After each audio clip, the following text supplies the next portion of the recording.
And Madwa, Panuay Rostam, stand and face Jerusalem.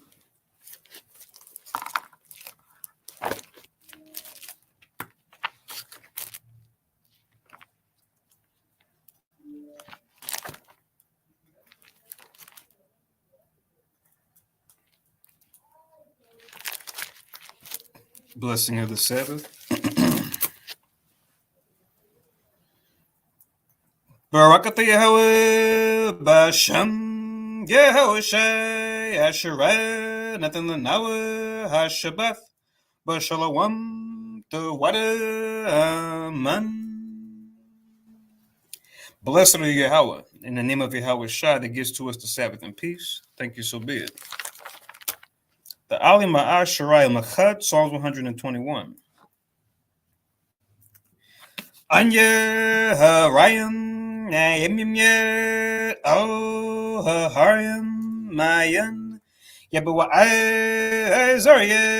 Isaiah Yabawa Maya Hawa Shai Shab Shemayim Warataza La Yanathan Lamawat Regalia Yela Yanawum Shashwa Marka Hanan La Yanawum Wala Yeshan Shashwamar Yeshrele Yahweh Shemaria Yahweh Tazalia Ayu Yad Yim Yad Yawamam Hashemash La Hakaya Wayarak La Balayela Yahweh Yashmaria Mako Rai Yashamar Napasha Yahweh Yashamar Hawalakya Wabuaya Maitha Wa Aiwalam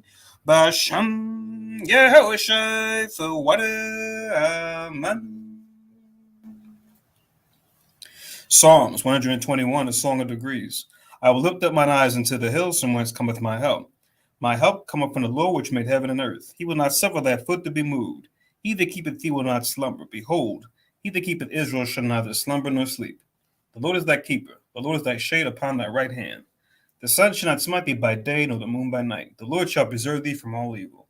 He shall preserve thy soul. The Lord shall preserve thy going out and thy coming in from this time forth, and even forevermore. Amen. Shemaiah Sharala, Hero Israel. Shemaiah Sharala, Yahweh, Eloheinu, Yahweh, Echad. Shemaiah Sharala, Yahweh, Eloheinu, Yahweh, Echad. Shemaiah Sharala, Yahweh, Eloheinu, Yahweh, Echad. Deuteronomy 6 and 4. Hear, O Israel, the Lord our God is one Lord. Amen. Tapala Yahweh, the Lord's Prayer. Abinawa Shabbat Shemayim Kodash Hayya Shamka Yahweh Malakwakat Taba'a Ratazawanka Hayya Aisha Barataza Kabashemayim Latananawa Lakham Yawam Zad Wasalaklanawa Kabawat Nawa Kasalach Nawa Kabawat Yanawa Wala Abiyarnawa, O Nasayawan, Nabo, Hawashinawa, Marai, Kaya, Laka, Hamalakwa, Wa Allah, Wa Thaparath, Wa Walam, Aman. Matthew 6 and 9. After this manner, therefore, pray ye. Our Father which art in heaven, hallowed be thy name. Thy kingdom come, thy will be done in earth as it is in heaven. Give us this day our daily bread, and forgive us our debts as we forgive our debtors. And lead us not into temptation, but deliver us from evil. For thine is the kingdom and the power and the glory forever. Amen. Ha'ai Matazawaf, the Ten Commandments. La'ad, Yahayat, La'kad, Alahayim, Akarim, Alapanyat, La'ad, Thaishad, La'kad, Paso, Wala'ad, Tha'ibadam, La'ad, Thalaquath, Shamweb, Yehaweb, Alahayaka, Lashaweb, Zakar, Eth, Hayawam, Hashabeth, Laquadashwad, Kabad, Abiyaka, Wa Amaka, La'ad, Thuratazak, La'ad, Tanaap, La'ad, Taganab, La'ad, Tha'inad, Shakur, La'ad, Thachamad, Kal, Asherah, Lara'aika, Aman. Exodus 20 and 3. Thou shalt have no other gods before me. Thou shalt not make unto thee any graven image, or any likeness of anything that is in heaven above, or that is in the earth beneath, or that is in the water under the earth. Thou shalt not bow down thyself to them nor serve them, for I, the Lord thy God, am a jealous God, visiting the iniquity of the fathers upon the children unto the third and fourth generation of them that hate me, and showing mercy unto thousands of them that love me and keep my commandments. Thou shalt not take the name of the Lord thy God in vain, for the Lord will not hold him guiltless that taketh his name in vain. Remember the Sabbath day to keep it holy. 6 days shalt thou labor and do all thy work. But the seventh day is the Sabbath of the Lord thy God. In it thou shalt not do any work. Thou, nor thy son, nor thy daughter, thy manservant, nor thy maidservant, nor thy cattle, nor thy stranger that is within thy gates. For in 6 days the Lord made heaven and earth, the sea, and all that in them is, and rested the seventh day. Wherefore the Lord blessed the Sabbath day and hallowed it. Honor thy father and thy mother, that thy days may be long upon the land which the Lord thy God giveth thee. Thou shalt not kill. Thou shalt not commit adultery. Thou shalt not steal. Thou shalt not bear false witness against thy neighbor. Thou shalt not covet thy neighbor's house. Thou shalt not covet thy neighbor's wife, nor his manservant, nor his maidservant, nor his ox, nor his ass, nor anything that is thy neighbor's. Amen. Yishapwan. Be seated.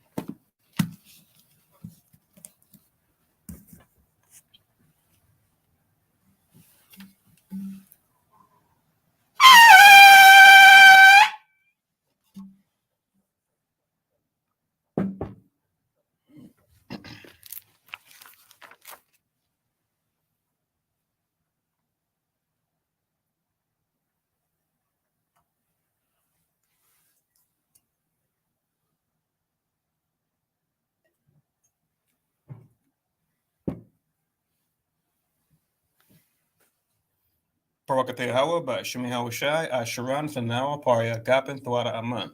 La Yahweh by Shemi Hawashai, Af Yashar.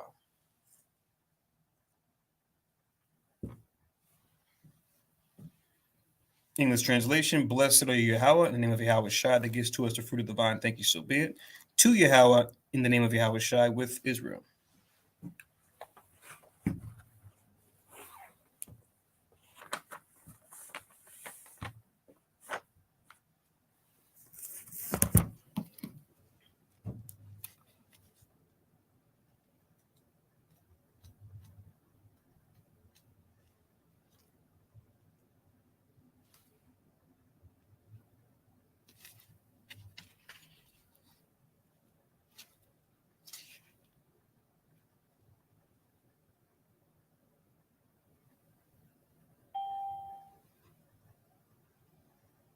Xavier.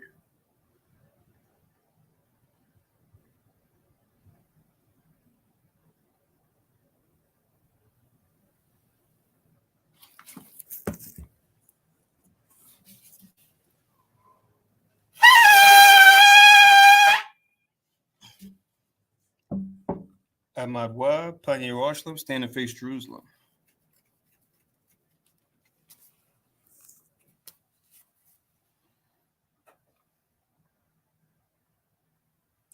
Barakatha Yahweh, Haggadah, Rakawam, Abiyar, Wanawa Al Yawan, Malak, Shal, Shamayam, Warataza, Wakal, Dabariam, Kayayam, Wagam, Hamashayak, Mayahawa, Arawanawa, Ahabnawa, Hapalat, Yahweh Itaza, Yahawashai, Zakarnawa, Yahweh, Bartazawan, Aimka, Yasha'ala, Zarnawa, Mana, Wasat, Yasha'ala, Oh, Nanawa, Yem Yen, Aitha, Kayawamyam, Makwadam, Babakusha, Shalak, Mike Allah wa tazawadak. Alahayim la maganawa raparnawa wa shamar. Ilnawa by Kwar Shalak.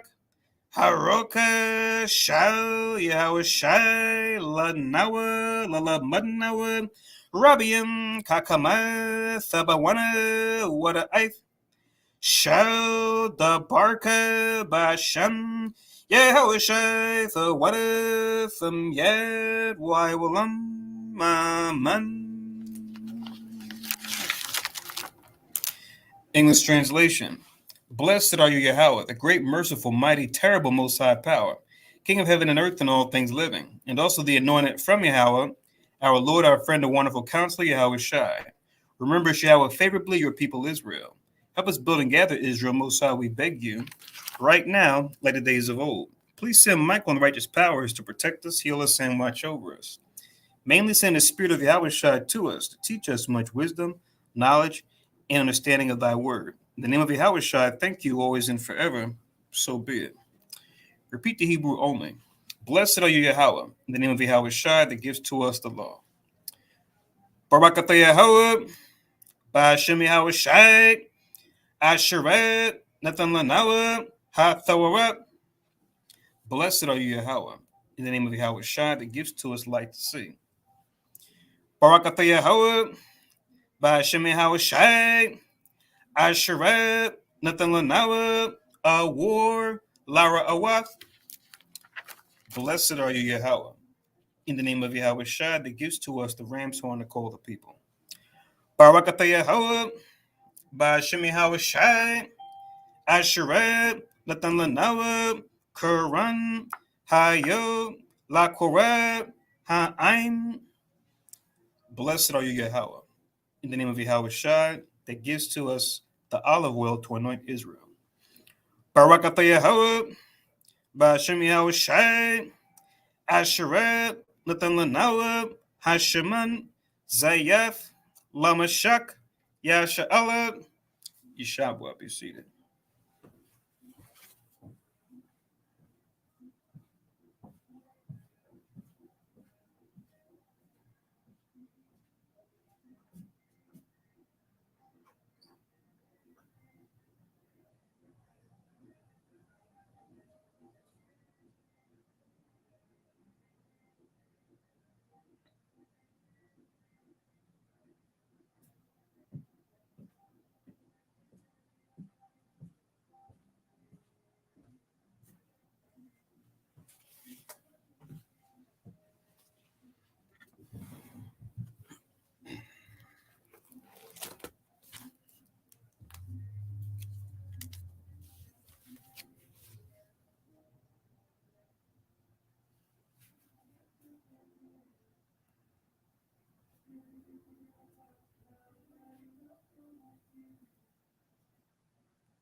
All right, so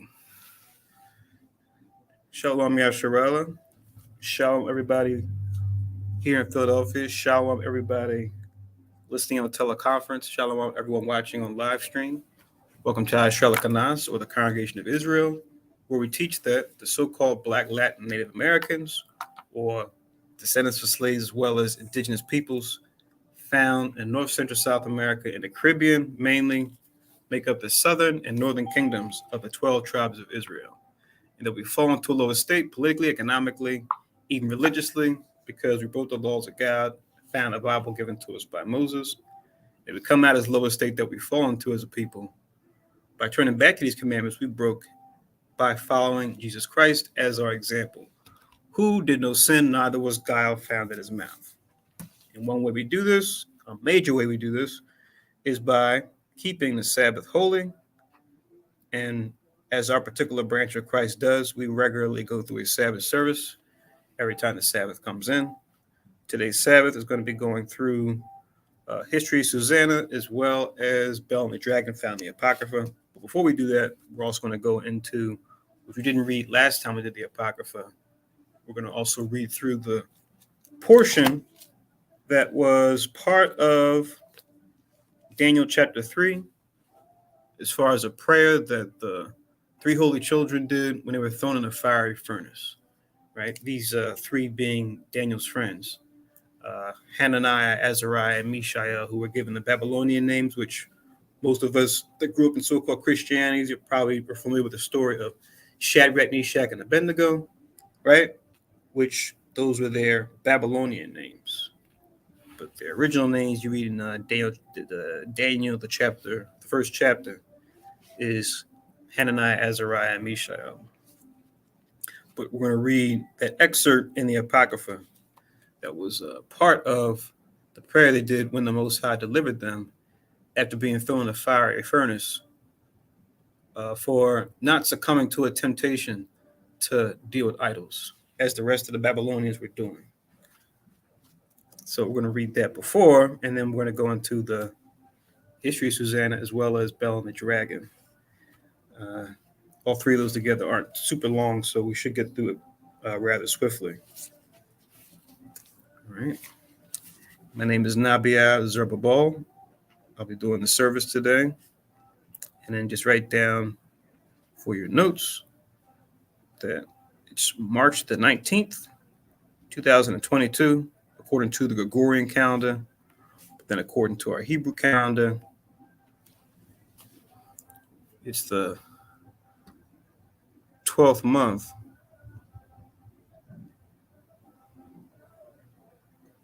and the 18th day. Once again, the 12th month and the 18th day, according to the Hebrew calendar.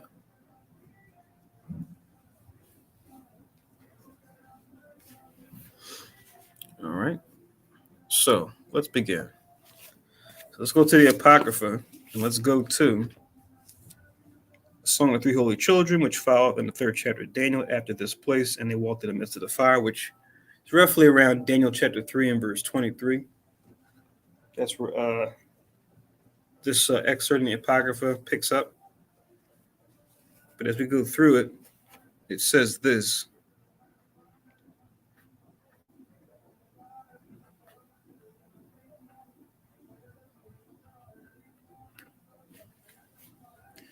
So it reads, and I'm reading in the 1611. So it may look a little bit different in your 1611 that's separate, or your 1611 Apocrypha that you might read by itself. But like I said, I'm reading out of here, so my verses, I think they line up, but sometimes the verses may not line up. But this compared to the 1611 that was taken, the Apocrypha that was taken out, because they made some revisions as far as when the first verse would be. Even though all the verses are there, the numbering isn't exactly right all the time, or isn't always in sync. Kind of like you see with certain Tanakhs when it comes to the way they number the verses. May not be the same as what we see in the King James. But anyway, it says, then Azariah stood up. This is one of the three holy children. This is after they were thrown in a fiery furnace for not bowing down to that false god that they built in this field that the Babylonians had everybody worship. But Daniel's three friends didn't do it. And they were thrown in the furnace, but the Most High preserved them inside, as we're going to see. It says, then Azariah stood up and prayed on this manner, and opening his mouth in the midst of the fire said, verse 2, blessed art God of our fathers, thy name is worthy to be praised and glorified forevermore.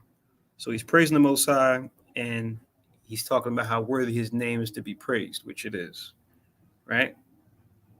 And it's so beautiful because we even read in the future in the kingdom, he talks about how there won't be any more confusion around who and what God to serve, it'll be known who the true and living God is. And it says that his name will be one as well, right? So it makes you think of that when I see here that he's saying that his name is worthy to be praised.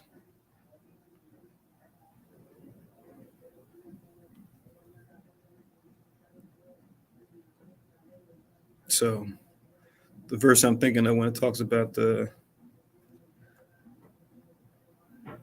his name is worthy to be praised, and how his name is going to be one in the kingdom. Let's get this real quick, and then we'll come back. This is Zechariah, second to the last book in the so-called Old Testament. Zechariah, chapter 14, and verse 9. So Zechariah chapter 14 and verse 9, it reads, "And the Lord, or Yahweh in the Hebrew, shall be king over all the earth. In that day shall there be one Lord, or one Most High, and his name one." See that? So what we always do in our prayers and our greetings, right? When we do Deuteronomy 6 and 4, "Hear, O Israel, the Lord our God is one Lord," right? That name being one goes along with him being one, meaning one accord, one way, one nation, one truth, right? That oneness is a very important concept you see throughout the scriptures, but it pertains to all those things that I just listed as they tie back to the Most High. So let's go back to Song of the Three Holy Children in the Apocrypha. That was Zechariah 14 and 9, about there being no more confusion in the kingdom about who God is. That's a good one we like to read at camp because, people will have these general ideas that don't really have any grounding to them. They'll say, "Oh, well, we all worship the same God. You call him this, I call him that, but it's all the same God, right?" But now let someone call you out your name, right? Or decide to call you whatever they want to call you. Of course, you would feel some kind of way, right? And you would tell them and you would correct them and say, "No, my name is XYZ." But we feel like we're at liberty to do this with the Most High. How's that supposed to work? Oh, that's right. It doesn't work.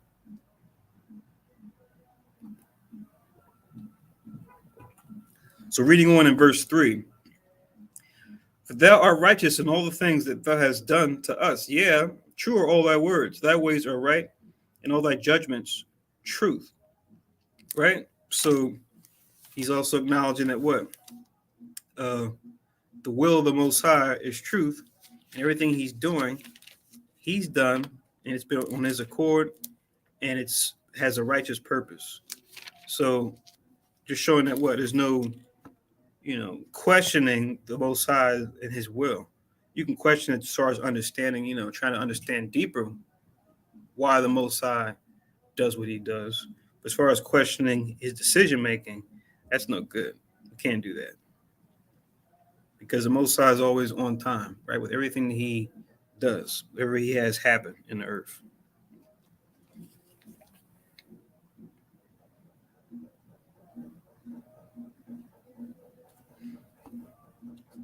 So reading on, it says, "In all the things that thou hast brought upon us and upon the holy city of our fathers, even Jerusalem, thou hast executed true judgments.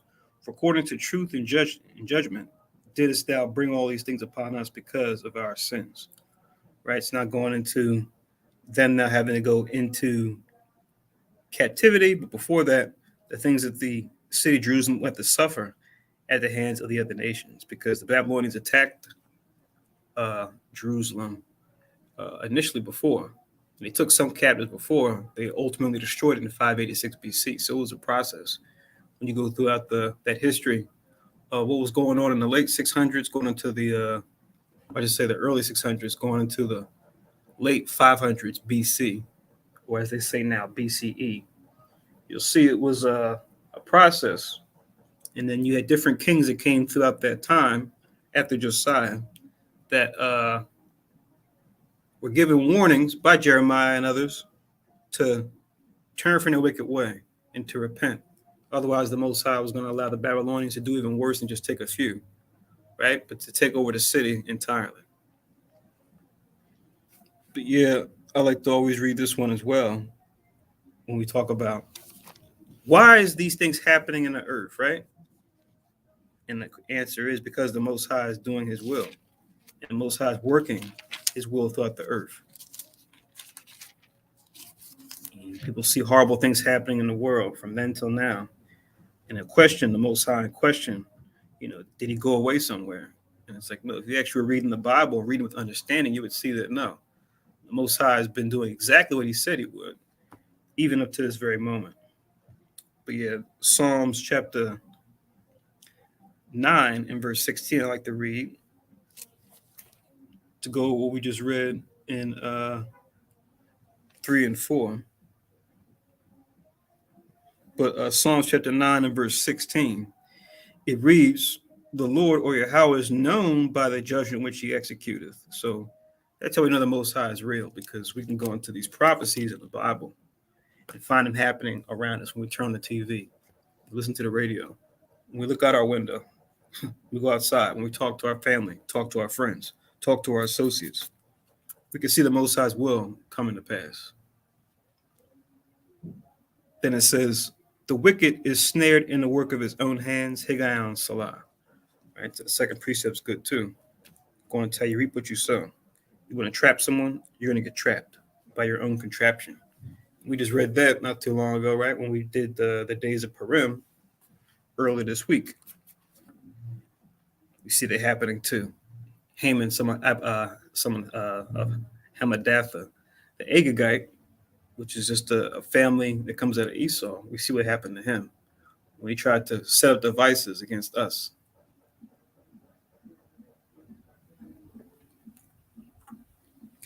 So back in the Song of the Three Holy Children, verse 5, for we have sinned and committed iniquity, departing from thee. And all things have we trespassed and not obeyed thy commandments, nor kept them, neither done as thou hast commanded us, that it might go well with us. Wherefore all that thou hast brought upon us and everything that thou doest to us, thou hast done in true judgment. So once again, acknowledging that the Most High's decision was sound, even though it may have been a painful thing for us to go through, that it was a sound decision, right? Because we didn't listen. We didn't hearken to the Most High. It says, and thou didst deliver us into the hands of lawless enemies, most hateful forsakers of God, into an unjust king and the most wicked in all the world, right? So talking about the empire and the nation of Babylon, right? And those Hamites that ran it, namely Cush, and how wicked they were, which when we go back to Daniel and read other history, we can see just what their policies were, right? Just how they govern themselves. And as we're going to see, when we leave this prayer and go into History Susanna and Bel and the Dragon, we'll see other things that the Babylonians, the Persians, and the Medes that they dealt with that clearly were against the Most High's law.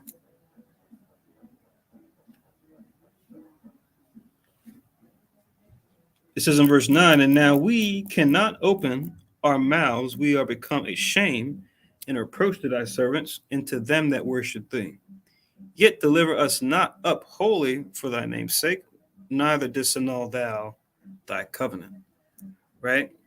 So that request always being put in to what? Uphold the old covenant, right? Which we read in the scriptures tells us that what? We, Israel, we made a contract with the Most High or a covenant with the Most High by sacrifice, right? Before the sacrifice with different animals, right? And then we had Christ come in later on as an intercessor, right? To be that ultimate sacrifice to reconcile us back into the Most High. But yeah, this is talking about us and the covenant made with us. So another verse we always like to read, Psalms 50 and 5, where it talks about who the saints are and what pertains to the saints, where it says in Psalms 50 and 5, link this with 10. Psalms 50:5, which says,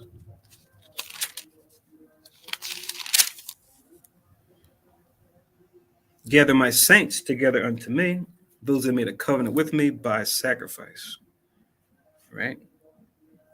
And that's just a clue showing you who the saints are, that it has to be talking about a certain nation of people, which when you link it also with Psalms 148 in verse 14, it removes all doubt, because with this verse you want to get precept upon precept, go back to Exodus and show who the Most High made a covenant with. But even here in the Psalms, it shows you what. Psalms 148 and 14 reads, he exalted the horn of his people, the praise of all his saints. So his saints, his people being synonymous. Then it says, even the children, even of the children of Israel, people near unto him, praise ye Yahweh. So let you know the children of Israel are indeed those saints, who are indeed the ones that the Most High made a covenant with by sacrifice, who indeed are the ones that Azarias is talking about in his prayer while in this fiery furnace. And then a quick verse we can go back to show this. You can go to Deuteronomy chapter 29 and verse 1, or just write it down. Deuteronomy 29 and 1, which Deuteronomy 29 and 1 is the first verse after Deuteronomy 28, where it clears up, in case there's any question or any ambiguity, who this covenant is being made with. Deuteronomy 29 and 1 tells us, these are the words of the covenant which the Lord commanded Moses to make with the children of Israel. Right? So we have the words of the covenant that who the Most High did what? Commanded Moses to make with who? The children of Israel. It says in the land of Moab, beside the covenant which he made with them in Horeb. Right? So everything we see in Deuteronomy 28 was made at this place at this time. Right? So that's the covenant that Azarias is talking about. He's asking not to disannul it, meaning keep that thing intact, right? As your people, chosen people. Even the bad parts where we break it, because it's for our learning, it's for our betterment. That the Most High punish us for wrongdoing, right? Like it tells us in Proverbs, spare the rod, spoil the child. People say that expression a lot, oftentimes not acknowledging that it comes from the scriptures, among other expressions. So back in Three Holy Children, now we're in verse 11. And cause not thy mercy to depart from us, for thy beloved Abraham's sake, for thy servant Isaac's sake, and for thy holy Israel's sake. So the patriarchs, right? The forefathers, Abraham, Isaac, and Jacob, we claim our descendancy from. Verse 12, to whom thou hast spoken and promised, that thou wouldest multiply their seed as the stars of heaven and as the sand that lieth upon the seashore. Right? So we see this promise that the Most High made to our ancestors, right? Like we talked about before, we read in other scriptures, Most High is not a man that he should lie. So he upheld this promise. He upheld this promise that he would multiply us, even though we were small in number. He would multiply our seed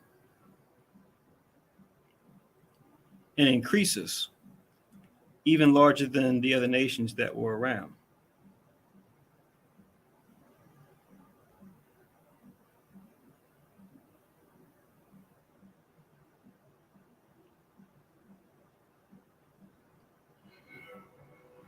And mind the background sound, if you guys can hear that. Got some construction going on underneath us, so that's what you hear.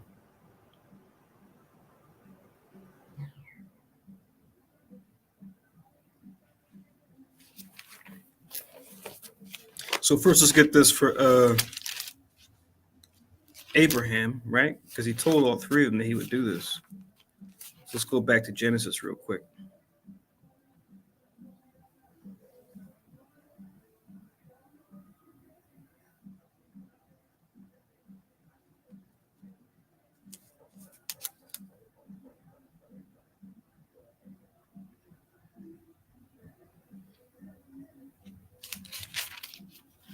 So this is Genesis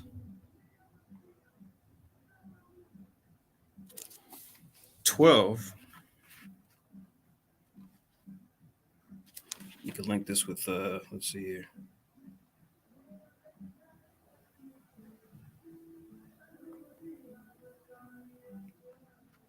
See, the Song of the Only Children, verse 12.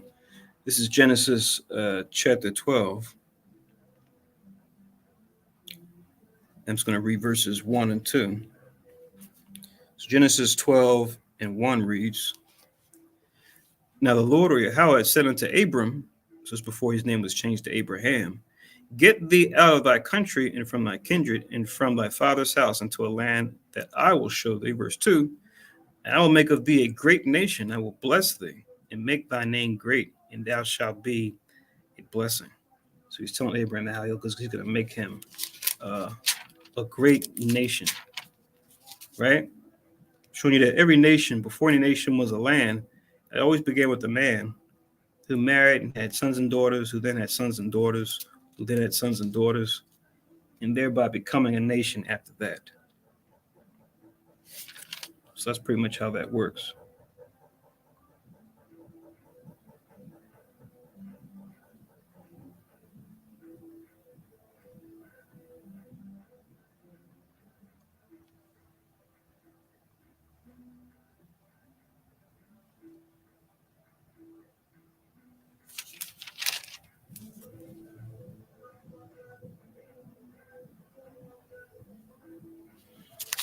But now let's go to Genesis chapter 22.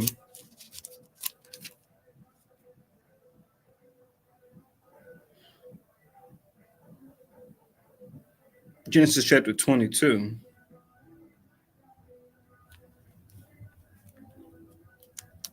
And I'll start from verse 15.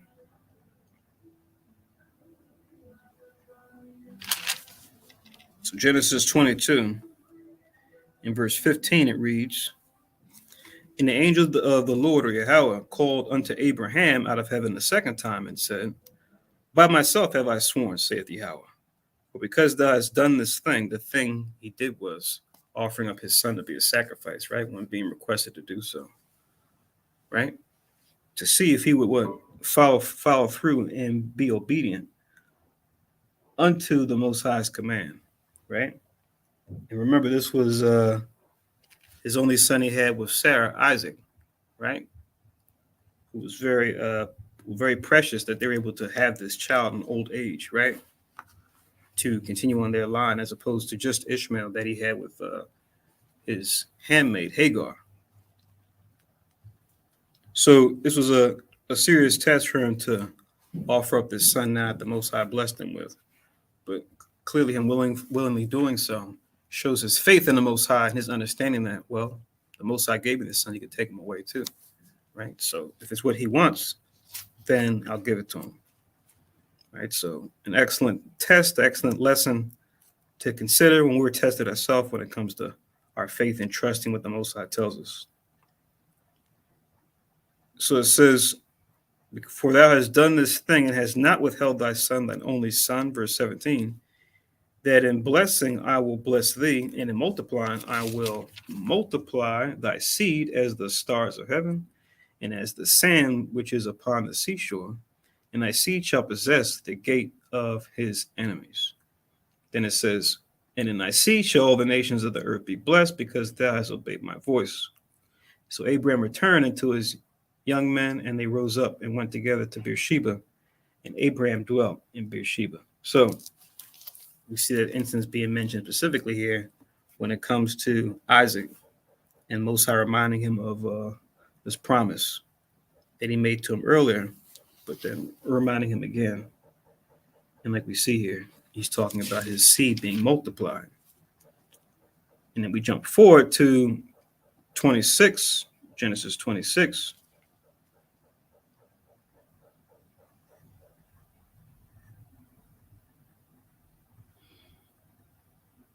Genesis 26, now we're getting into his son Isaac when he comes of age. And we can start from verse 1.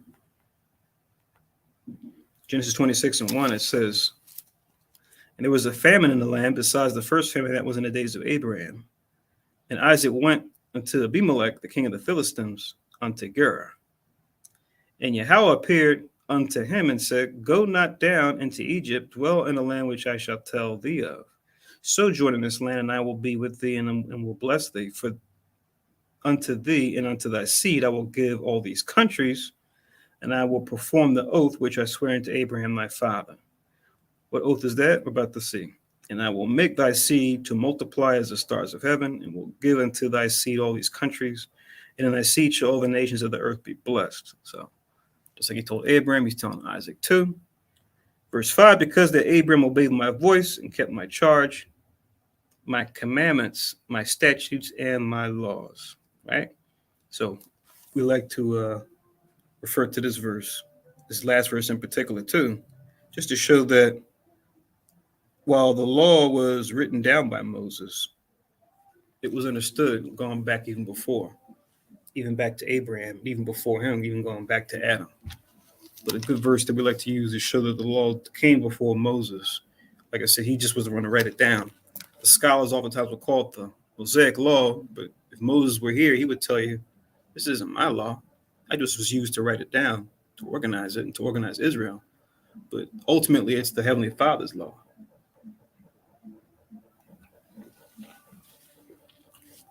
Even he would tell us this.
All right. So another instance we can look at too, and refer to this or see this history of this discussion, this promise, where he made it to not only just Abraham and Isaac, but he also made it to Jacob as well. We can see this here in Genesis 28. I'll start from 10 and I'll go down to about 15. So Genesis 28 and 10, where Jacob was traveling after his falling out with his brother Esau. But then it says that he laid himself down, had this dream, the dream of the Jacob's ladder, as you probably heard about or read about coming up in school, in a Bible school, or if we were a so-called Christian or had family that was so-called Christian. But they always talk about this dream. But then it tells you here when he has this dream, the Most High is going to tell him something else. It says in Genesis 28 in verse 10, and Jacob went out from Beersheba and went toward Haran, and he lighted upon a certain place and tarried there all night because the sun was set. And he took of the stones of that place and put them for his pillows and laid down in the place to sleep. And he dreamed, and behold, a ladder set up on the earth, and the top of it reached to heaven. And behold, the angels of God descended and descending on it. So he's having this really peculiar dream about a ladder. And he's seeing angels going up and down it, right? As he sees in his vision as he's sleeping. And he dreamed, and behold, I read this, verse 13, and behold, the Lord stood up above it and said, I'm the Lord God of Abraham, or Yahweh, power of Abraham thy father, and the power of Isaac, the land whereupon thou liest, to thee will I give it, and to thy seed. Right? So he's telling him the same thing he tells his immediate father Isaac and his grandfather Abraham. But it shows you when we refer to father in the Hebrew, right? It doesn't always necessarily mean your immediate father, right? It's talking about to a certain degree, right? It could be your immediate father, it could be your grandfather, your great grandfather, right? Usually it'll just say father or the word Abba, and it's just in the verse it'll specify to which degree. Then it says in verse 14, and thy seed shall be as the dust of the earth, and thou shalt spread abroad to the west, and to the east, and to the north, and to the south. And in thee and in thy seed shall all the families of the earth be blessed. And behold, I am with thee, and will keep thee in all places whither thou goest, and will bring thee again into this land. For I will not leave thee until I have done that which I have spoken to thee of. Right? So at this time, remember, when Abraham, Isaac, and Jacob, this land was still belonging mainly to Canaan. And then he told them at a future time, this nation would possess this whole land, talking about later on, after about 400 years or so, during the time of Moses, that will be the time when what? The nation of Israel would go into the land, right? To possess it. And that was a process too that began with Moses, but then continued with Joshua and the battles that we fought to conquer Canaan so that we would know war. So all these things are, I'm getting a link, but I'm about to go back to Song of the Three Holy Children. And I'm getting a link with verse 12. So Song of the Three Holy Children, the Apocrypha, verse 12. I'm pulling these three verses in Genesis that pretty much show, well, actually four, that show the connection between the promises that the Most High made with Abraham, Isaac, and Jacob, that they would increase them as a nation. And we are the children of that nation. So Genesis 12 and 1, I read down to 3, actually down to 2. And then I read Genesis 22, 15 to 19, where he talks to Abraham. Genesis 26, 1 to 5, where he talks to Isaac. And then 28, 10 to 15, where he talks to Jacob. So those are the three examples. Did you need those verses again? Ratazian, did you need those verses again? You said Song of 300 Children, that's the Apocrypha, right? Yeah. Right. But those verses that I linked with verse 12? 12 and what else? Was it verse 12 or chapter 12? It's not really a chapter. It's just a cutout from Daniel chapter 3. Daniel chapter 3? Yeah, it's at the top of Song of the Three Holy Children, where it says at the top, it says, which follow up in the 3rd chapter.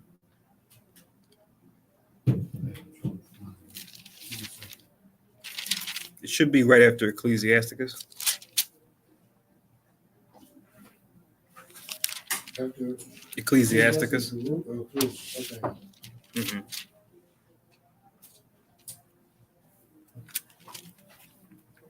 So I'm getting these to link with verse 12. Just write in your notes that these link with verse 12. Let me know when you're ready.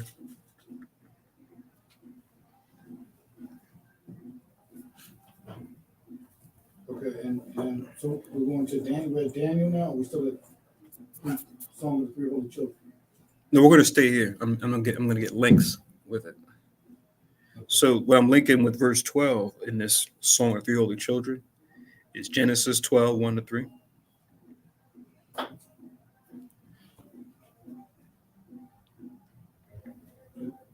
Chapter 12, what verse? 1 to 3. Genesis 22, 15 to 19.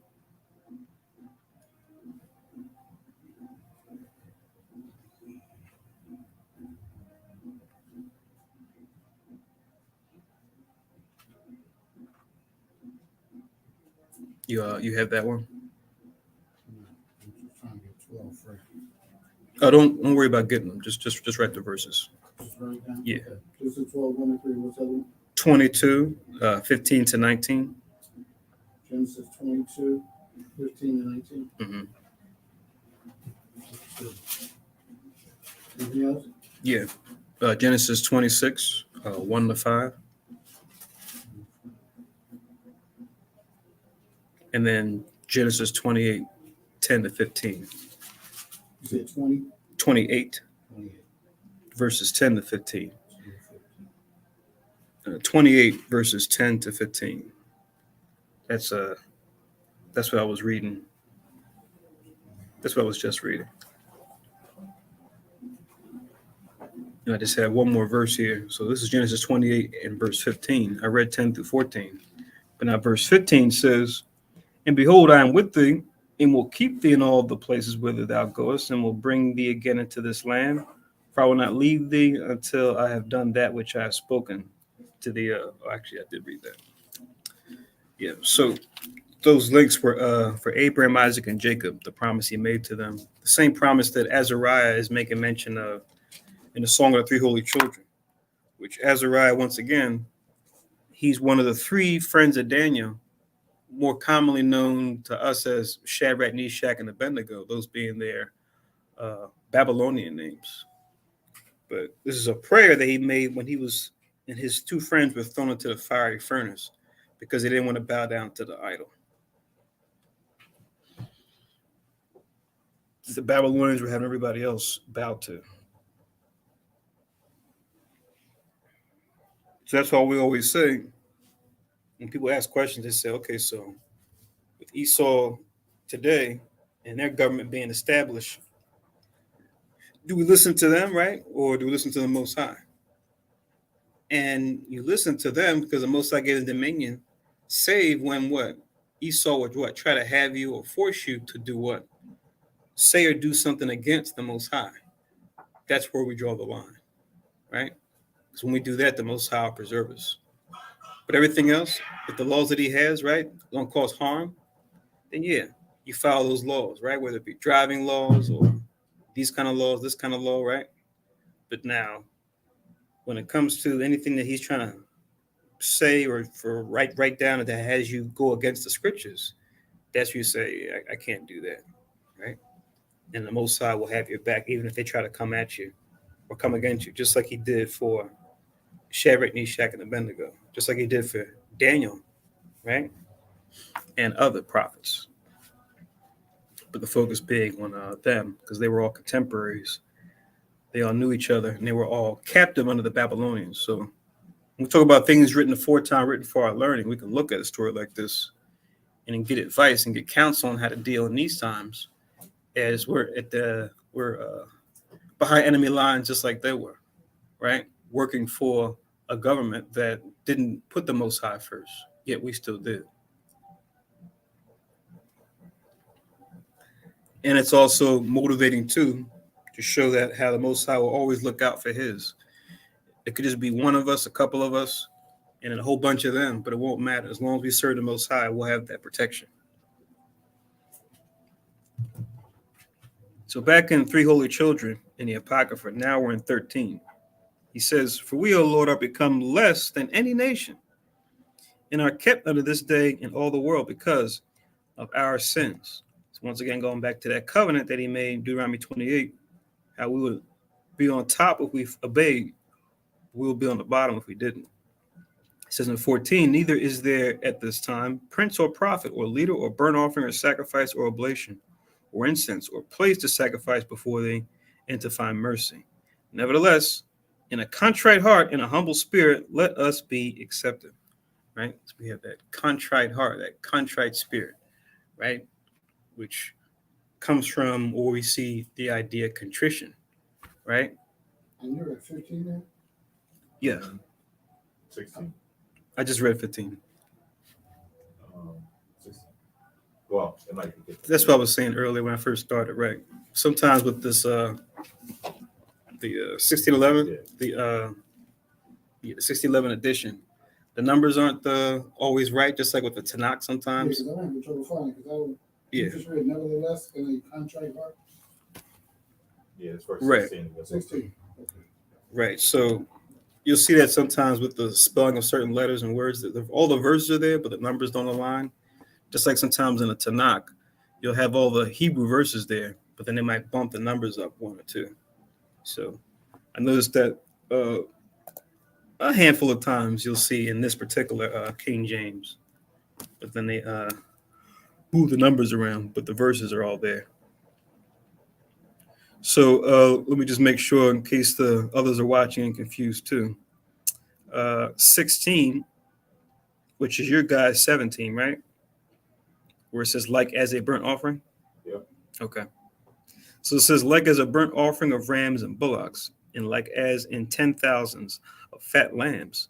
So let our sacrifice be in thy sight this day, and grant that we may wholly go after thee, for they shall not be confounded that put their trust in thee. Right? So same way we set these offerings up to attain mercy from the Most High, right? He said, those that trust you, don't let them be confounded as we've trusted in him. It says in verse 18, and now we follow thee with all our heart. We fear thee and seek thy face. Verse 19, put us not to shame, but deal with us after thy loving kindness and according to the multitude of thy mercies, right? So an excellent thing to ask for even now, right? The mercies of the Most High, as for most of us, I'll say most of us, we grew up learning one way as opposed to the right way. Whereas maybe some of us that are younger, they have had parents in the truth that taught us the right way, right? But it could be for whatever generation. But for most of us, we grew up learning so-called Christianity, so-called Islam, so-called, Kemet or Egyptology a lot of times, right? Or some other doctrine, instead of learning the truth about who we are and why we're in a lower state and what to do to get out of it, right? So it's that mercy that even gives us a chance to even be here, not to even talk about this, right? So blessed be the Heavenly Father, blessed be his Son, blessed be the Holy Ghost that gives us the means to learn this and the opportunity to learn this.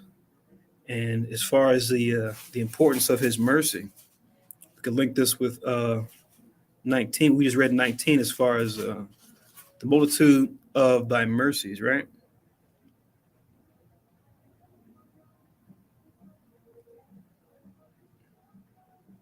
So link verse 19 with Lamentations chapter 3, which comes out of Jeremiah.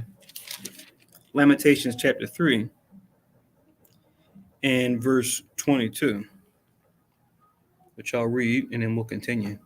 Lamentations chapter 3 verse 22 reads, it is of the Lord or Yahweh's mercies that we are not consumed, because his compassions fail not. See that? So if it weren't for the Most High's mercy, it would be a wrap for us, because we've sinned so much over the generations. Like you guys were talking about in the class, right?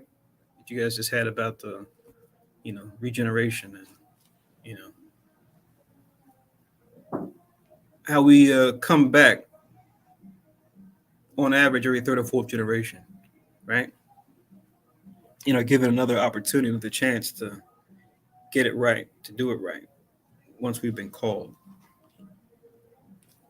And I like to link this with Malachi 3 and 6, another famous verse about the Most High not changing, because people with misunderstandings will quote the Bible and say, oh, it contradicts. God said this in one place, but he said this somewhere else. But no, it's been a continual through line. And if anything, he's just sent different deliverers unto us at different times, his Son being the ultimate deliverer that he sent. But as far as the Most High stance and position on his word, on what he said, he hasn't to go back on that. That's why he says this in Malachi 3 and 6, which links with Lamentations 3 and 22 also. Malachi 3 and 6, the last verse, in the last book of the so-called Old Testament, it says, For I am Yahweh, I change not. Therefore, ye sons of Jacob are not consumed, because of his compassion and because he promised he'd have compassion on us, even though he would still punish us if we didn't listen. Oh, um, just to go with what you were talking about earlier, as far as for us being able to, through the Lord's mercy, to be able to see and hear the things that we know today. Um, Matthew 13 and 16. Matthew 13 and 16. It says, "But blessed are your eyes, for they see, and your ears, for they hear. But verily I say unto you, that many prophets and righteous men have desired to see those things which ye see, and have not seen them, and to hear those things which ye hear, and have not heard them." Right? So it's a privilege to be able to be a part of that generation, to now have a more sure full prophecy of the events that others in the past have not seen. And at the time when Yahushua was walking, they were privileged to more information than their predecessors. So now here is in the regeneration, who we are today, we are more privileged than them. Okay. All right. So Matthew 13 and 16. Link that with 19 as well. So reading 1 and 20 in the Song of the Three Holy Children. Deliver us also according to thy marvelous works. Give glory to thy name, O Lord. Let all them that do thy servants hurt be ashamed. I like this one too, right? Because it's another one we like to read also, especially at camp, when people like to generalize or like to look at it carnally when we talk about us taking the kingdom and ruling. They'll say, oh, so it's just musical chairs, huh? Everyone takes a turn to have dominion, right? So, you guys are going to say, and you'll rise up, but then we'll rise up later and take you out. And then this other person rises up. And it's like, no, the way the Most High set it up is he wanted one nation, us, to rule, but then rule according to righteousness. Not just everyone taking their turn to pillage and plunder and just put their stamp on the earth, right? He's allowed the other nations, due to our disobedience, had their shot, had their so-called time in the sun, right? And they've all pretty much have dropped the ball heavily, right? And we see Esau doing this in the utmost. That's why his thing is crumbling down, and he's the end of the world because he's done more wickedly than them all. But as far as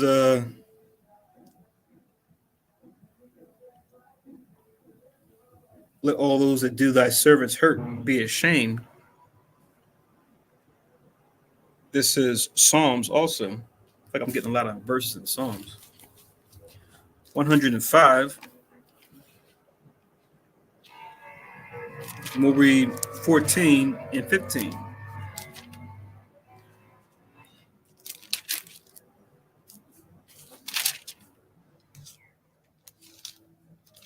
So Psalms 105, verse 14, it reads, he suffered no man to do them wrong, that he is the Most High. He suffered no man to do them. The them is us, Abraham, Isaac, and Jacob, and their descendants. Yeah, he reproved kings for their sakes, right?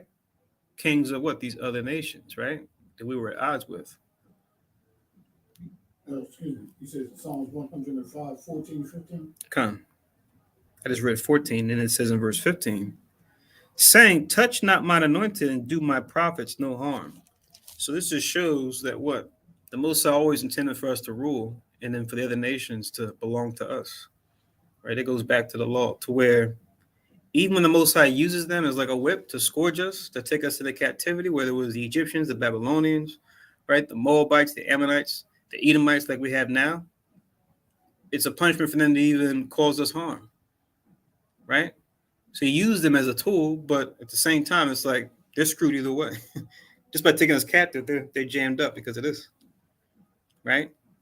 And then when it comes to Esau, he's going above and beyond all the other heathen. All the heathen have to pay, especially him, though.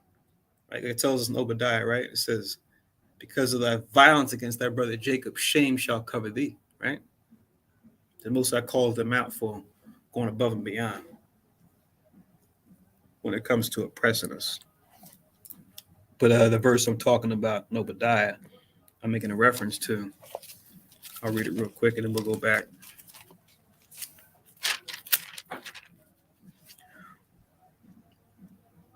Obadiah, verse 10. I'll just read verse 10. It's one chapter, so you can just write it down as Obadiah 10. You could put 1 and 10, but you just write the number 10. Just like certain letters in the New Testament, only one chapter, you just put the verse. So Obadiah, verse 10, it reads, "For thy violence against thy brother Jacob, shame shall cover thee, and thou shalt be cut off forever." So there you go. Let's go back to Song of the Three Holy Children.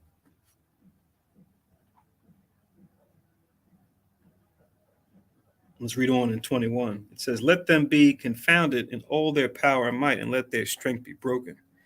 And let them know that thou art Lord, the only power," or the art Adawan, let's say Lord in Hebrew, Adawan, the only Alahaya, which is power, and glorious over the whole world. And the king's servants that put them in cease not to make the oven hot with roasting, pitch, tow, and small wood. So now going back to their immediate situation, how the Babylonians got that furnace extra hot because of Azariah's, Hananiah's, and Mishael's transgression. Not against the Most High, but against the Babylonian government, for them not wanting to worship this idol. So the flame streamed forth above the furnace, 49 cubits. So that's even going into how high the thing blew, right? As far as the intensity of the flames. So it's like, you turn on the stoves to cook something, right? First you might turn on, to like preheat, but then depending on what you make, you might have to turn it up a little bit more, right? And you can even feel the difference, right? From 200 to 300 Fahrenheit to 400 Fahrenheit, right? You feel the difference. It gets hotter and hotter. So just imagine how hot this was. And it says in verse 24, "And it passed through and burnt those Chaldeans it found about the furnace." So the Most High, he has power over all things, right? Even the different contraptions that man make to try to judge the righteous, right? Or try to harm, I should say, cause the righteous harm. The Most High easily turned that around and flipped it and put it back on those Chaldees that were trying to punish our brothers that were righteous. So he put the flames back on them. So, like I said, be motivated by this, be encouraged by this, because there's not going to be any hope for the heathen today that may have us outnumbered, outgunned, outweaponed, right? Esau has plenty of fancy technology, right? But the Most High even called that out too and said, it's not going to work against my people, right, that follow me. I'm still going to protect them. And when you have the Elohim themselves on your side, right, who never had a need to evolve, right? They've always been totally advanced. And we just, on this level, try to begin to learn, how to go to and fro and, increase knowledge when it comes to technology. But they've always had it. And we still are on their level. There's still things that they can do, right, when it comes to the elements that we still don't understand, even in 2022. Esau sell it as, we're so advanced now, we know so much now, but look how much we still don't know when it comes to the power of the Most High and the ability that we have already within us when we deal in the Holy Spirit. So, Mm-hmm. Did you already preface or read what was in Daniel's linking to this? Yeah, but I didn't. I referenced the verse in Daniel 3, but Okay. did you want to read something in Daniel 3? Well, because they just talked about the fire burning, I was going to read what it said in Daniel's 3rd chapter. Mm-hmm. That's fine. Yeah. This is Daniel's chapter 3, verse 19 to 23.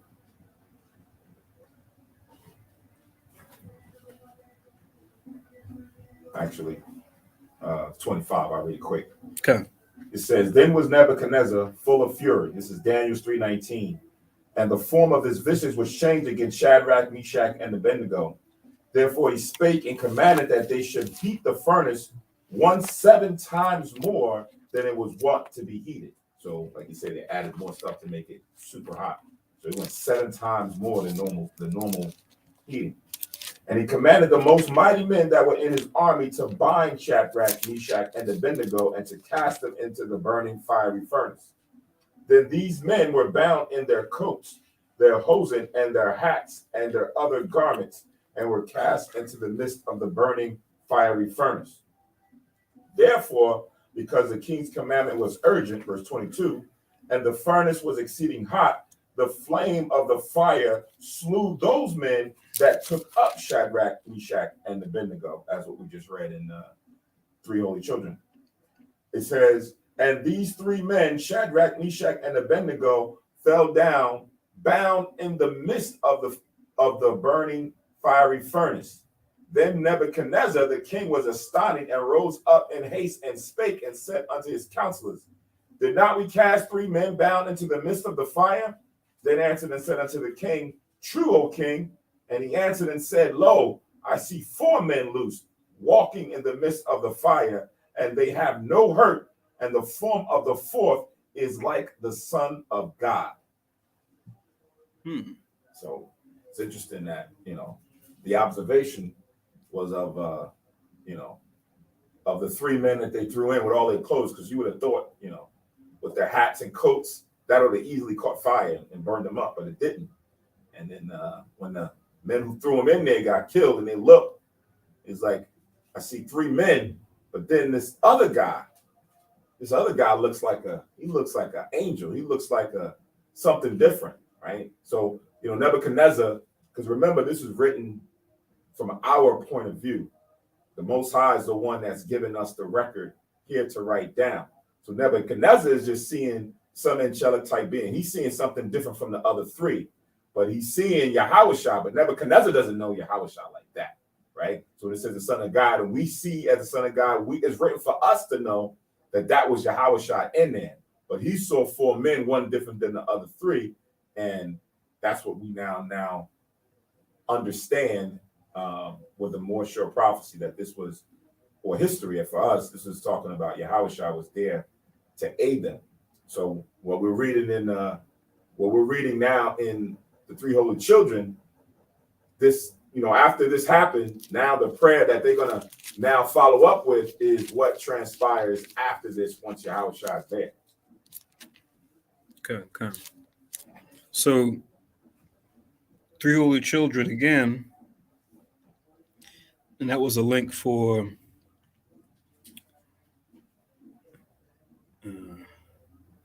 22, right? 22 and 23. For verse 22? Right. Actually 27. Or what did you stop at? 27? 25.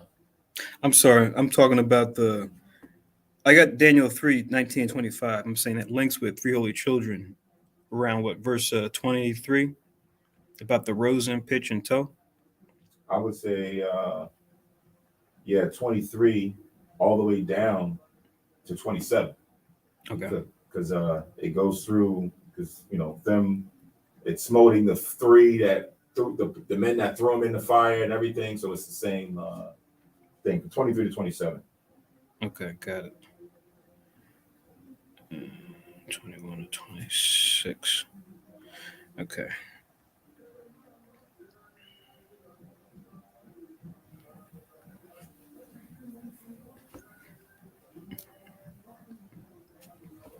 So this is verse 27. So I'm subtracting the verse to make sure I'm saying it right. That's why I got kind of too. It says, Blessed art thou, Lord God of our fathers, and to be praised and exalted above all forever. And blessed is thy glorious and holy name, and to be praised and exalted above all forever. Blessed art thou in the temple of thine holy glory, and to be praised and glorified above all forever. Blessed art thou that beholdest the depths and sittest upon the cherubims, and to be praised and exalted above all forever. So it's like a song. You have like a repeating thing, right? Where the prayer is like a song where it repeats. And it's very similar to a famous song that we read in 136, Psalms 136. When you read that psalm, you'll see a similar structure as far as how you'll see that each verse ends with "May His mercy endure forever." Just like a certain songs or certain theme will kind of be repeated every so often, and then other verses will be added. And it's like what we have here with this prayer, which is like a song. But yeah, Psalms 136, as well as what we're reading here, are both excellent to read when it comes to getting in that zone of the Most High's mercy and calling upon it, and how beautiful it is, right? When the Most High provides it, and just that appreciation that it creates, because you realize that you're not deserving of it, yet the Most High still gave it unto you. Salaki. Psalms 136, no verse. Just the whole song. Okay. When you read Psalm 136 and compare it to what we're reading now, you'll see what I mean.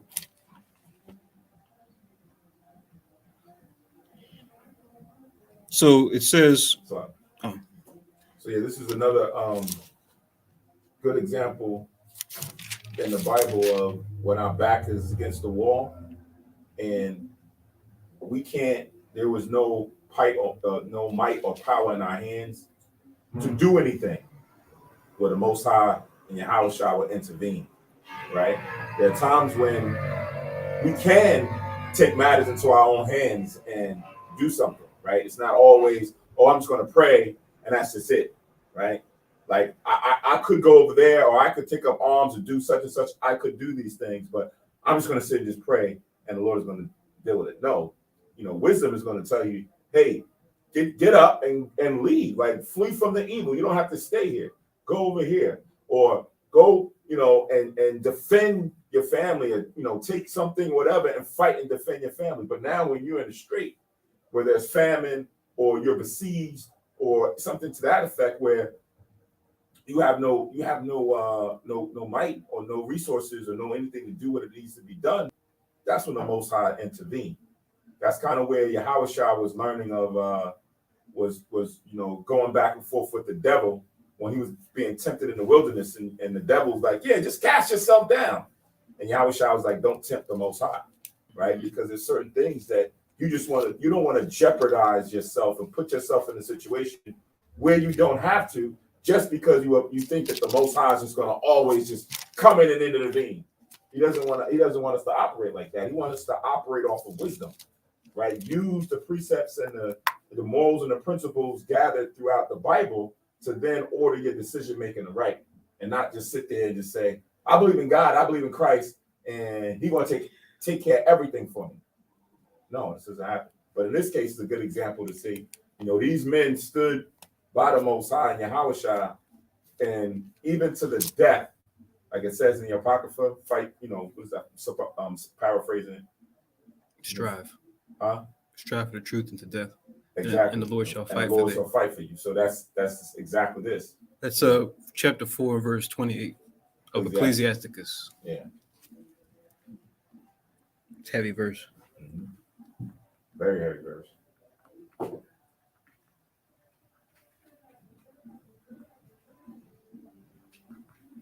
You said Ecclesiasticus? Mm-hmm. Mm-hmm. Chapter 4 and verse 28.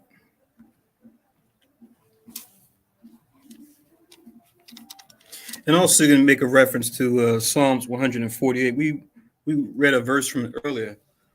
But the first half of that psalm, you'll see that repetition as well, where it talks about praise ye him, and it goes through the different creatures the Most High created.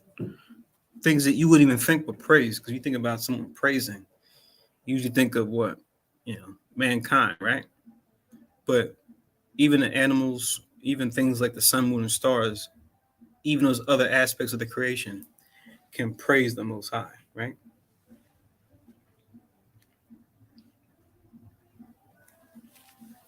Because they're all here because of the Most High, because of His Son, right? They're responsible for the Most High and Christ are responsible for all their being. So that's the whole Genesis chapter, first couple chapters, right? The creation. But three holy children again. I read where it says the cherubims. That was the 32. It says 33. Blessed art thou on the glorious throne of thy kingdom, and to be praised and glorified above all forever. Blessed art thou in the firmament of heaven, and above all to be praised and glorified forever. So it's the firmament, right? Like I said, all those things can be blessed and can praise the Most High. Then it says, all ye works of the Lord, bless ye the Lord, praise and exalt him above all forever. O ye heavens, bless ye the Lord, praise and exalt him above all forever. And that's Psalms 148, verse 4 in particular. But like I said, the whole Psalms 148 is great to read. But 148 and 4, you can connect with this as far as the heavens, praising the Lord. And we go into that too in our class as far as the different heavens, right? But it doesn't matter. They all should praise the Most High in the end. And the sad thing is, the first heaven is the one that needs to really get right. Because the first heaven, which is rulership, is being ruled by a nation that's unworthy, as they show themselves to be over the years. So, like it tells us in Ecclesiasticus, the Most High will set up one that is profitable over the world. We look forward to that, right? We look forward to be a part of that, right? Real quick, before we go on, let me just write this.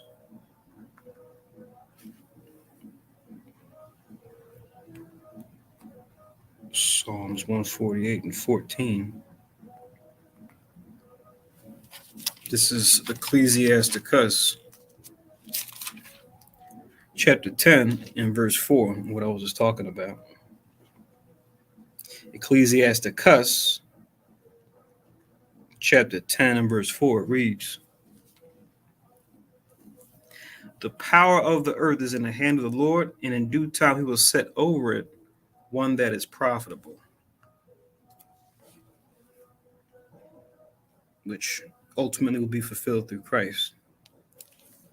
But not just Christ. Hold this and get Romans chapter 8. Romans chapter 8. I'll start from 16.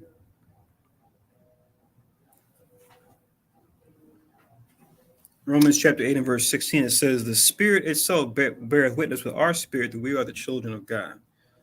So that's the thing we fall back on, because we know when it comes to the world, when it comes to records, right? When it comes to eyewitness, right? Because sometimes you don't have records, you have elderly people, right, that you might be able to sit down with and interview and record that as a means of what things that took place before, right? To show this is who we are as a people, this is where we come from, here's our ancestry, right? Those things sometimes will fail, but the prophecy in the scriptures won't fail, right? These are things we can look at and get that revelation where you can see, wow, we are the children of God, right? And more than likely, brothers, sisters, you are too, based on what you're telling us now. And then you're showing that over the months and years that you come into the truth, as the Spirit adds on to you, you're showing that also, that the Spirit has revealed that you are one of the children of God. So that's our ultimate fallback. We use other things as supplementary, right? As far as, records and things like that, and even some current events in some cases. But ultimately, it's the Spirit. Then it says in verse 17, and if children, then heirs of God and joint heirs with Christ, if so be that we suffer with him, that we may also be glorified together, right? So Christ is going to reign in the kingdom, right? He's going to fulfill that Ecclesiastes 10 and 4 scripture. But now, if we walk that straight and narrow path that Christ did and resist temptation like he did, like we go through right now, we have an opportunity to what? Be on Christ's team to govern the whole earth, right? To be a part of that ruling body, that 144,000. So that's what we strive to do. We want to be heirs of God and joint heirs of Christ. You know, we want to go into the kingdom of style, right? We don't want to go into the kingdom hard-headed, right? As part of that 2/3, and had to get, literally burned into the kingdom, right? We want to take on the furnace of adversity right now, like we see with Hananiah, Azariah, and Mishael. They're taking on the physical and spiritual furnace of adversity, right? They're taking on a literal furnace of adversity, but it's spiritual too, because their faith is being tested to see if the whole world goes left, are you still going to go right? Right? The whole kingdom they were all on one page to bow down to this idol because the king said, and it's the king. But they were like, not going to do it. So that's a serious test, because we know how it is when it's like, you even hear that when they do certain statistics, they say, what are people's top fears? And you say, fear of death, right? Of different kinds, right? And you'll see sometimes that comes in second place. He said what comes in first place, sometimes even more than death, is fear of ostracization, public humiliation. That comes in number one, right? So that whole eye service business we always talk about, wanting to, be a man pleaser and all that. That's a heavy zone. It's a heavy spirit. To even the most righteous brother or sister, when the pressure's on them, can fold and go, okay, fine. I'll do whatever you want me to do. I'll say whatever you want me to say. Just don't cast me out. So it's a serious zone, but we see what they did, so we can be motivated by them and their righteous example. But yeah, that fear of being publicly humiliated is a real thing. And we just gotta be mindful of when we're put to the test on a smaller scale, maybe on a scale like this, but even on a smaller scale, that we don't become weak in the flesh, because the flesh will have you, say and do something that you afterward might be like, oh man, I can't believe I did that. I folded. We might have been one of the ones that read the story about Peter and were like, Peter, man, really, Peter? Really? You're going to deny him 3 times? And then you in a similar situation, and you talking about, I'm black. I'm not an Israelite, You might be in a similar spot, right? In a workplace or in a certain setting where, danger could fall upon you because you admit that you're in the truth. And now you got to look back at yourself and go, wow, I'm a hypocrite. I point a finger at Peter instead of looking at Peter's situation and meditating on it and going, I pray I don't, do the same in that situation, as opposed to, sticking your chest out like, we can do sometimes and go, I can never do that. Yeah, it's easy for you to say that when you read a story, but when you're in the situation, what you going to do? Don't be so high and mighty, because it could be over something much smaller than what he was dealing with. And then you fold. And you gotta, go into the, the quiet place and to work it out with the Most High, and try to obtain that mercy, because you realize, you weren't as you never as much faith as you thought you had, And if you're still here, it's okay. It means you got another day to get it right, get it better, Another big thing too, which, when we see that at camp, people learn the truth as we're teaching it, and then them condemning themselves in the same moment, realizing all the wrong they said. And we try to comfort them and say, look, if you're living and breathing now, Christ isn't back, that means you still have a shot. Don't condemn yourself, right? We didn't know either. Now we know. Now it's all about taking what we know and then using it to right the wrong, right? To atone. So if he's not back yet, that means you got another chance. You got a chance to get it right and get it better. So let's do it with all the days we have leading up to that second coming. Verse 18, for I reckon that the sufferings of this present time are not worthy to be compared with the glory which shall be revealed in us. So everything that's happening right now is intense, it's heavy, right? In the moment, right? In this world. But in the kingdom, we'll look back and go, oh man, I went through that. It was bad at that time, but it's nothing compared to all the great blessing that we have now in the kingdom. You know, it's like that psalm that talks about we were like those that dreamed, right? This right now, this reality, right? This painful reality we're in now, in the kingdom will be like a dream. We'll look back on it and be like, yeah, that actually happened. Wow, compared to everything we got going on now. If we make it in as the 1/3, then our children that we'll have, they'll come to us and say, wow, these guys were in power. These people, they ruled the whole world. And it's like, yeah, son, yeah, daughter, they ran the whole world at one point because of our disobedience. Can you believe it? It's like, wow, that's something else. It'll be like going to a museum, looking at those exhibits, like check out the fossils, of past failed empires. So reading on, and I'm kind of saying just as like a comparison, because in the kingdom, we may even have to do that. It might just be already understood. As far as the way we'll have awareness in the kingdom, it's hard to really pinpoint how that'll be, but it'll be in ways that are beyond just speaking and communicating, right? As we see with the other spiritual gifts, where the Spirit can have us do all types of miraculous things, even things we haven't seen yet. Like we start with verse 16, right? The Spirit. It says, verse 19. I like this because this goes back to the prayer that we're reading in Three Holy Children about praise ye him as going through all the different things and that are part of the creation. It says, for the earnest expectation of the creature is anything created, right? When you see the word creature, you tend to think of, some kind of a horror movie, right? Where it's like, it could be, something that man made or man came up with by manipulating the Most High's creation to create something else. And they say, oh, look at this creature, like, Frankenstein's monster, something like that, right? Creature. But you look up that word, it just means anything created, right? So, regular animals are creatures, but so are trees. So is the wind. So is water, right? The sun, the moon, and stars, those are creatures too, right? And those things we see out there in deep space, those are all considered creatures also, like nebulas, right? And other phenomena you see out there, those are all considered creatures. So it says, for the earnest expectation of the creature waited for the manifestation of the sons of God, right? Which is us getting back on the right foot. I should say the righteous foot.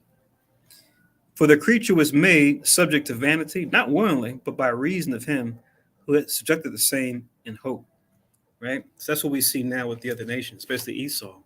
And we've kind of been talking about with the, different perversions that are out there. Like we were talking about the whole, zoophilia. That's, a thing, and you can look up, maps to see what states it's okay and where it's just a misdemeanor. And there's very few, if any, that says, it's a crime that's, punishable like as a felony. It's probably like a handful of states that look at it as a felony, which is another testimony to this wicked kingdom and how wicked the heathen are and the things that they will allow and the things that they will punish. It's just like totally lopsided, But these things they look at as permissible. So that just being an example.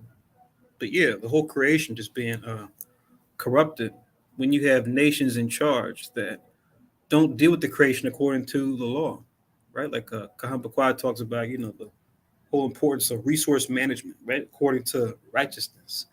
That's what was entrusted to Adam and those that came after him, right? And we're learning how to do that again by going back to what we turn our backs on and realizing, oh, this is how we're supposed to deal with the animals. This is how we're supposed to deal with the water, the trees, right? The air, right? We're learning these things again. Because we once knew them, we forgot them. Now we have to remind ourselves. So it says, reading on, didn't mean to close that. I'll read 20 again, Romans 8 and 20. It says, for the creature was made subject to vanity, not willingly, but by reason of him who had subjected the same in hope. It says in verse 21, because the creature itself also shall be delivered from the bondage of corruption into the glorious liberty of the children of God. Right? So out of the hands of the wicked heathen and back into the hands of righteous Israel, right? Following the law. And I'll stop in verse 22 where it says, "For we know that the whole creation groaneth and travaileth in pain together until now." Right? Just like we would, just like we do at the hands of our enemies, right? It's like, how long till our blood is avenged on this earth, right? How long, Lord, until these heathen, are going to reign, like Ezra, right? So the creation, you may not hear them speak in our language, right? Like, we use languages like English, Hebrew, Spanish, right? But they're saying this too in their own way, right? We may not be able to hear it, like how we hear each other, but they're saying it too. They're like, oh man, how long until we can be at peace, right? Because the Most High gave Adam dominion over these things. So if we're the sons and daughters of Adam, and then we cause the creation all this pain, of course they're going to cry out and look for some kind of salvation. Yeah, something just something to think about. We talk about the environment, and environmental action, right? Because you hear Esau talk about this all the time, about global warming and climate change. And there won't be a mention of righteousness being tied to that, as far as why things are on fire, figuratively and literally, right? And how it's tied and how it's directly connected to sin, transgression, namely those the sin and transgression of those who are in charge, but not just them, but especially them. So let's go back to three holy children. Let's continue on with the prayer, where Azarias is asking all the creation to praise and exalt the Most High and to bless Him. It says in 36, "O ye angels," 37, "O ye angels of the Lord, blessed be the Lord, praise and exalt Him above all forever. O ye waters that be above the heaven, bless ye the Lord, and praise and exalt Him above all forever. O all ye powers of the Lord, bless ye the Lord, and praise and exalt Him above all forever." Right? So all principalities, powers, authorities, right? The waters that be above the heavens, right? The firmament, the water underneath, the water above it, right? All these different things being made for the Most High's purpose. May they praise, exalt above all forever the Most High. 40. "O ye sun and moon, bless ye the Lord, praise and exalt Him above all forever. O ye stars of heaven, bless ye the Lord, praise and exalt Him above all forever. O every shower and dew, bless ye the Lord, praise and exalt Him above all forever." So even these mundane things, right? We would consider mundane, right? Because we see them all the time. We don't think much of them, right? But these things are all important. They all serve a purpose. And may they all praise the Most High that made them. This kind of makes you think of, remember the second Matrix with the sister that passed away? She played the Oracle. And she's talking to Neo, and there she's feeding those the crows. I think they're crows, but she's feeding birds. And she's like, "See that, Neo?" She's like, "There's a program that wrote, there was a program written to govern how these birds work or how the weather takes place, stuff like that." She's like, "There's a program for all these things." And she's like, "Anytime you hear about, like certain things like a werewolf or whatever or something like that," she's like, "That's a program doing something that it's not supposed to do." Right? It's going outside of the rules, the established rules of the Matrix. So you can kind of read between the lines of what she's saying through the truth. You pretty much hear what she's saying. She's pretty much going into the law the Most High gave the creation that governs it. Like we read in Ecclesiastes, the first chapter, the water cycle, the sunrise and the fall, the changing of seasons, right? And then you can even look closer and look at the role that man's supposed to play, right? As far as following the Most High's law. And that's all we really need to do. Like the end of Ecclesiastes tells us, right? The whole duty of man. But then she mentions some things that deal with like the left-hand side, right? Within the context of the Matrix. And knowing the truth, you go, "Oh, I see what they did there," right? Because, mankind is the one who's always wants to go outside of the mold set for him because he has a choice to.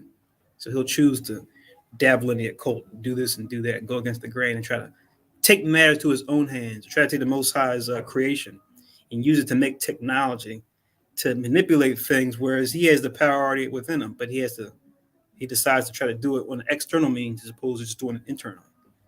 So if you read between the lines of like scenes like that, you can kind of hear what's being said as far as, oh, okay, you know, I get what's going on here. As you know, her character kind of serves as like her namesake, you know, an oracle, like a prophet. In her case, a prophetess. But yeah, I just think that's interesting. But it kind of makes you think of what it might remind me of that when we read this here, as it talks about all these things you really wouldn't think about, but just how important they are. As she stressed, you know, to Neo in the movie.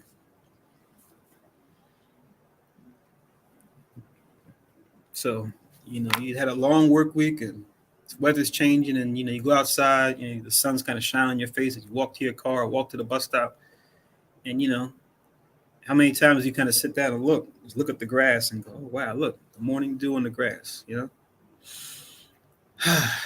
fresh morning air. Listen to the squirrels, you know, chirping, or the birds, right? Sometimes you forget to listen to the birds, or look at the squirrels kind of, you know, running around and grabbing their acorns and nuts and stuff, and just look and go, praise be the Most High, you know, all these beautiful things happening. Because when we're in our own mode, going through our own affliction, it's hard to see that. It's just tunnel vision, you know. It's like, oh, God. Another day, you know, and hell on earth, which it is, but you know, just don't forget. Now, all these things look forward to us coming back into power so that they're not corrupted as they've been. It says in verse 41, O ye stars of heaven, bless ye the Lord, praise and exalt him above all forever. Every shower and dew, bless ye the Lord, praise and exalt him above all forever. All ye winds, bless ye the Lord, praise and exalt him above all forever. So from the light breeze, right, to the tornado and hurricanes, right? All these things should praise the Most High and thank the Most High for their being as they serve their purpose. O ye fire and heat, bless ye the Lord, praise and exalt him above all forever. The summer season, right? The hotness of day, right? Even places like in America, they have Death Valley out there, right? I think it's in Nevada, where it's a certain place where it dips down to a bowl. They said it's the hottest place in North America. It says it gets up to being 135, 140 degrees in that Death Valley out there in Nevada. But even that should exalt and praise the Most High, because even that serves a purpose, right, amongst all the creation. Verse 44, sorry, 45. O ye winter and summer, bless ye the Lord, praise and exalt him above all forever. So we can't forget about the different seasons, right? And we see that these have been going on forever too, because what do people do? They'll say, oh, that was back then. We talk about how old people got, and we shame ourselves now. We say, we only lived to 70. We used to live for centuries before we were keeping the commandments. What happened? How come our lifespan keep getting cut shorter and shorter? That's a shame. And you say, oh, hold on, brother. Hold on, sister. That's not wise, because we told time differently back then.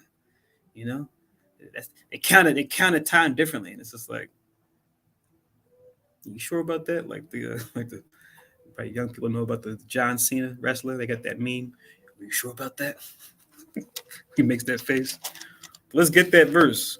It goes along what we just read in verse 45, right? This is Genesis chapter 8.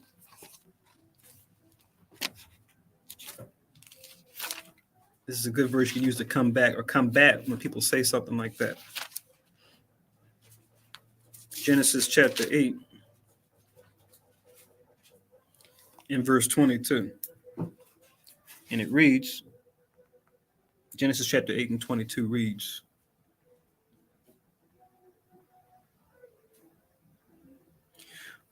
while the earth remaineth, right? This is after the flood subsided and Noah set up a burnt offering to the Most High, right? Showing you they had to know about the law, because how would he know how to do a burnt offering, right? Just like Abel, right? How did he know what offering was acceptable? And Cain knew too, because Cain was held accountable. So it should let you know that the first two sons we read about, besides Adam, They knew the law, right? So we see Noah knows it too. You read above. But it says, while the earth remaineth, seed time and harvest, cold and heat, summer and winter, and day and night shall not cease. So just like we have seasons now, right? Which pretty much they sum it up to two, but you want to call the in-betweens, right? Like spring and fall. We classify them as seasons. But if you look at it, they're really just transitions into summer, right? Or into winter. So you've always had the seasons, right? You've always had day and night, sunrise and sunset. So when it talks about them living, 400, 600, 900 years, that's not anything crazy. It's literally that long, right? And that's how long we're supposed to live. It's just we haven't seen it now, so that's why it seems like far-fetched. Where you read and go, "Oh, that's a cute fairy tale," right? I love the fantasy I read in the Bible. That's what the gainsayers will say. But no, Why is someone living like that long now? yeah, and the answer's there, but then Same. right. So it goes back to accountability, right? We don't want to be accountable to what the Bible says because it's written so long, we don't know what it's saying. It's been translated over and over. It's like, no, it hasn't. It's just from one language to another, man. Just like any other book that you read. Not to make a big thing of it. I use that one too. I'll use classics that we had to study in high school and college, right? If we went to college, like the Odyssey, Jason and the Argonauts, and if you went into political science, you might have read Sun Tzu's Art of War or Plato's Republic, right? How come nobody has the smoke for them? Oh, we don't know. We don't know what it's really saying. But it wasn't written in English at first. It was written in Greek. It was written in Chinese. It was written in Italian, French, whatever the language. So how is it you can read that work in English from people who knew both languages and just did the translation? When it comes to the Bible, we got no idea what it's talking about, right? Well, everything is subject to interpretation. But we can go into those other classics, right, from those other nations, right, and read it from Sanskrit to English, Chinese to English, cuneiform to English, hieroglyphics to English, French to English, Spanish to English, right? We can do that. When it comes to the Bible, we can't read that. We can't read it and understand it. So it just shows you the hypocrisy due to what? Lack of accountability. People don't want to be accountable to what the Bible's saying. So that's why they want to stay in that realm of we don't know what the Bible's saying, so that we can say and do what we want, instead of being accountable to what the principles of the Bible are actually talking about. So yeah, reading on 46. O ye dews and storms of snow, bless ye the Lord, praise and exalt him above all forever. O ye nights and days, blessed be the Lord, praise and exalt him above all forever. O ye light and darkness, bless ye the Lord, praise and exalt him above all forever. Right? Very reminiscent of Genesis, right? The darkness he called night, and the light he called day. And the evening and the morning were the first day, right? So may those things praise and exalt him above all forever. Then it says, O ye ice and cold, bless ye the Lord, praise and exalt him above all forever. O ye frost and snow, bless ye the Lord, praise and exalt him above all forever. So the cold seasons that we're starting to come out of now, right? Or the further we go towards the poles, may those things praise the Most High, right? Even though there's not a lot of people up there, those things serve their purpose. You got animals up there too, right? Like penguins and polar bears, right? They're all part of the Most High's creation. May they praise and exalt him too. It says, O ye lightnings and clouds, blessed be the Lord, praise and exalt him above all forever. Right? So clouds and lightning, right? Like we see different cloud patterns, right? During different times of the day, different places. And then lightnings, right? When it storms. And it's so ironic, right? Because from then till now, anytime there's a lightning storm, right? Accompanied by thunder, you see how, even though we have technology and advancement and things like that, we see how the lightning and thunder just shake things up, right? Where when thunder hits loud enough or lightning cracks hard enough, You hear people's car alarms go off, right? Especially like in the summertime, right? It's like a thunderstorm in the summer, and you hear the crack, and you hear that wah, wah, wah, wah, wah, wah, wah, wah. You'll hear someone's car alarm go off, or people be outside, drinking. They say, "Oh, it's getting dark out." Ha ha! As soon as that thunder cracks, everyone, they got a drink in their hand. Drink goes up in the air. Oh, oh! Or people they crouch down like, oh, oh, oh man, let's get inside, right? Right? People are shook just like that. Once that thunder cracks. So, it gives you an image. It gives you somewhat of an image of what were they looking at in the time of Exodus, right? 18 and 19, when the Most High was on the mountain, right? And had the cloud there with the lightning, and it was just continual lightning. I just imagine, how that will make everyone so afraid, right? And you can pretty much see why they told Moses, look, you go and talk to him, because we don't want him to talk to us, otherwise we'll die, right? From seeing this cloud, all the lightning coming out of it, So we just got one little strike of lightning, one little cloud. You see how, scared we get. So just imagine like what happened in Exodus. It says in verse 51, and that's not even the Most High, that's still his creation, but just his creation can cause that kind of fear, right? From the dark clouds and the lightnings. That's why the Most High is like, if you were even to behold me in my own being, you couldn't take it. You would just drop dead. That's why he told Moses, no one can look at me and live, right?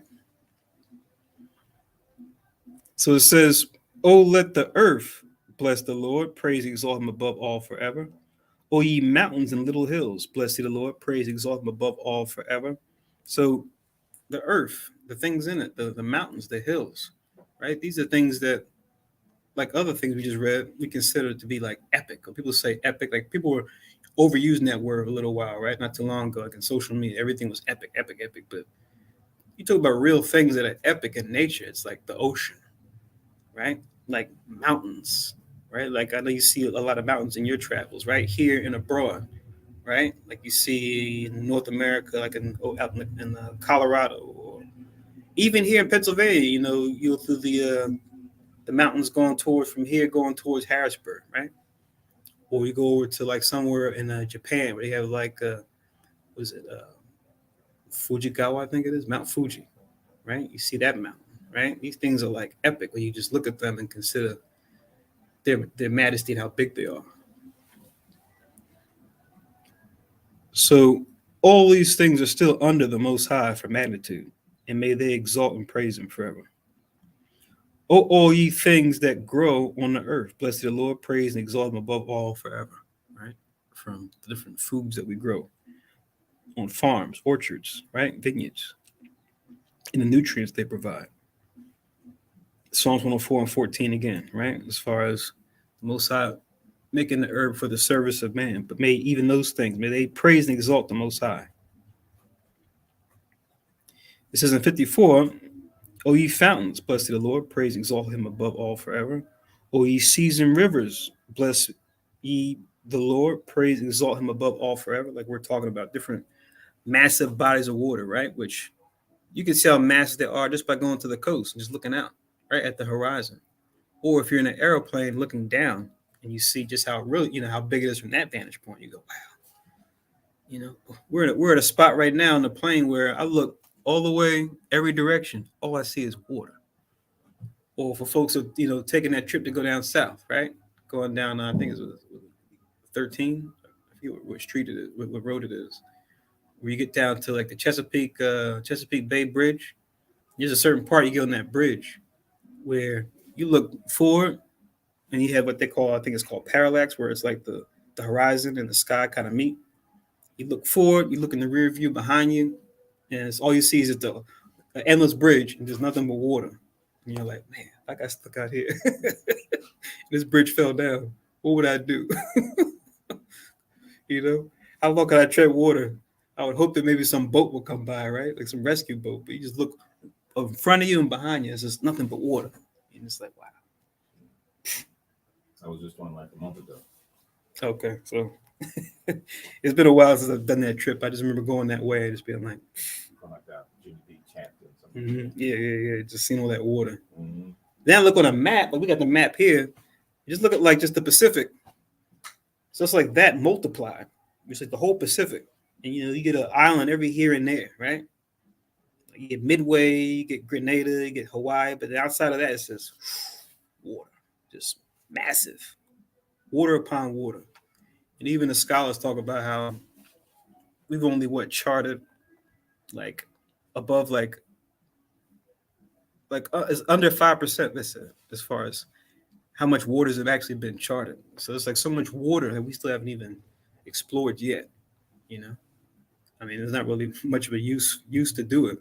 You really only need to do it more so where people are, right? But all this water has still been uncharted. So all these things the Most High made, and even He's greater than that, because He's greater than His own creation, obviously. Then it says in 57, "O ye whales and all that move in the waters, bless ye the Lord, praise and exalt Him above all forever." Right? If you've done scuba or even done, watch this nature shows going underwater, you see all the different life that's down there, right? And all the different things that they got going on, things that you would never see because, you go super deep down, right? And the light that comes from like the sun, it's already being absorbed by the water at that point to where it's just completely like dark down there. But you got animals down there the Most High made that are able to live just fine with like no light at all in the deep, darkest recesses of the sea. But they're exalting the Most High, right? They're praising Him. So it's just so many wonders when you think about all this. Then it says in 57, "O ye fowls of the air, blessed be the Lord, praise and exalt Him above all forever. All ye beasts and cattle, blessed be the Lord, praise and exalt Him above all forever." Going back to the creation again. I think it's interesting too when you read about the fowls of the air compared to the beasts and cattle. Right, it tells you the fowls of the air, right, that they weren't made out of the earth; they're made out of the water too, made out of the water itself. So all the birds, like it says, the fowls, they were made out of water. So the Most High had the angels change water, H2O, and use it to make birds. You know, and how does that work?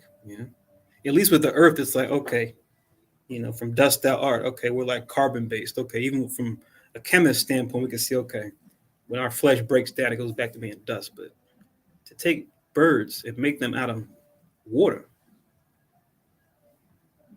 man, like how would you do that? And how would we do that, without, some kind of, even with technology, how would we do that? It just shows just how the Most High is on a totally different level. Sorry. That's what the scientists see or something? Like the birds came from water. No, the scriptures tell you that. Oh, the scripture? Right. What I'm saying is, as from a worldly scientist perspective, like how do you explain something like that? Like how do you get the water molecules and make them into, DNA is going to give rise to a certain type of bird, of all types. And then you think about, what happened in the wilderness when we were, like you were talking about, not appreciate anything last night in the class, Kahan, and how you said they were mad about the manna, and then they said the Most High was like, all right, I got you. You want some what was it? Partridge? No, quail. Quail. And then it says they were like by a body of water in the wilderness, and the Most High caused the quail to come out of the water, right? Right in line with what it says in Genesis, right? As far as the birds come out of water. And it says like they got the quail, rounded them up, and prepared them. And it says right when they were biting, getting ready to bite into the quails, as the Most High just spoke them. Because he just saw how unappreciative we were, It's like he did this awesome miracle, and it's like not even like, oh, thanks, Most High. It's just like, yeah, give me what I want. It's just like, really, what I have isn't enough,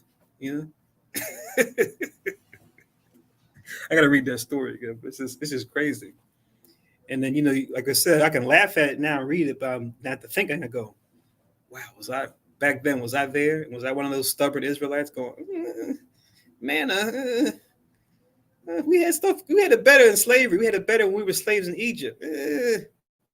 Like I always joke with Kanye Kanoe. We always joke about the. And was it Numbers where they're like, we had the cucumbers, the melons, the leeks, we had all this other stuff in Egypt. Now we got stuck. Now we're stuck with this manna. It's just like, really, Israel, never good enough, huh? But yeah, it says the Most High smote them once they bit down into that quail that came out the water.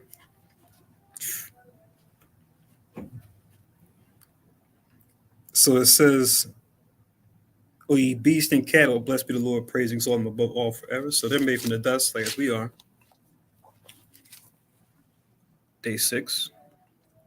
59, 60.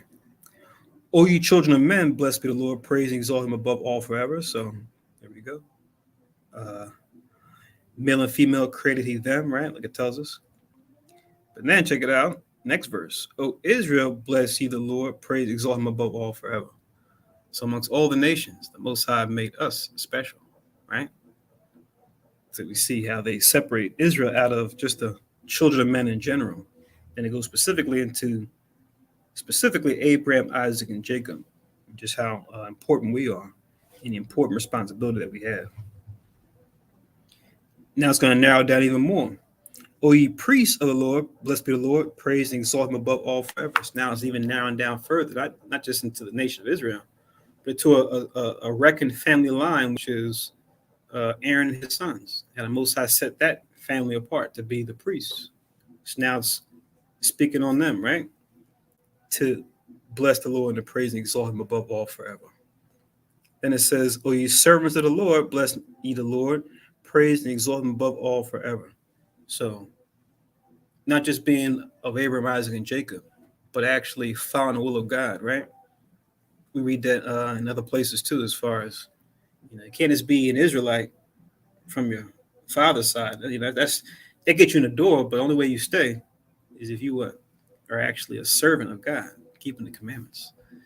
Just like when Christ saw Nathaniel, you can write down, I think it's St. John 1:47, right? Where Christ looks upon Nathaniel and he says, "Behold, an Israelite indeed, in whom is no guile." Right? So an Israelite indeed, even the word itself, indeed, right?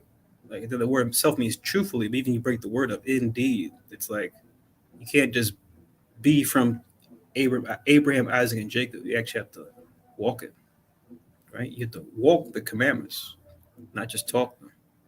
So he saw that in Nathaniel when he looked at his soul, and that's what he told him. That's what he said about him.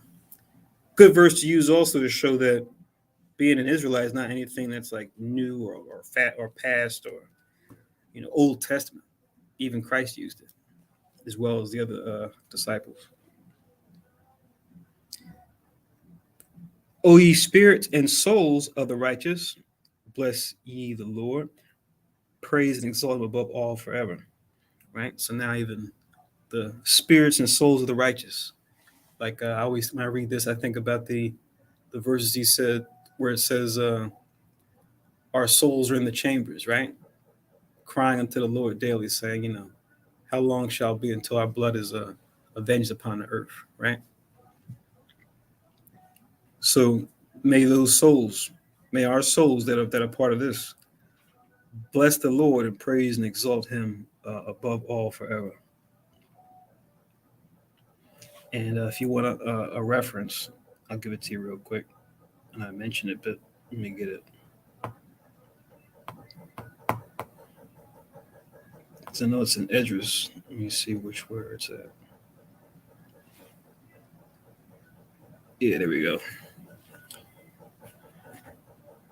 So for spirits and souls, verse 64. Second Esdras, chapter 4.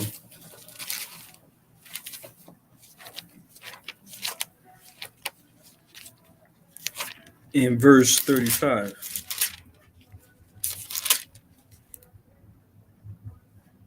Second Esdras 4 and 35.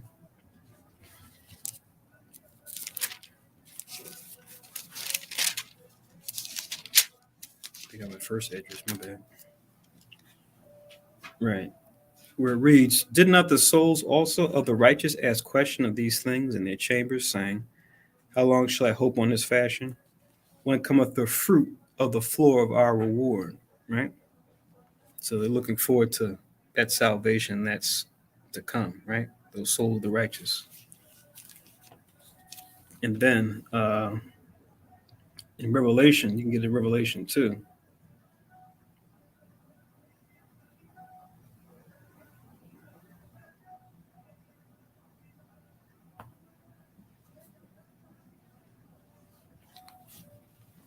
Revelation chapter 6.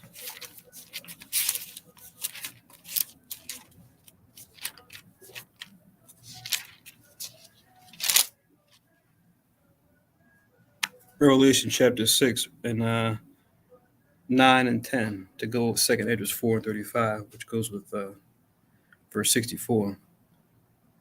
So Revelation 6, 9 and 10, it reads,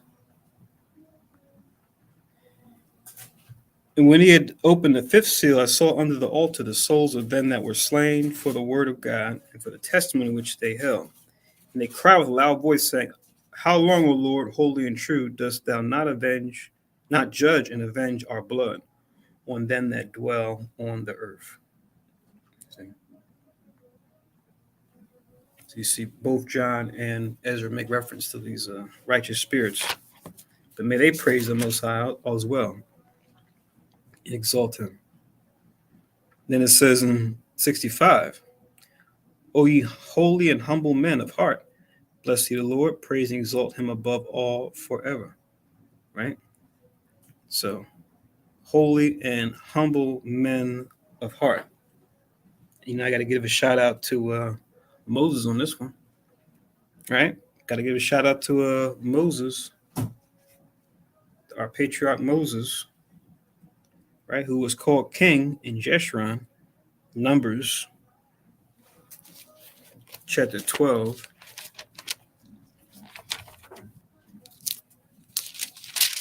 Numbers chapter 12 in verse 3. So Numbers 12 and 3, where it says, "Now the man Moses was very meek, and above all the men which were upon the face of the earth." See that?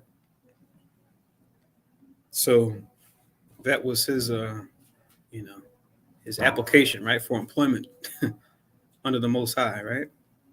It was his spirit and how meek or how humble he was.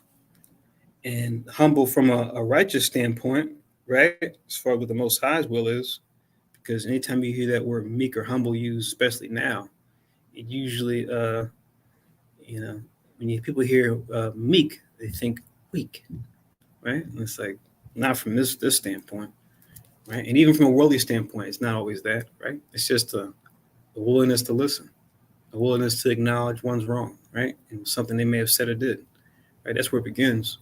But now the proper context is being able to acknowledge a word or deed that was mistaken according to the Most High standard, right? That's what we're talking about here when it comes to Moses. And at that time, throughout all the people, it was him, right, that was very exceeding when it came to this particular fruit of the Spirit. And the Most High looked at that and said, okay, I'm going to pick Moses to do my work, right? And we see this being a quality of his, right? So meek doesn't mean, what does meek mean in this context? What I just said, as far as being able to acknowledge something you said or did that was wrong, right? Just being willing to receive, to learn, as opposed to the opposite, which is being proud, being proud or having pride. Maybe that's what I was trying to say. That's why I told you in Proverbs 16:18, right? Pride go before destruction, and a haughty spirit before a fall. So meekness and humility are pretty much the opposite of pride and being proud, right? Because when you're proud, you can't be told anything. You know it already, right? You know it already, and you're better than everybody. There's no room for growth or learning.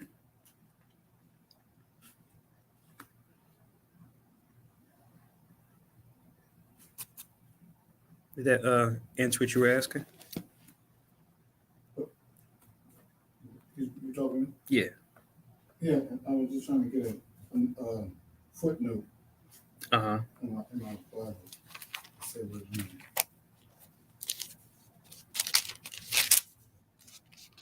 Remember Christ said in the Beatitudes, the meek shall inherit the earth, right? Well, it's one. Okay.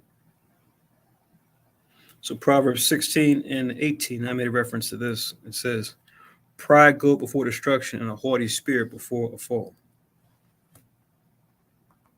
You said Proverbs 16? And 18, right? That's the verse I was referring to earlier, which is opposite to being meek and being humble.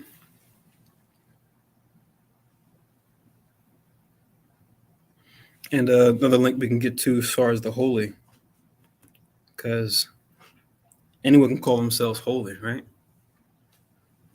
You know, we even got colleges, universities, high schools called Holy Cross, Holy Trinity, right? It's, oh, holy, holy.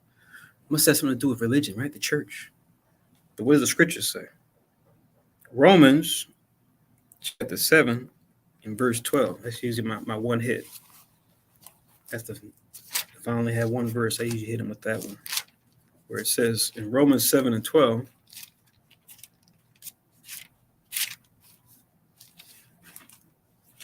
if I can find it, Romans chapter 7 and verse 12, which reads, wherefore the law is holy and the commandment holy and just and good, right? So that's what's holy according to the Most High, right? The law and the commandments. So we're supposed to be holy under Christ. How can we do away with the law and the commandment? Who came up with that doctrine? And why are we so motivated to follow a doctrine like that and teach others to do the same? So yeah, that's how you show folks what it means to be holy. So 66, it says, O Ananias, Azarias, and Mishael, bless ye the Lord, praise and exalt him above all forever. So now it's going right back to the immediate folks that are under question here. Those that are being thrown into the furnace, right? Daniel's 3 friends. For he had delivered us from hell, or the grave, right? We're talking about the heavens. Now we got hell too. One of them being the grave, the other one being captivity. Just like the first heaven is rulership, the first hell is captivity. Second heaven is the sky, right? Going up. The opposite of that is the grave, right? Because you go up or you go down. What's above? The sky, right? The firmament. So they use the term hell as the grave. Mm-hmm. That's an easy way to remember. Outside of the third heaven, how to remember the first and second heaven and hell. They're pretty much just opposites. So heaven rulership, hell captivity. First heaven and hell. Second heaven, the sky or the firmament. Second hell is the grave, going into the ground. Then you get the third heaven, which there's no third hell. But, you know, Christianity, you know, so-called Christianity will bite from mythology and tell you, yeah, there's a place like Hades that the Greeks talk about, right, where the souls go. Which they even got that from a Hamite story, right, about, you know, another place where souls go when you die, and also other stuff. You got Dante's Inferno, right? 9 levels in Dante's Inferno, right, that you go through. All these stories, people read these stories and they think that this is actually doctrine. You know, this is how it works. Or you can get stuck in between. Now you're in purgatory, right? That's why I go to the haunted house, you know, and I hear those voices, those people that lived in the house. They're still hanging out in that house. And you got movies, and then once you watch the movie, it's like, you know, now you got the image in your head, and you just think, oh, that's how it works. It's like, nope. Unclean spirits, they can, you know, do all types of stuff. And they can be very dishonest about a lot of things, you know. Yeah, like if you guys remember this guy, I'm not sure what he's up to now, but this guy, John Edwards, crossing over. Yeah, the show used to come on. Sometimes I think he might have been a guest on like Oprah and like other talk shows at the time, like Sally Jesse and, you know, other shows he would have guest spots on. Then he had his own show, and then people be in the audience, right? And he would go over to a group of people and be like, you know, hey, how you doing today? Okay. He's like, oh, I'm getting something, right? He'll sit down with a family and be like, all right, I'm getting something. I'm seeing a baseball field. I'm seeing a catcher's mitt. Yeah, a catcher's mitt. And I'm hearing a voice saying, it's okay. Everything will be all, it'll be all right. I forgive you. And people start crying. Oh, oh, that's Grandpa. That's Grandpa Cletus. He used to love baseball. His favorite movie was Field of Dreams. That was his favorite movie. He told me if I build it, they will come, just like the movie. That's him. This is like, how do you know that's him? How do you not know that that's an unclean spirit just knows about him? That this John Edwards is talking to. Because unclean spirits, they have certain, knowledge too, certain abilities too. Doesn't mean it's the Most High in Christ. Doesn't mean it's the actual spirit of the person. They know things too. So, and they can even change form, even change their voice to sound a certain way, right? So, if you get really involved, with those little where they sit down and do the prayers, and you hear the voice, you go, oh, it's him. That's just like him. Unclean spirits can do that too. Because Ecclesiastes 12:7 tells us when you die, the soul goes back to the Heavenly Father who gave it. So anything you hear beyond that, you got to look at it sideways and go, I don't know. But, we see guys like this. He's on TV, right? He's got all these people watching. And, you believe that because you don't know the scriptures. You believe that and go, oh, wow. So we can get stuck when we die. Our soul can get stuck somewhere on this level.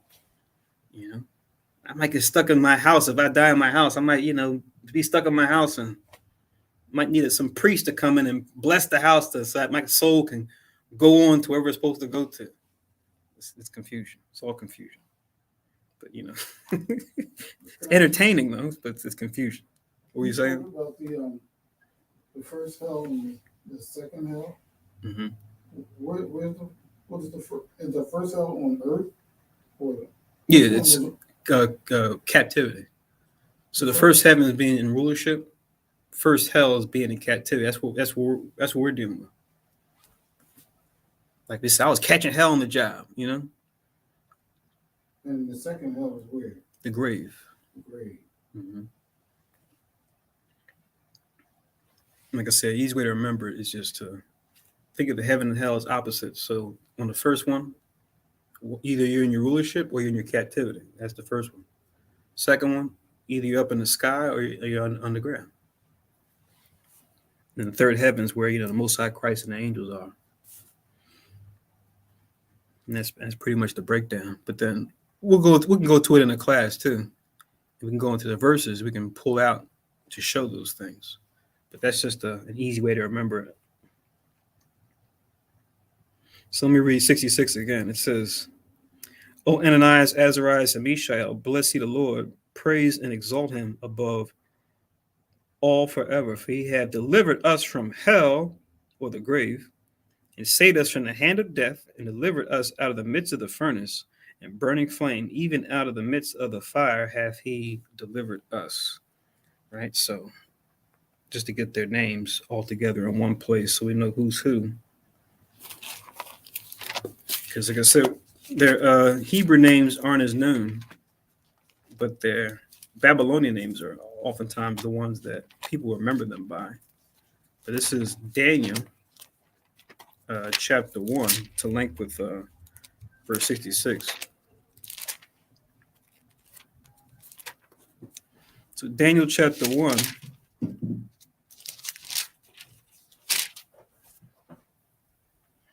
Yeah, I gotta look that guy up that Edom might do up, see what he's up to now. Cause he's like in that category of like those Sylvia Brown, these people that have these psychic powers, trans mediums, they have a special gift to talk to those from the other side, People will tune into them like they would the Most High himself. Like, yes, hold on to every word that someone like him or her would say. As if it's gospel. So Daniel chapter 1 and verse 6. And also I'll read verse 7 to go with verse 66 in Song of the Three Holy Children. So Daniel 1:6, it says, Now among these were of the children of Judah, Daniel, Hananiah, Mishael, and Azariah. Verse 7, unto whom the prince of the eunuchs gave names.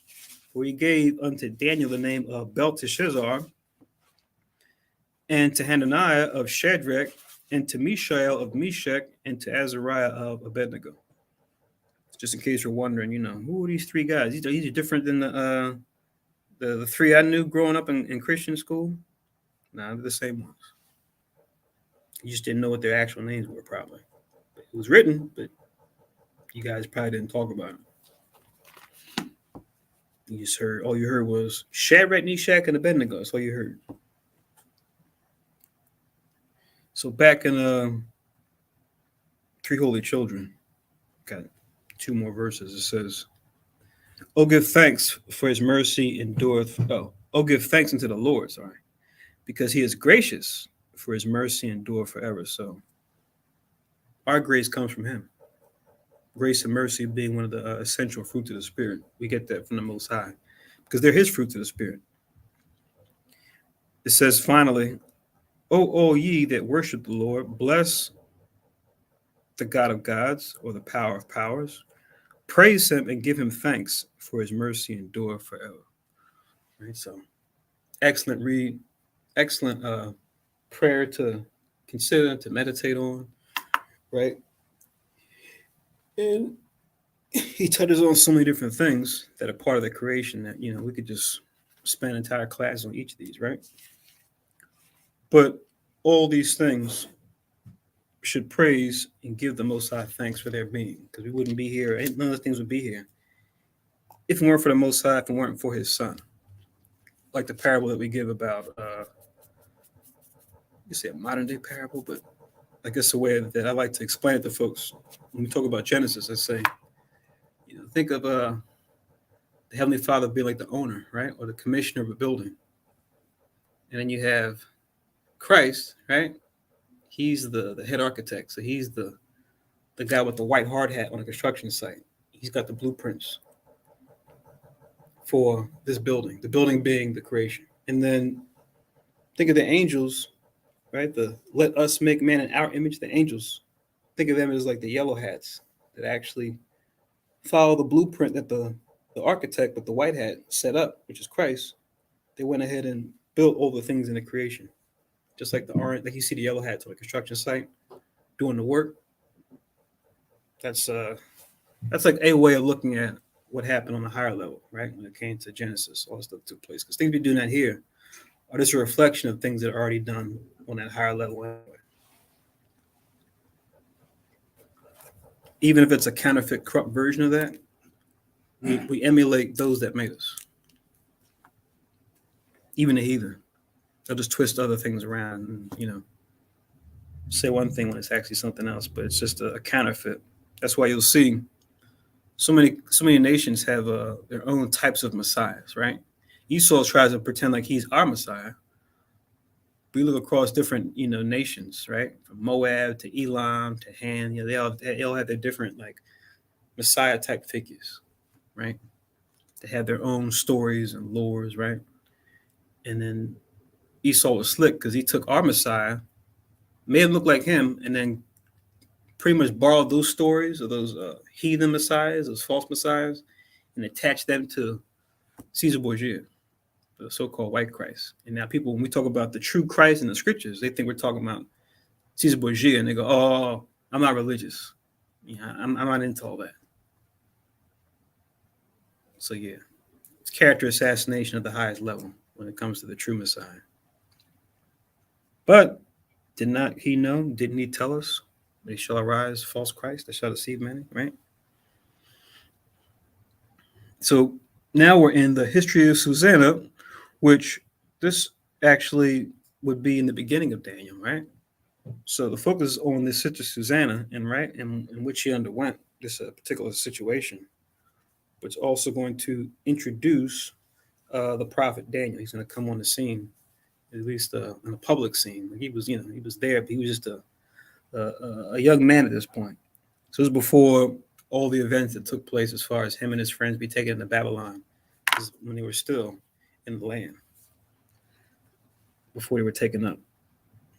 So it's like like when they have these different TV shows, right? And they do like a backstory, right? They took a flashback or like a time skip back in time. You see the main characters like they're older in the regular storyline, but they show them when they're younger. So it's kind of like what this is for Daniel and the people who were there at that time, namely Susanna and her family, and what's going to take place. So let's see what happens. It says, there dwelt a man in Babylon called Joachim, and he took a wife whose name was Susanna, a daughter of Chelcias, a very fair woman and one that feared the Lord. Right. So now we have a man Joachim and his wife Susanna. Right. And it says her parents also were righteous and taught their daughter according to the law of Moses. Right. So this is before Jerusalem was destroyed, but clearly at this point some of us were already taken into captivity. Right. Because remember, you read about that taking place, like I said earlier in the class, beginning to happen actually in the early 600s BC. But it really came to a head around 586 BC when it came to destroy the entire city. But we had this exchange between Babylon over a little bit of time after Josiah passed away. And then Jeremiah was talking to each of those kings, warning them, right? So it was like a process. Because like what happened in Daniel actually took place before 586 BC, as far as him being rattled up and taken into captivity. That Jerusalem before after that, and then even a little time after that, and we read about this in Daniel. Daniel talks about even the end of the Babylonians, which was shortly after they destroyed Jerusalem. It wasn't too long after that. And when the Persians and the Medes came into power after them, that happened while Daniel was in Babylon. So yeah, Jeremiah, Daniel, even Ezekiel, they were all prophets around the same time, contemporaries with each other, all throughout the events that led up to the destroying of the temple. So some of us were already in Babylon as captives at this point, but just not the large influx that happened at 586 BC. That hadn't happened yet. But now we're talking about, once again, this husband and wife and how her parents were righteous. So they taught her in the same fashion. It says, verse 4, now Joachim was a great rich man and had a fair garden joining unto his house.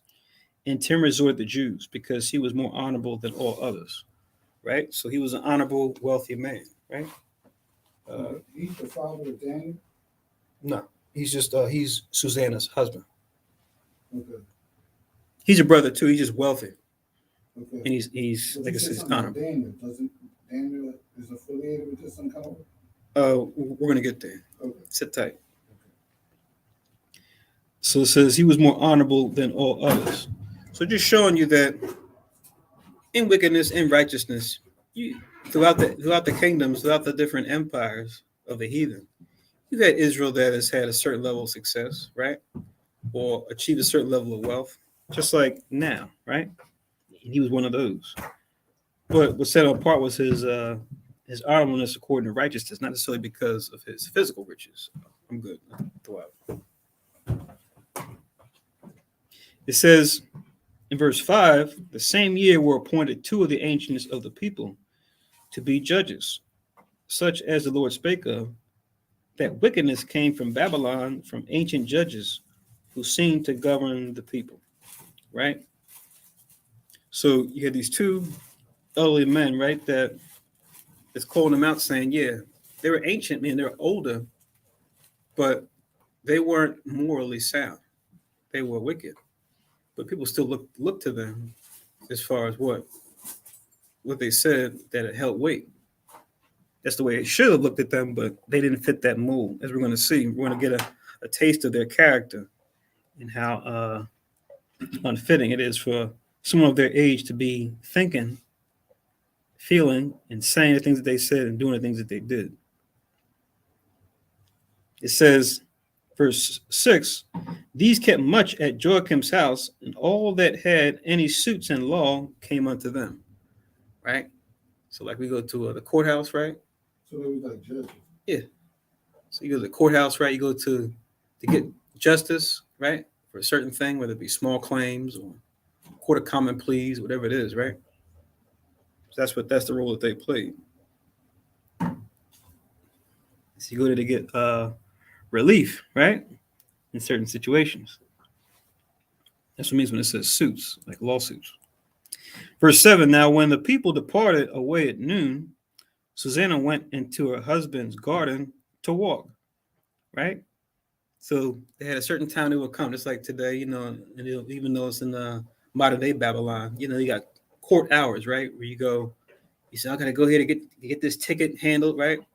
Or go here to get this suit taken care of, and then, you know, handle my business. You got to go to a certain time. So the people went away at this point. So I guess they closed business to hear suits. They probably had a certain time during the day where they did this. But it says that she went into her husband's garden to walk around this time when everybody left. It says in verse 8, and the two elders saw her going in every day and walking, so that their lust was inflamed toward her. So we read above that it says that she was a very fair woman and one that feared the Lord, right? But the heck with her fearing the Lord, these guys just looking at her just on the carnal aspect, right? Yeah. Not only that, she's a married woman. These supposed to be ancient judges, right? That people are supposed to go into for, you know, different domestic disputes and other types of matters, right? But it says they're lusting after this married woman, watching her just walk around, mind her business. Verse 9, and they perverted their own mind and turned away their eyes that they might not look unto heaven, nor remember just judgments. So they turn their eyes. It says they turn their eyes away that they might not look into heaven, because the minute they look into heaven, it'll be a reminder of not to say he's only watching up there, you know, most I can watch you from any angle, but just as a reminder that, yeah, the Most High clearly sees my heart, you know, and what I'm thinking. So they look away as if to put it out of their mind that the Most High is like looking upon their lust, their unlawful lust of desire of this beautiful yet married woman. So it's like they want to kind of look away from it, you know, like you show someone the Bible and they look away like, oh, don't show me that, or don't talk about that right now, you know. You read your scriptures and your friends are getting ready to go to the club to do the worst. You reading scriptures. Stop saying that, man. Just stop talking about that. You know, I'm trying to get in my mode, you know. Like the young kids, they got a name for it. They call it demon time. I'm trying to get on my demon time. He's talking about God and the Bible. Stop, you know. That's what the kids call it, that, yeah. So it's like, You didn't get that from a rap album or something? that's a good question. But you get the idea. Pretty much you're in a mode where unclean spirit wants to tag team with you. Oh, you about to smoke what? Oh, you about to fornicate with who? Okay, let's do it together. Let me hop in, you know, and enjoy the ride. And the unclean spirit of whatever that lust is on you while you making the choice to do the worst. And it's like, yeah, let's go. Let's destroy ourselves. Yeah.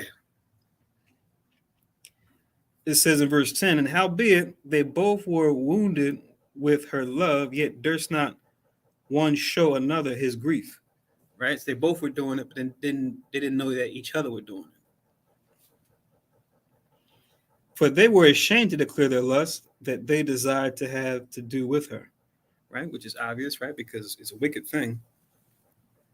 One, and two, these guys are supposed to be judges, right? That people look up to for counsel, for advice on things. Yeah. And here they are, right? Corrupt as all get out with this carrying this thing around. It's not just like, okay, you see someone's beauty and go, oh, wow, she's very beautiful, you know, and she's righteous. Joachim's a blessed man, and keep it moving. No, they're looking at her and looking and looking and looking some more and looking some more and thinking and, you know, all types of thoughts, right? And it says, yet they watch diligently from day to day to see her. So it's like every day, like I can only imagine, right? And it says, I guess they did the suits in the morning, right? Because it says, the people departed away at noon. So these two judges are probably looking forward to noon every time, right? Every day when they got done with their suits, they said, "Oh, this is probably the time we're going to come out and walk around," you know. So got their hearts ready instead of having their mind on their righteous work and just being righteous. It says, and on the one said to the other, rather, and the one said to the other, "Let us now go home, for it is dinner time," right? So when they were gone out, they parted the one from the other, and turning back again, they came to the same place. After that, they had asked one another the cause. So they pretty much played the game with each other, like, "Oh, well, that was a good day, so time to go home and get ready for supper. All right, see you later. Good. Quite a day at the office. Let's go home." The office being Joachim's house. He was a wealthy man, right? His house obviously was big enough for them to actually have people to come to, I guess, wherever the court was to hear matters, right? So they kind of walked away like they were going home, but they weren't. Then they came back. They saw each other, and it's like, wait a minute.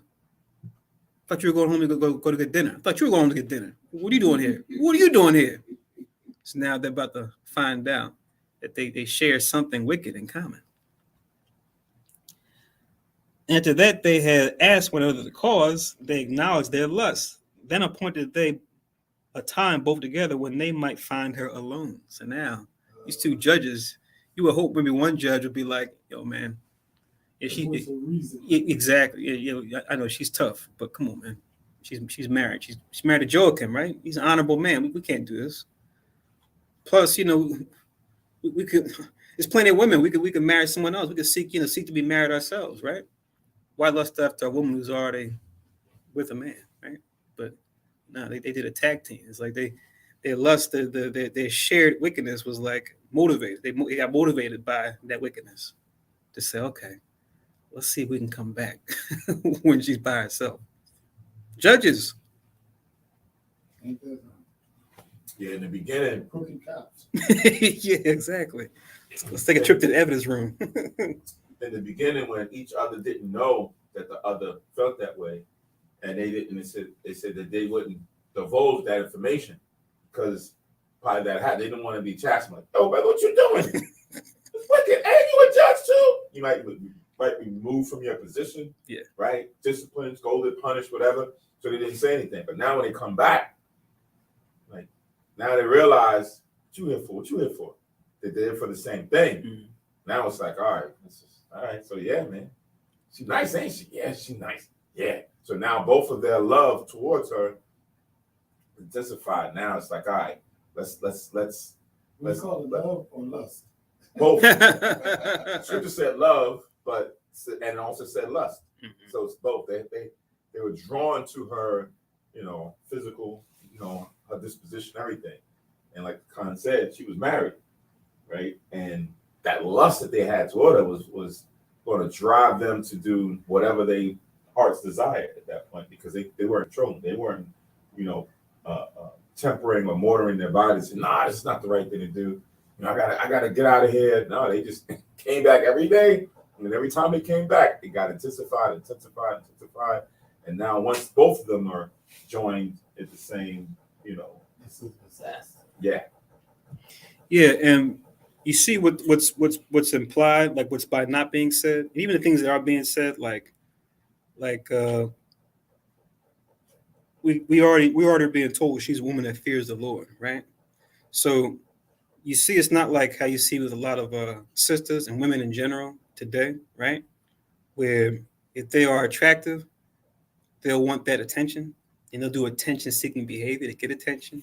Walk around and be out in certain places and post stuff online through different websites. I don't have to say the names of websites, but for that attention, right? And sometimes for gifts, for rewards, right? From what they call simps, right? It's the opposite of a pimp, apparently, in the world, right? Where you just fawn and feign, fawn over a woman and give her, your time and energy and resource just because of how she looks, right? So she's not that. You see here in verse 7, it says she's not just, out when they're doing like matters. She's just not like hanging out in the courtroom, like, oh, what's going on? Like looking at me, and she's walking around with the dress and picking up stuff and bending over, just doing stuff to get people's attention. Like, she's not that. She's waiting for everyone to leave so that she can go out and about. She's not trying to, be out there in the open like that. Yeah. So you see it already, but it didn't matter because these guys were, clocking her movements. Even though she's not trying to, make it about her and be the center of attention like that. It's a good point that you bring out as it pertains to today's sisters, and not all of them, right? But today's sisters of today's generation are just that, right? Their clothing is what they use, or their outer is what they use to attract men. And sometimes they go overboard, right? They go, way out of the way to dress a certain way to attract or entice men with their clothing. The scripture tells you, as far as for women adorning themselves with modest apparel. So this sister, being a man of the Lord and being of the times, most likely, of course, she's in modest apparel. So imagine these guys is drawn to her, who's a sister of the Lord, dressed in modest apparel. Imagine how worse that gets when you have sisters of today who dress in non-modest apparel, right? Who are purposely accentuating their body, showing off cleavage, derriere, all kind of things. And they're doing things to enhance them, to get it even more enticed to them. I remember me and my wife went to a restaurant, and the waitress, she looked, in her, I would say somewhere in her mid to late 40s. Mm-hmm. And she came with like a, what we call a wife beater, just a wife beater, and probably had something underneath, but she had like humongous breasts. Mm-hmm. And I was like, yo, what the heck is this? Why would she come to our table like that? I said, well, of course she purchased them to accentuate them. She's showing them off. And of course, now you have men that's in a spirit like this who are judges but still think like this. Imagine what they would do, right? Imagine they're coming there every day. Oh, they're going to sit at that bar. I'm going to look at her all day long. I'm coming at lunch. I'm going to come for happy hour. I'm coming just to look. And then after you look, that continuation of desire is going to fall into something like this, right? Mm-hmm. So it gets worse. The sin gets worse over time when, especially, both parties are not thinking right? In this case, we're going to see how the storyline plays out for her. But for the women that's out here, along with the men, the fate turns terribly drastic as far as what the outcome is. And we sit back, oh man, it shouldn't be that way. She should be able to do whatever she wants to do. Women can wear whatever she wants to wear. And it's like, no. Granted, the men are wicked themselves, right? They should correct the sister. They should say, sister, you should put it on some more clothes. I know you're trying to entice me, but that's not what's going to entice me, right? Nah, not today. We see that all the time. Brother walk by, brother the camp sister walk by. right. Yeah. You like, brother, we was just breaking down Deuteronomy. We was giving you who you are. Look, bro. I'm right here, bro. I'm right here. Hey.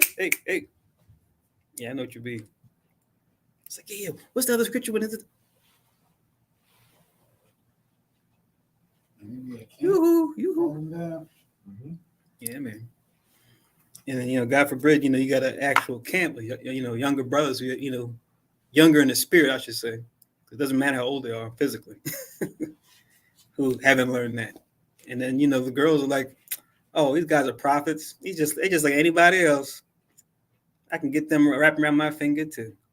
They're supposed to be, God's servants.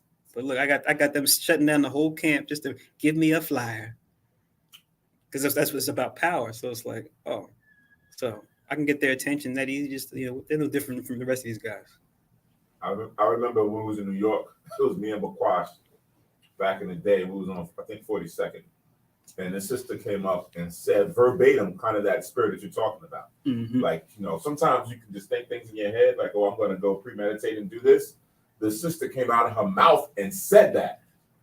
Like, I know that you guys want me. I know you guys are looking at me and this, that, and the third. Damn. And pretty much she was saying that my body parts run y'all.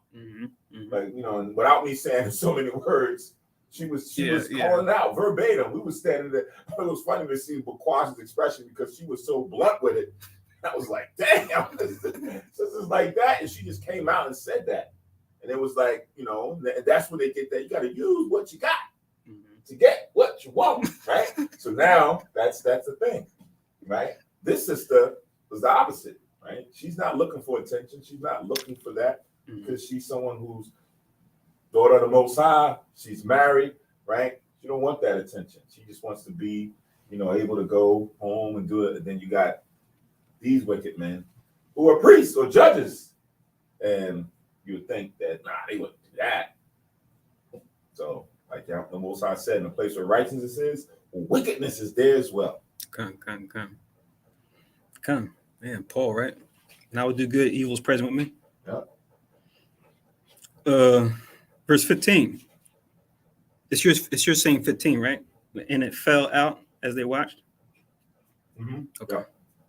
And it fell out as they watched a fit time. So, like you said, the case of the restaurant story you were telling, it's like, some other younger brothers be like, oh, let me see what his schedule is, so I can be here on the days that she's working. It's that fit time. Right? Okay, this is the time we can find out when she's going to be here and be alone. She went in as before with 2 maids only, and she was desirous to wash herself in the garden, for it was hot. Right, so she even had attendants with her, right? Because I consider her husband's wealthy, right? So clearly they can afford some help. So she had her 2 maidens with her, right? So it was hot, so she wanted to wash herself. So I guess they had like a built-in pool or something built into the place where they live. It says, and there was nobody there save the 2 elders that had hid themselves and watched her, right? So she's just thinking, okay, it's just us here. Most of the people were left that came for suits, right, in the morning time. So I'm just going to enjoy, afternoon bath, right? No harm in that. Got my 2 maids with me to attend to me. And, we can talk and laugh and do whatever, right? I can clean up, right? Like I can do what I please in the comfort of my own home, right? Just kind of put it in the context, right? It's like picture yourself in the comfort of your own home, in your comfort of your own privacy. And you got these, actual creeps creeping on you. And I don't like that word has kind of become like overused, unfortunately, because it'll be thrown on things that is not really creeping. They'll just say it just as a means to like boost their own ego. Like, oh my God, this guy's creeping on me, this, that, the third. It's just like, but don't say that when you're the one actually seeking the attention in your heart. Like sometimes, you do have that. It's legitimate. Like you're trying to mind your business, but there's other times when it's like, you're seeking that out, and you'll get vexed if even after you're doing the attention-seeking behavior, wearing the things that get that attention, guys still ain't worried about you, and then now you're looking at them funny. Oh, he must be homosexual. There must be something wrong with him. Oh, he must be tied down by his woman. Ha ha ha. Yeah, let me see if I can change that. It's just like, but isn't that what you wanted all along? It's what you've been saying you wanted all along, right? So you're so tired, but we have to translate. We realize it's not that you're not mad about, all the attention. You're mad about not getting the attention of the guys that you want. As they say on social media, you're mad. You're not, you'll get annoyed at 100 guys, right? That you're not interested in, just so that the 1 or 2, Chad or Tyrones give you that attention, right? You say it's worth it, because it creates that, that demand. Right. But the rest of those guys, that are looking, it's just like, oh my God, what a creep. And it's like this joke they say. It's like, when he's not attractive or broke, he's a creep. But when he is attractive, it's flirting, It's just like, what's up with a double standard, When we know what's up with the double standard, but it's just kind of funny how that works. Yeah, I mentioned 3 things, be quick. So 1, as far as for the creep. So that's where you see people who put cameras in bathrooms and hotel rooms, things like that, because they want to spy on women. They tell you also for Airbnbs, watch out for Airbnbs because you're renting from someone else's home.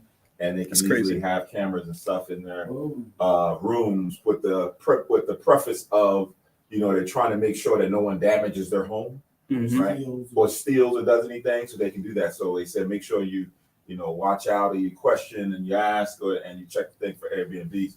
But as far as for the other one, as far as the attention seeking women who look for that attention, there was someone recently on social media that, like, a woman was at the gym, and they always doing these Instagram, TikTok poses, and she was doing that, recording herself, and the other guys was in the gym working out, and the guy was working out, and he just kind of looked to see what is this chick doing, and she kind of looked, and then she screenshotted that and kind of made this derogatory post, like, I can't even go in the gym and work out without these creeps, but Exactly. so someone got the whole video and was like, no, that's not what happened. You're looking for this attention, and then they kind of like blasted her online as far as for trying to shame men because you're actually going out looking for these things. Right. I can't forget the third one. It was so Okay. much you said in there. Oh, sorry about that. Yeah, if it comes back, let me know. Yeah. Yeah, but let's see. Isn't that a issue of privacy? Even though it's your home, are these people entitled to a certain degree of privacy? Yeah, Yeah. So exactly. That's what we're saying. Yeah. And these guys are hiding out, like in the garden, like in the bushes, like in a hidden place. Think of it as like you have an outside pool, and then you got like shrubbery. These guys are like chilling in the shrubbery, like it's like, what are you doing? Yeah. And she thinks everybody left. It's not like she knows, that people are watching her. No, she's doing it at a convenient time on a hot day, right? So these guys are clearly in the wrong. And imagine if Joachim had knew about this. You know what I mean? What would he do? we go to the judges.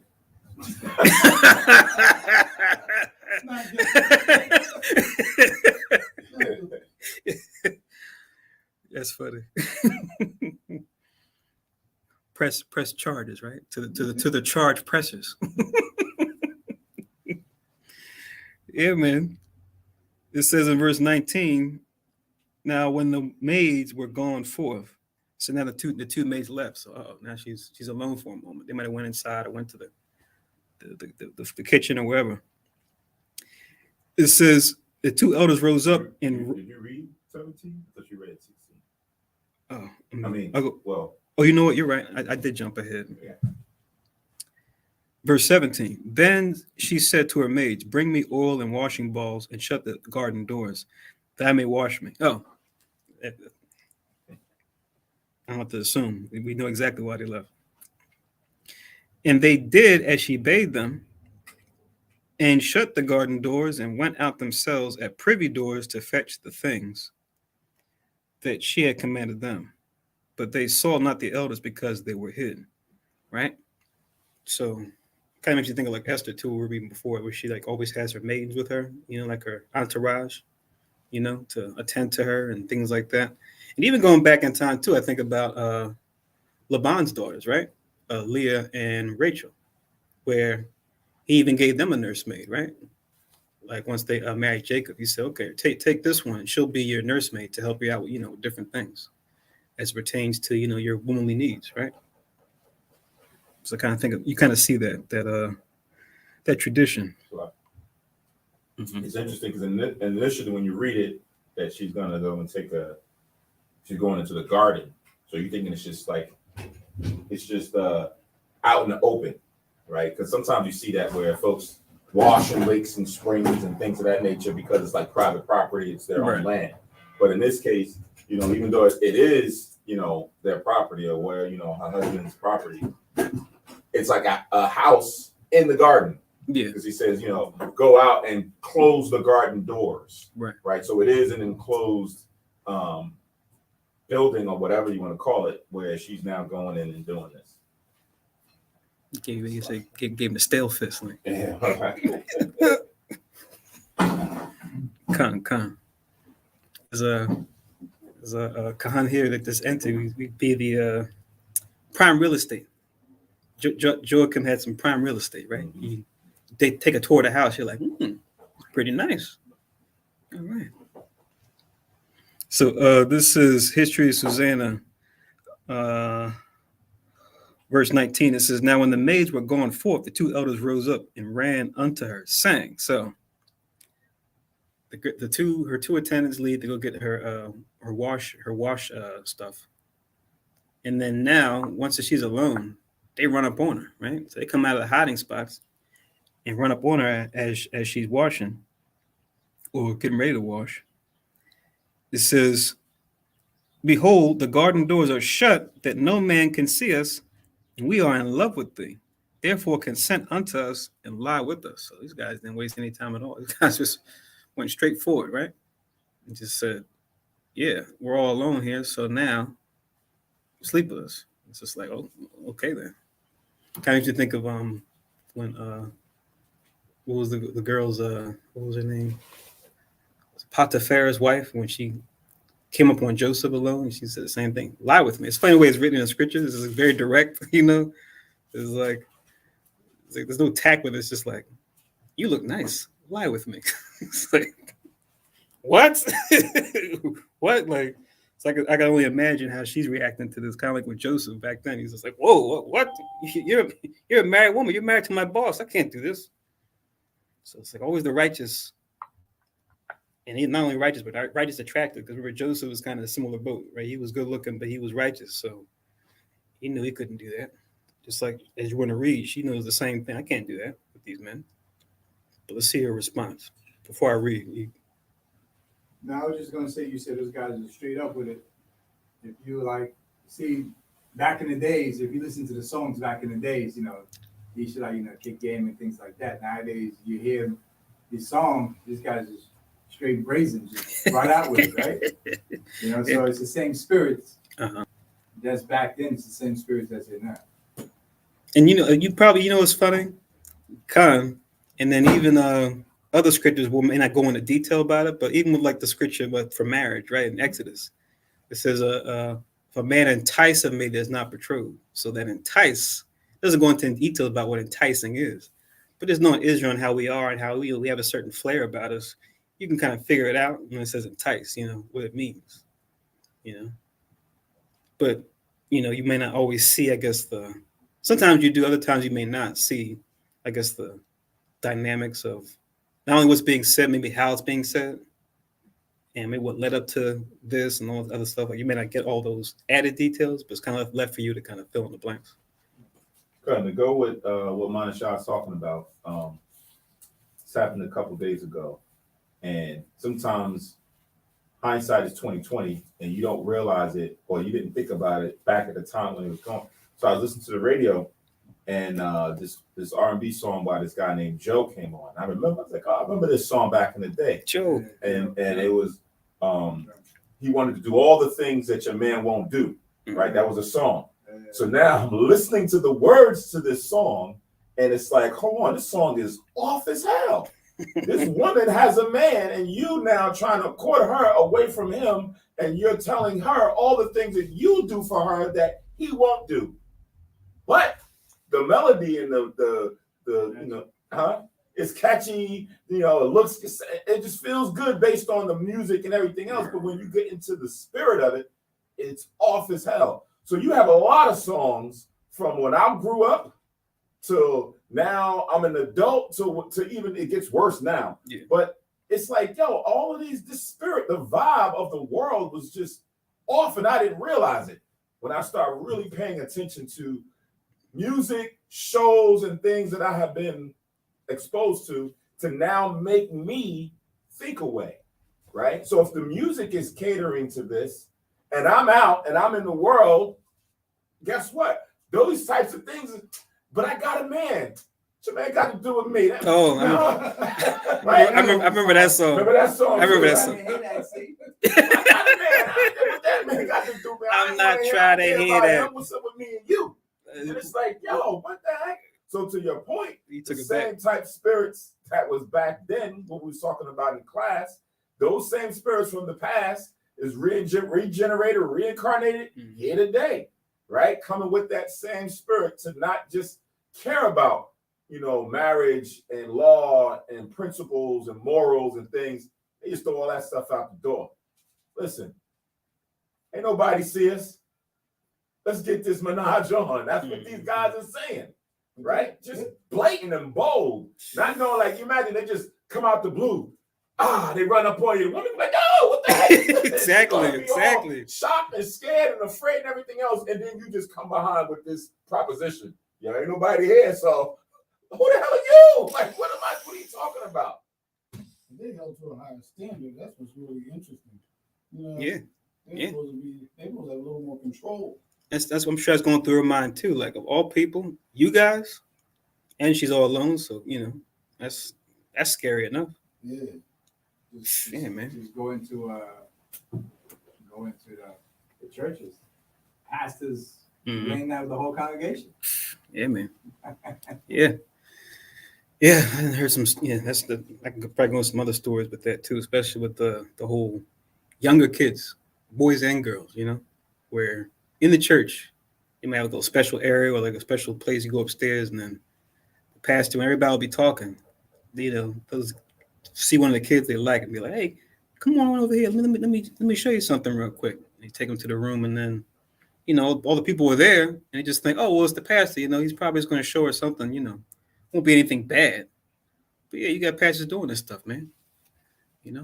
Within the damn church, and you got like a special room they take them back to, and then they might tell them, don't tell anybody that you said this, or I said this, or did this, or touched you in a special place. Yeah, man, it's crazy. But that's kind of going another direction. But it's the same wickedness. But yeah, you got me thinking about that song.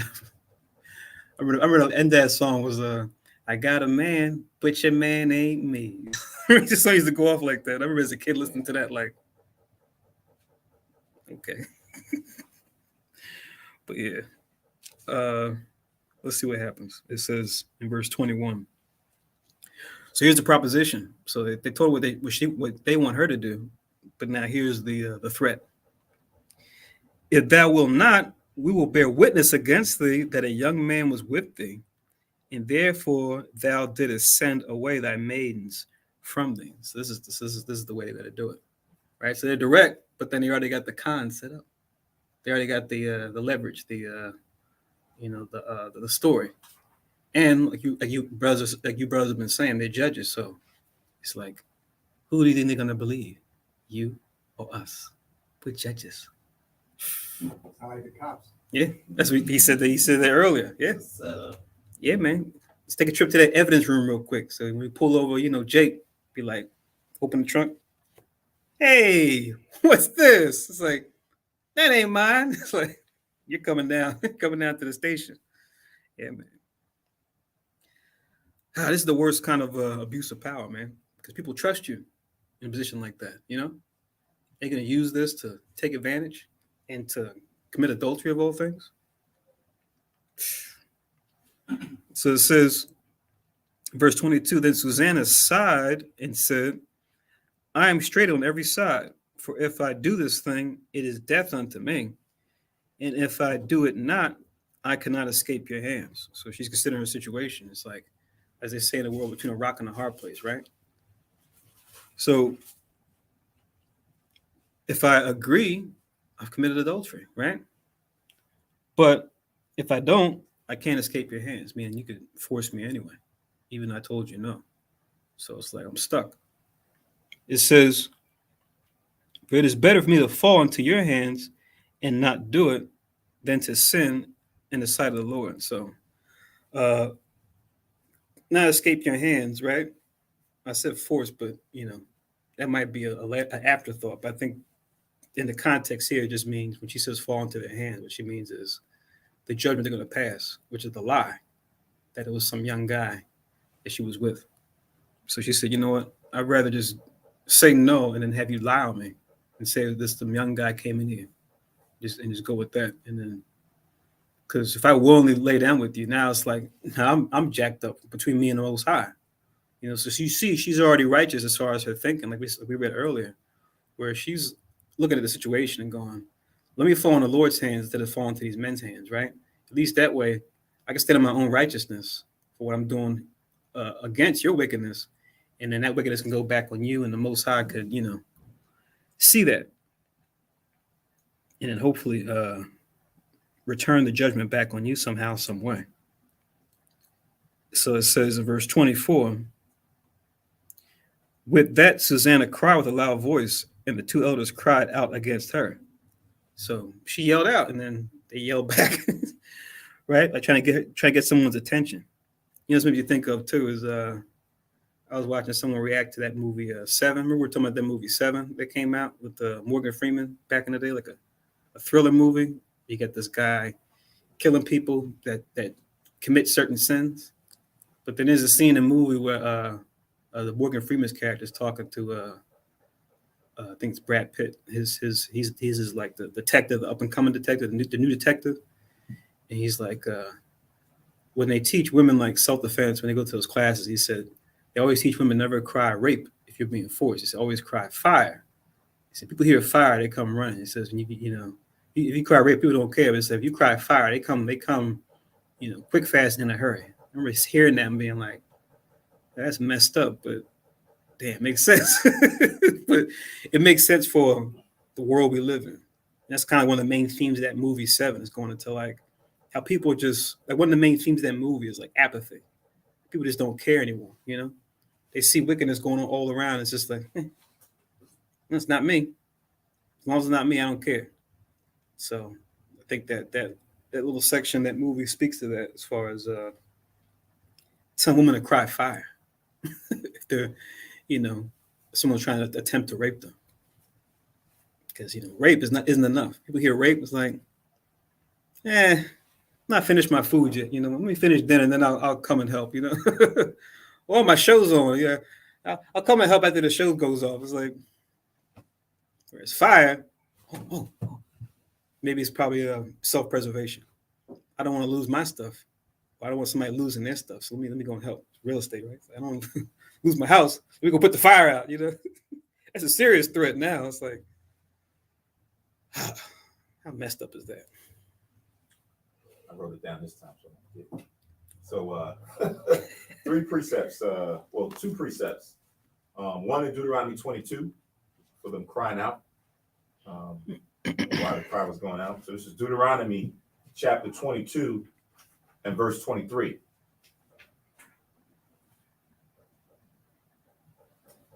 Come. Deuteronomy 22 and 23, it says, if a damsel that is a virgin be betrothed unto an husband, and a man find her in the city and lie with her, then he shall bring them both out unto the gate of that city, and he shall stone them with stones that they die. The damsel, because she cried not, being in the city, and the man, because he hath humbled his neighbor's wife. So shalt thou put away evil from among you. But if a man find a betrothed damsel in the field, and the man force her and lie with her, then the man only that lay with her shall die. But unto the damsel thou shalt do nothing. There is in the damsels no sin worthy of death. For as when a man riseth against his neighbor and slayeth him, even so is this matter. So when she weighed the consequence of what was going on, she felt that, it's best for me to just cry out, because this was rape, right? This was non-consensual, and they were trying to put her in a predicament where she was going to be forced to do it because they had the position, they had the respect of the people, and they could say what she want. Well, she figured it'd be better for me to fall into that situation than for me to go and defile myself before my husband and the Most High. Right. So she had to cry out. So the law says that if she did not cry out and this matter came to pass, then she would be worthy to be blamed, because it would have appeared that it was consensual. Why didn't you say anything, right? You see a lot of that in cases now when rape is brought forth either days later, weeks later, or even years later. They'll say, well, why didn't you say anything when it happened, right? You continued to text this guy. You called this guy. What happened, right? And they kind of go into the psychology of why sometimes rape victims do what they do because of the backlash, or they feel that it is their Right. fault that, you know, they put themselves in a position for this to happen, and, you know, all those things. But she cried out because it was the right thing to do according to the law, and she would fall into the hands, or she's now willing to fall into the hands of the Most High. Now, as it pertains to these judges, go to the book of Luke, Luke chapter 3.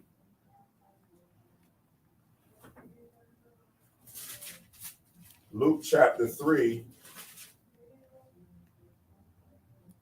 I'm going to read from verse 12. Did you finish in Deuteronomy? You stopped at 27? I stopped at 26. Oh, okay. You said Luke 3 and 12. Yeah, you could. 27 was the last verse. I didn't read 27, but 27 is it says, "For he found her, and the betrothed damsel cried, and there was none to save her," which is befitting of Susanna's situation right now. Come. But now we're in Luke chapter 3 and verse 12. It says, "Then came also publicans to be baptized, and said unto him, Master, what shall we do? And he said unto them, Exact no more than which is appointed to you." Right? So we know masters is dealing with, publicans is dealing with people who are tax collectors, right? Yeah. So the tax collectors are the ones who are now going around exacting money from certain people. That was their job. That was their office. So now with John, as they're coming to them and asking them questions about what should they do, now that they're now trying to come back to the Lord, he's like, okay, even in that position, don't take more than what is supposed to be received from the people, right? Exact no more than what is appointed you. And you know, being in that position, it's easily where you can add on an additional tax, where you know the Roman's supposed to get 10%, and you say, well, taxes went up, it's 12%. And you're skimming, you're getting an extra 2% to pad your pockets, right? That's what happens, right? You start throwing in extra fees and things of that nature to pad your own pockets. John said, don't do that. Just take what is necessary to give to them, and that's that. Then it says in verse 14, and the soldiers likewise demanded of him. So you can look at someone who's like in the military, or someone who's like a police officer or work for law enforcement, right? Because these are the ones who have authority to go out and handle certain affairs. So they came to be baptized, right? So you might have people right now who are in a position like this. It says, and what shall we do? And he said unto them, do violence to no man, right? Meaning don't go out your way and do something to someone that doesn't require it, right? Some people are, you know, like, what is that movie with Boys in the Hood? Oh, you think tough, right? Yeah.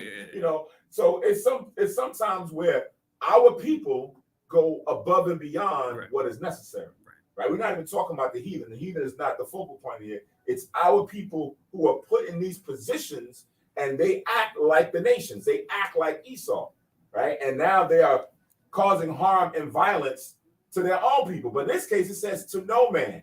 So even if it was a situation where you had Moab or someone, you still shouldn't go and do evil to that individual, because it's not the right thing to do, being in that position. It says neither accuse any falsely, because sometimes like Kahan just mentioned, they pop the trunk and they put something in there and they put, oh, look what I found. Now you're accusing them falsely of trafficking drugs or being in a place or doing something that they're not supposed to do. So if you are in these positions as a judge, a policeman, a soldier, or what have you, you still now have to act with or conduct yourself with morals and principles as so said by the Most High, right? So that'll kind of cut through the grain of anything. Somebody be like, oh man, look, he working for the man. Well, we had people working for the man back then too, and they still had to conduct themselves according to the spirit, right? You couldn't come backlash, nah, you got to leave that job. You can't be a publican no more. They didn't do that, right? They just told them to conduct themselves in a certain manner.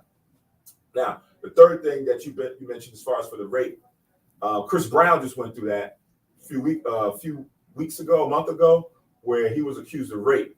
And, you know, that's his MO. He's always... Right. Yeah, he was accused of rape, but falsely. because he was dealing with a sister. I don't know if she's a sister actually. He was dealing with a woman, and he kind of like didn't want to deal with her no more, right? Which that whole situation is messed up too. But by him cutting her off, That's his own case. That's his own case, right? Biblically, right? By him not dealing with her. Well, if she's a heathen, right? Depends, right? If you pay her hair, cut her nails, didn't find no light, set her on the way. But wait for that until you know who comes later. Yeah. What's that scripture? Yeah. But he cut her off, and she got upset and then cried rape. Didn't know that all of the information, he kept the text messages and the voicemails. I guess she was just so, intrigued with, anger and someone pumping up. She went and filed a $12 million, $20 million lawsuit against him, but didn't know that he kept the receipts. And he kept the receipts. And when it was played, all of her lawyers and everyone, they said, we're not touching this. Right. So now he's suing her. Right. Now he's coming back, and I'm coming after you for a criminal false accusation of rape. But yeah, it's kind of a dicey situation on both sides, right? But in this case, this is the men being the aggressors, definitely trying to rape this woman, and we'll see how the Lord handles it. Kind of. Let me just read this too for these wicked judges. Ecclesiasticus 9 and 8, real quick.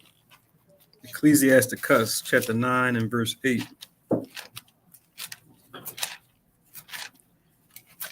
So we stopped at 20. This all links with verse 24, brother. No. Oh, I'm looking at the wrong thing. Hold on. No, I'm talking about Luke. You stopped at 14, right? I stopped at 14. 12, 14, 9. Oh, I'm sorry. I misunderstood your question. But yeah, those link with verse 24. But this is Ecclesiasticus.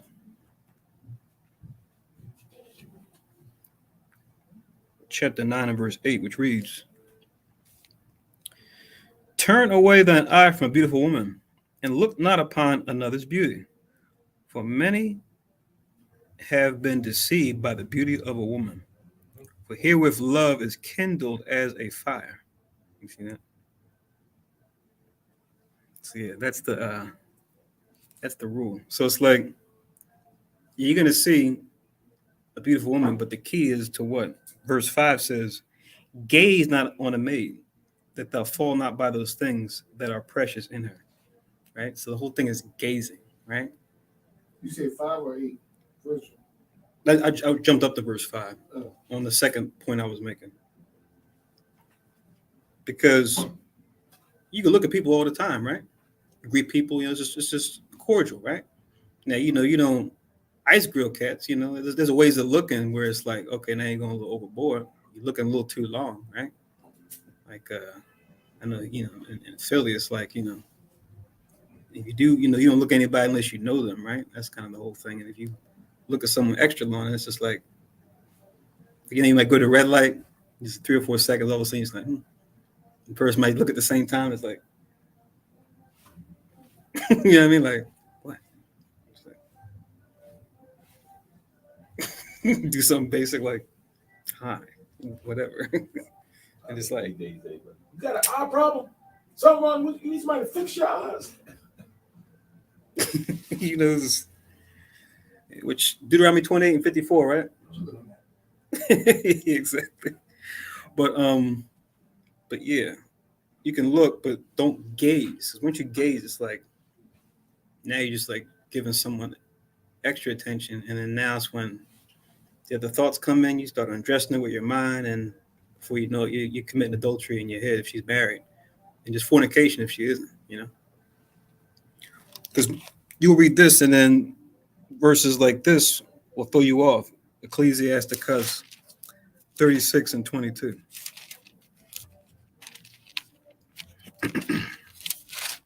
Ecclesiasticus 36 and 22, where it says, "The beauty of a woman cheereth the countenance, and a man loveth nothing better." Right? So you might say, was that contradict?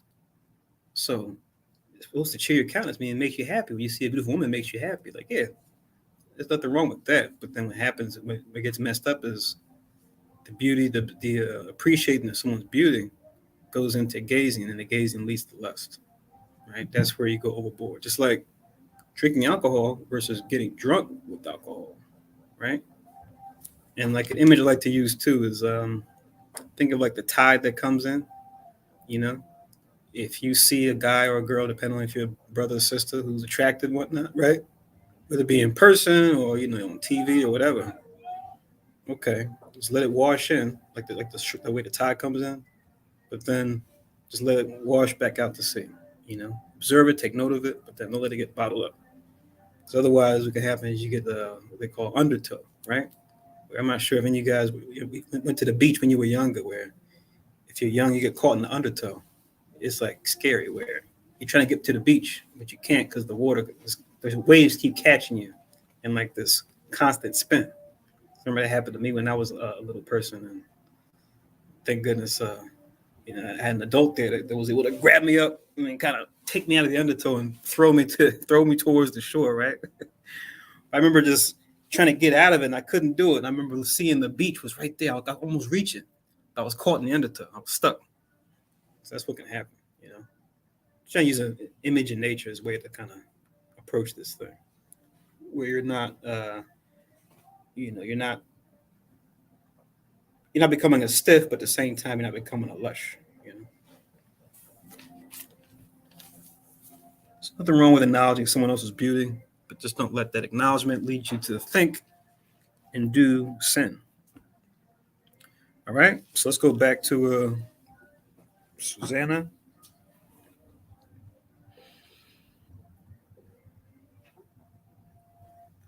Verse 24 again. With that, Susanna cried with a loud voice, and the two elders cried out against her. 25.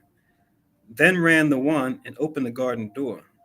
So when the servants of the house heard the cry in the garden, they rushed in at a privy door to see what was done unto her. So they had a nice little side door to go into, right, to get the quick access, right? Because earlier she had sent them out to get the bath stuff. So they heard a scream, so clearly they're going to come in to see what's going on, right? It says, when the elders had declared their matter, the servants were greatly ashamed. There was never such a report made of Susanna. So they did what they said they were going to do. They're going to lie on her, tell her it was some young guy that, came up in there, and then they chased him out, as we're going to read. And look at their reaction, right?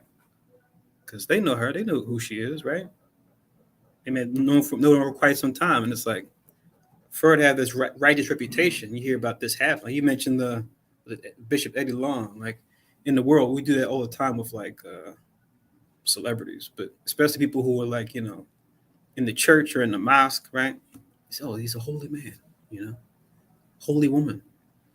I would never think of them being involved in something like that, right? A man of the cloth, he does.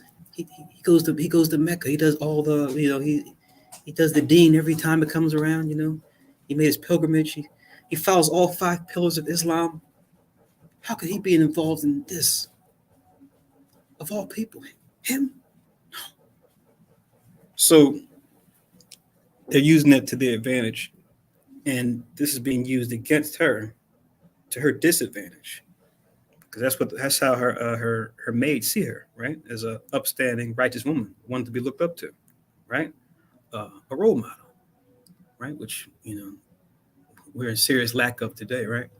And you got music artists and athletes coming out talking about, I ain't no role model.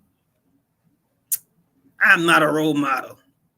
And even the world pushes back on them. Like, look, say what you want, but kids all around the country and around the world look up to everything that you say and do. And that's going to have, effects, short and long-term effects. So comes with the territory. You can say you're not a role model all you want, but like it or not, you're a public figure. You are. So, just be mindful,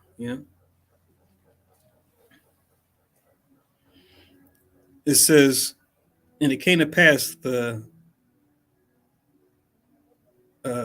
next day when the people were assembled to her husband Joachim, The two elders came also full of mischievous imagination against Susanna to put her to death.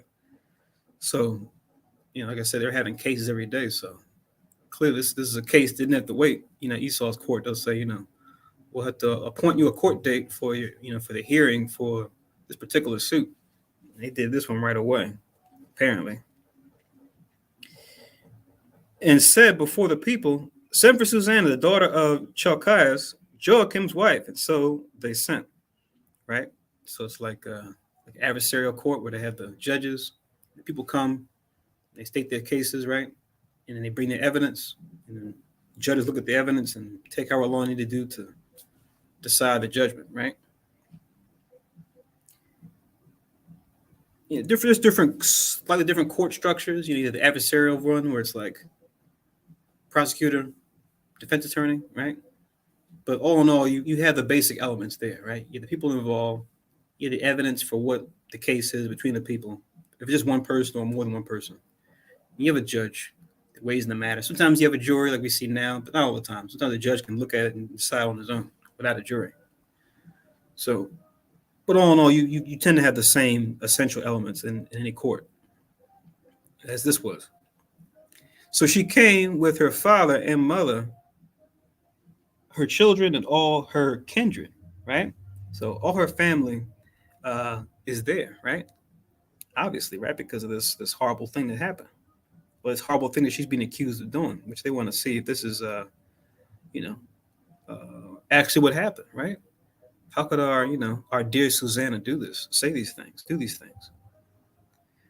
It says, now Susanna was a very delicate woman and beauteous to behold. So repeats that again from earlier, right? In case you forgot. Hence the whole, beginning of why this whole thing happened, why she's stuck in this crap to begin with, because of these guys and them not having any temperance, at least in this regard. And these wicked men commanded to uncover her face, for she was covered, that they might be filled with her beauty. So the heck with her, name and, public image, right? Being upheld, her good name, right? Because in any proper court, you're innocent until proven guilty, right? So, but even still, just the shame that can stick with a woman, even when she's accused, can be pretty tough. But the hell with her covering her face, just because of their own lust, they said, "Well, I want to see her because she's so beautiful." To hell with her and her family, her husband, her extended family. Then it says in verse 33, therefore her friends and all that saw her wept. So now, they got her pretty much out here, like making her out to be like a pariah, an outcast. Now that she's uncovered her face, right? So it's like publicly shaming her. We were talking about this earlier in the class. You check out certain stats. You see that being a top motivator of people, right? Even worse than like death itself. The fear of being publicly humiliated or ostracized. And for these judges, sick of their own lust, they're just humiliating her, right? So it's really a messed up situation as far as the way it's heading so far. It says once again, therefore her friends and all that saw her wept. Then the two elders stood up in the midst of the people and laid their hands upon her head. And she, weeping, looked up towards heaven, for her heart trusted in the Lord. Right? So she uncovered her head. They said, "Oh, don't bow your head," and grabbed her head so that people could see her. Right? So this is really a despicable thing these guys are doing. And it says that she, weeping, looked up towards heaven, for her heart trusted in the Lord. So we see, even in this dire strait, her faith is still in the Most High, right? And we're going to see what she's going to do next in response to these elders and their accusations. And the elders said, as we walked in the garden alone, this woman came in with two maids and shut the garden doors and sent the maids away. So now they're giving their piece, right? As the plaintiffs, if you will. Then a young man who there was hid came unto her and lay with her, right? Sounds like a projection, right? Like psychologists say projection. It sounds like the role you wanted to play, right? You wanted to be the one to lay with her. And that was hiding. It says, then we that stood in the corner of the garden, seeing his wickedness, ran unto them. So that last part was right, but the part that came before that, no, not even. When we saw them together, the man we could not hold, for he was stronger than we, and opened the door and leaped out. So we tried to contain him, but he was too strong, right? He broke out, right? This mystery man, right? This mystery strong man that Susanna's allegedly committing adultery with. It says, but having taken this woman, we asked who the young man was, but she would not tell us. These things do we testify. So it's like we said our piece. And it was like, balls in your court now, right? And they think they got it set because they're judges and they've already got the respect of persons, right? Because they are judges. It says, then the assembly believed them and those that were the elders and judges of the people. So they condemned her to death, right? So there it is. Well, they're judges. They wouldn't lie about this, right? We've been bringing cases to them, all this time, right? Surely they wouldn't make this up, right? So that's the easier thing to assume, just being from the outside looking in, right? That wow, and then people probably talking in the crowd like, I guess you never know people sometimes. You never really know people, right? People say that. So I can see them saying that about Susanna, right? You never really know people. We only knew the Susanna that was kind and caring and faithful, right? Helpful. But I guess you never know people. Go with the judges. So Most High's not done though. Check this out. So to add to that, scriptures tell you two or more, right? So you got two witnesses here, let alone that they're judges within the nation, but you got two witnesses at a minimum that says, "Yep, I saw this happen. I saw it happen too." So now it's like, oh man, you got two witnesses here that's kind of fulfilling the law, and now you got to condemn her, right? Yeah, and thinking on the fit time, right? Because Susanna had her two witnesses, right, while she was bathing. Mm-hmm. So they were smart and waiting for those two witnesses to leave, right, for her behalf. Now it's like they don't know anything because all they heard was the screams. Yep. So it's messed up. It says, then the assembly believed them as those that were the elders and judges of the people. So they condemned them. Then Susanna cried out with a loud voice and said, O everlasting God, that knowest the secrets and knowest all things before they be. Thou knowest that they have borne false witness against me. And behold, I must die. Whereas I never did such things as these men have maliciously invented against me. Right? So she's doing like we see, you have someone represent you. He's like, no, I'll represent myself. And then she came out and pretty much said her piece before, not just before the judges, but before the Most High, because she knows this is the Most High's courtroom in the end, right? She's calling upon the Most High in this desperate situation, as they're, setting up the sentence. Like, I'm about to be put to death over something I didn't do, right? So it's like, this is also beautiful too, because it shows you why it's so important that and what it's going to lead a number of our people to have to turn back to the Lord in the end, because most are going to have us in situations like this in the world to where there's not going to be anything we can do of our own strength, right? There's not going to be enough money that we can make, enough networks that we can have connected to. We're going to be in a situation to where we're going to be forced to call upon the Lord, right, for that protection. And that's something that us as men of Israel have, as women of Israel have, right? Where their backs against the wall and it looks like, everything's against them. And physically, they may not be able to protect themselves, but they have the Most High they can call on, right, for deliverance if they've indeed been found righteousness. So this is that benefit that we get. It's like the scripture in Corinthians where it's like, if we sown unto you spiritual things, isn't that a meat thing? We should reap your carnal things. So Most High is like, yo, You sown spiritual things unto me. Awesome. Yeah, I can provide benefits too, even right now. Give me a try. Call on me. See how I can fix that thing that you're dealing with. He wants us to do this when we're in trouble, right? So it's like we're not just following the Most High just because. Yeah, we do it because it's the right thing to do. But then sometimes in our doing the right thing, we forget the benefits that come from doing the right thing. The perks that come with being in the truth. It's easy to forget that because we're always dealing with affliction, right, of different kinds and different other types of temptations, right? So it's like you're flying all over the place and you forget that you got all these frequent flyer miles built up, right? And it's like, oh man, I can these frequent flyer miles, I can use this to buy this, to do that, to go here, to go there. You forget to use them. So most times, like, yeah, cash out every now and then. When your back's against the wall, cash out. I'm here. So she's about to cash out big. Let's see how. Let's see how the Most High delivers her. It says in verse 44, and the Lord heard her voice. 45.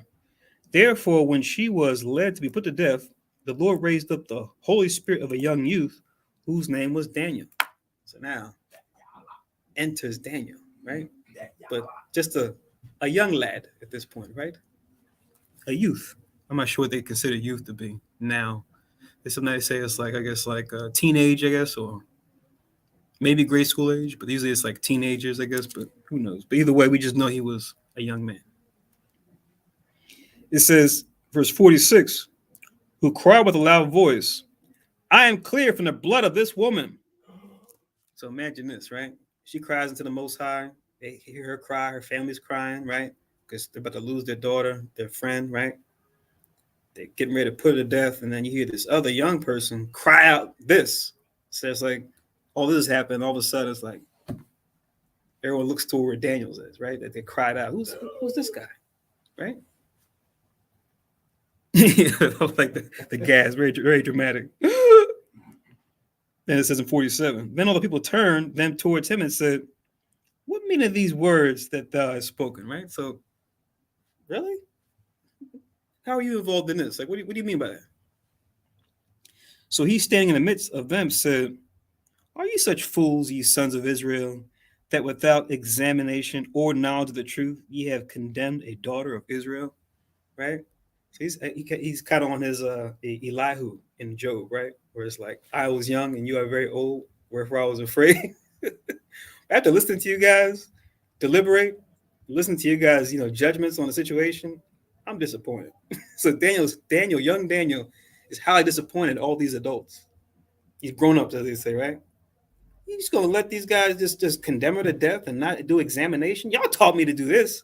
Y'all not doing what y'all taught me as a youth, right? Like you see with kids now, it's like, you told me to be like this, but now I'm looking at you. You doing all the things you told me not to. I'm confused. How you gonna condemn her to death and you didn't go through any protocol, no witnesses, evidence to see if what these guys are saying is true? You just gonna take their word for this because they're judges?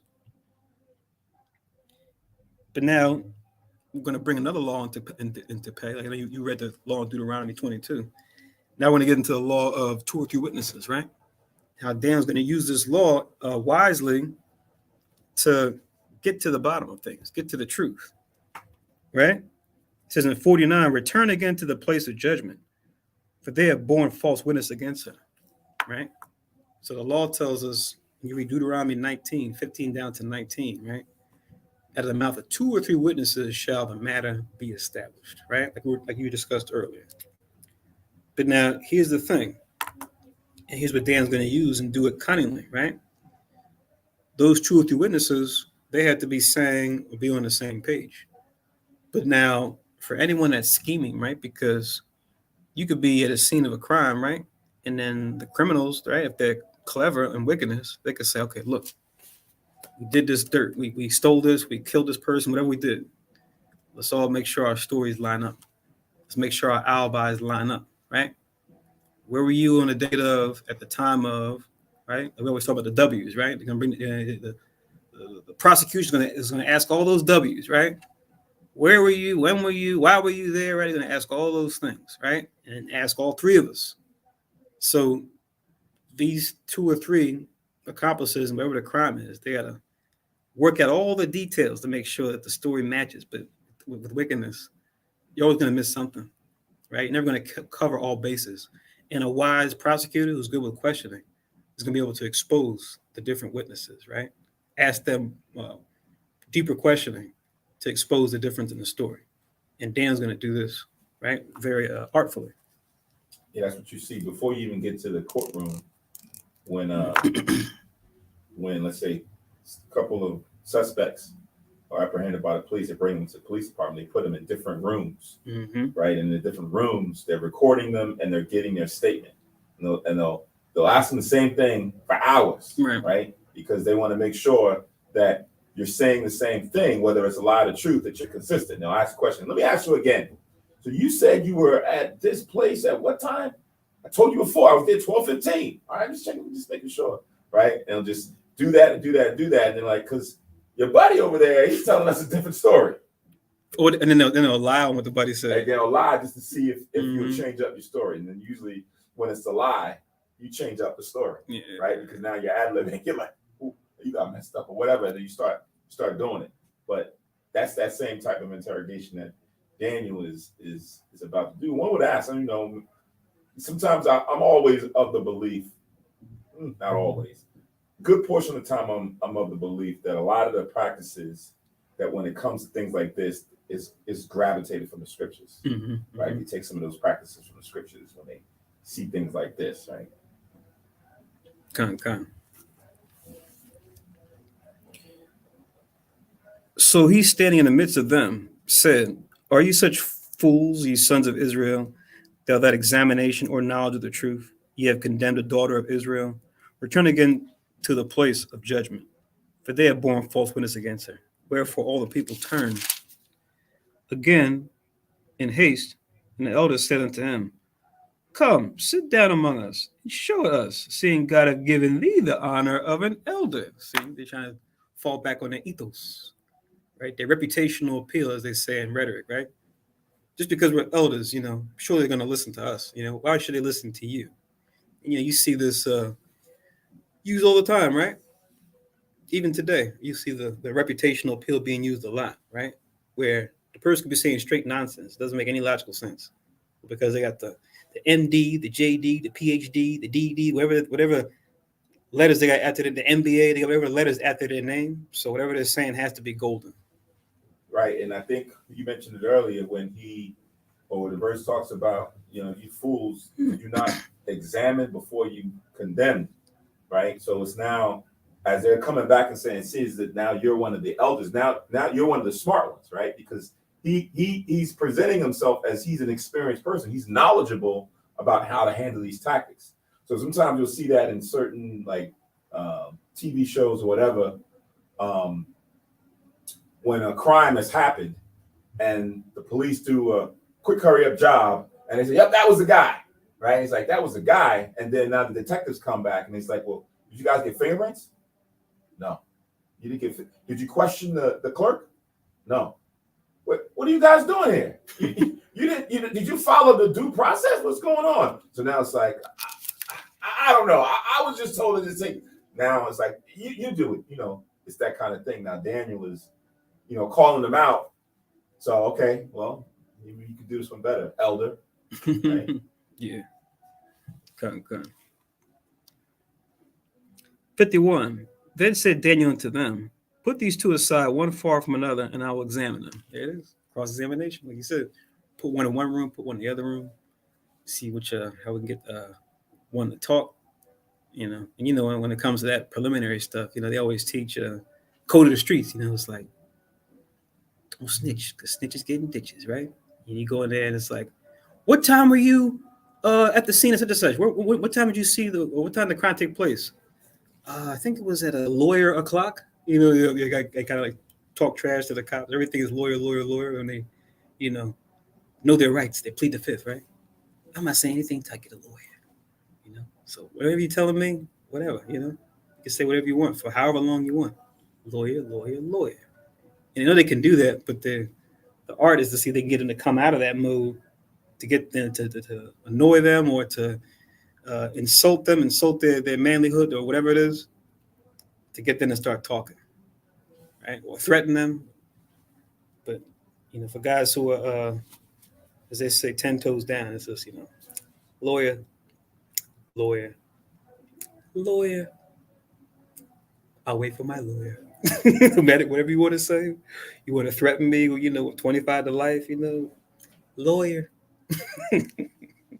Sometimes, those tactics go extreme where they'll keep you in there for hours upon days or whatever, no food, no water, and they're trying to beat you into a submission, right? And it's like, no, I didn't do it. No, I didn't do it. So there's been cases where you have some innocent folks just to get the hell out of there. All right, yeah, I did it. Can I go home now? Can I get out of here? Can y'all stop badgering me? I want to go home, especially if you're young and you're ignorant, right? If you're young and you're ignorant, you don't know your rights, you don't know what they can and can't do, they're going to play on that, and they're going to do it because it got to be the quota, right? The chief of police is looking for quotas to be met, right? Everybody has a quota. You got to bring down the numbers. The mayor's on our behind. You got to bring down the numbers. So as quick as we can get a conviction, then that's what we're going to go with. And a lot of our people are always caught up in the system, so they'll do that, and that kind of goes, what we read in Luke, where John was, advising the publicans and the soldiers, make sure you follow these principles, right? Don't go above and beyond what's morally sound and what's right, because now you go and you do something like this, it's not right. So unfortunately, sometimes you even using this tactic, they'll go above. They're like, okay, yeah, we called your lawyer. They never called the lawyer, right? They're just waiting. It's 5 hours later. Where's my lawyer at? He said he's on his way. I don't know. Maybe he got caught up in traffic. But let me ask you a question again, right? Let me ask you a question again. Like, I already told you, I want to get out of here. Right? I got to get home to my family. I got to get my daughter. Where's my daughter? Right? You got all these things going on. So it's it could be a charade. I'll talk to you about it later, but I came across this interesting YouTube. Is this guy who does like the body language, but he's doing it for the Amanda Knox case. That was like a big deal a couple of years back. Well, actually it came back up recently, but it's kind of interesting, but we'll talk about that afterwards. To where, you look at it one way on the onset, like, oh, you start looking a little closer. It's like, okay, might be a little more here than what I thought. So that's the key to being a sound and a wise judge. To just, trust your hunches, but at the same time, validate them. Always want to validate them. It says, verse 52, so when they were put asunder one from another, he called one of them, and he said unto him, O thou that art waxen old in wickedness, now thy sins which thou hast committed aforetime are come to light. And once again, it's like there's a lot of unwritten. So in a situation, okay, we know this, but I'm just curious, like, okay, Daniel, like what else did you see? That you may not be letting on. Did you know about these guys before? Have you been watching these guys for a minute? Or is it something you just noticed right then and there as far as just the way they handle her and like we're blaming her? Like what's giving Daniel this insight? It's not really said, but this is something to consider, I mean, if we meet Daniel in the kingdom, we can ask him, back in that life when you were Daniel, with that situation with those judges, was there more that you knew that just wasn't listed in the scriptures? Is there more that you saw concerning this matter? Did you see these guys in action before and already knew they were suspect? And now, so you were just waiting for the Most High to catch them in a case like this? But it says, for thou hast pronounced false judgment and hast condemned the innocent and hast let the guilty go free. Albeit the Lord said, the innocent and righteous thou shalt not slay, right? Which is, let's write the link real quick to link with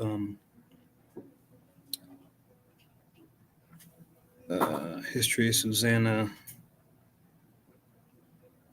verse 53. This is Exodus.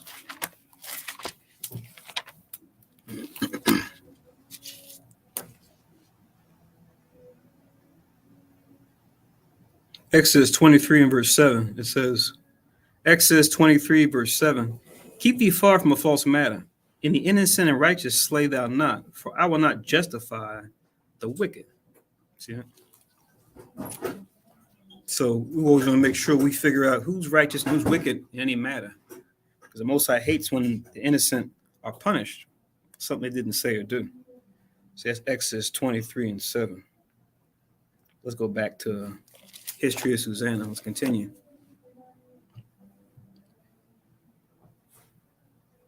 So now check out Daniel's skill, right? What he's about to do when it comes to his cross-examination of the two judges. Verse 54, now when, if thou hast seen her, tell me, under what tree sawest thou them accompanying together? So he thought of a question to ask that clearly they didn't have enough time or maybe even forethought to even consider when it comes to this story they're agreeing to tell against Susanna, right? So a wise prosecutor, if they're trying to expose false witness, they'll know what deeper questions to ask as far as who they talked to, when did they go certain places, where were they at, when were they there, right? Why were they there? By going into those deeper W's, you can find chinks in the story between the two of them and go, oh, wait a minute. When I asked you this, you said this, but the other person said something else. So Daniel's doing that here. But now let's see what the first judge says. Who answered under a matchstick tree. So he said it was under a matchstick tree where we saw this man come in and was committing adultery with Susanna. Verse 55, and Daniel said, very well, thou hast lied against thine own head. For even now the angel of God have received the sentence of God to cut thee in two. So that is heavy things for a young man to be saying, right? So he said, you lied against your own head. So he's right, though. What he's saying is true. Now he's even going to the Most High judging him when he says the angel of God have received the sentence to cut you in half. It says in verse 56, so he put him aside and commanded to bring the other and said unto him, O thou seed of Canaan and not of Judah, beauty hath deceived thee, and lust hath perverted thine heart. So calling out the root cause of the case at hand, which is their lust and them trying to overpower her so that they can partake in her beauty, but unlawfully. Check out how he calls them seed of Canaan and not of Judah, right? Whether it's literal or figurative, doesn't matter. It's an insult, right? Because saying you're a seed of Canaan, it's like saying like, your heart and mind is with the heathen. You follow what they do. You're like them. You're not like how Judah's supposed to be, right? A righteous tribe. Verse 57, thus have ye dealt with the daughters of Israel, and they for fear company with you. But the daughter of Judah would not abide your wickedness, right? So he's saying how the daughters of Israel and how the people in general, but the daughters of Israel, they side with you, just assuming that your judgment was sound, right? But this particular daughter of Judah, she wouldn't listen. She wouldn't abide by what you were trying to push. She resisted you according to righteousness, right? So, like I say, he's hitting home on the actual matter, which I think is probably I can only imagine what their faces look like listening to Daniel say this. It's almost like God Himself is talking through Daniel, even from their standpoint. Like, God, has he knew this? How come he didn't, how come he didn't go for the facade we put up? What's going on here? 58. Now, therefore, tell me under which tree did thou take them companying together? Who answered under a home tree? Exposed. Exposed. Because your man over here, he said matchstick. You said a home tree. Not looking good for you guys now. Your Honor, I declare false witness. The defense rests. Right? Daniel can walk off the set now, like exposed. Exactly. Exactly. Is there punishment for them lying? Oh, bearing false witness? Yeah, the two. We can get it. We're going to read it here, and we can get it in the law too. I can actually, because I called the verse, but I didn't read it. Put her to death, so they should be put to death, right? Check this out. We're going to read it. Hold on. Let's finish this, and I'll get that law in Deuteronomy. I'm glad you asked that. It says, "Then said Daniel unto him, Well, thou hast also lied against thine own head, for the angel of God waiteth with the sword to cut thee in two, that he may destroy you." So he done got the angels, gave the angels assignments. He's gonna kill you, and it's coming for you. You're behind also. And you guys both want to lie and bear false witness. And with that, all the assembly cried out with a loud voice and praised God who saved them that trust in him. So everybody witnessing this was like, oh my God, wow, this little boy, he was right. This is of God, right? That he delivered her, a righteous woman, from these evil men who try to make her out to be the wicked one. And when they said little boy, how old was It just says a youth. he? Kind of like with David, right? It just says he was a youth. It doesn't say how old he was. Some scholars approximate he was a teenager, maybe early 20s, but we don't know. But I could see him being a teenager here. But as far as a specific date, it's just not listed. It says, with that, all the assembly cried out with a loud voice and praised God who saved them that trust in him. And when they arose against the two elders, for Daniel had convicted them of false witness by their own mouth. See that? So it was like, that's what you said. I just asked the question. Then it says here, this is the law we're talking about. And according to the law of Moses, they did unto them in such sort as they maliciously intended to do to their neighbor. That answers your question. And they put them to death. Thus, the innocent blood was saved the same day. So let's get the link for that.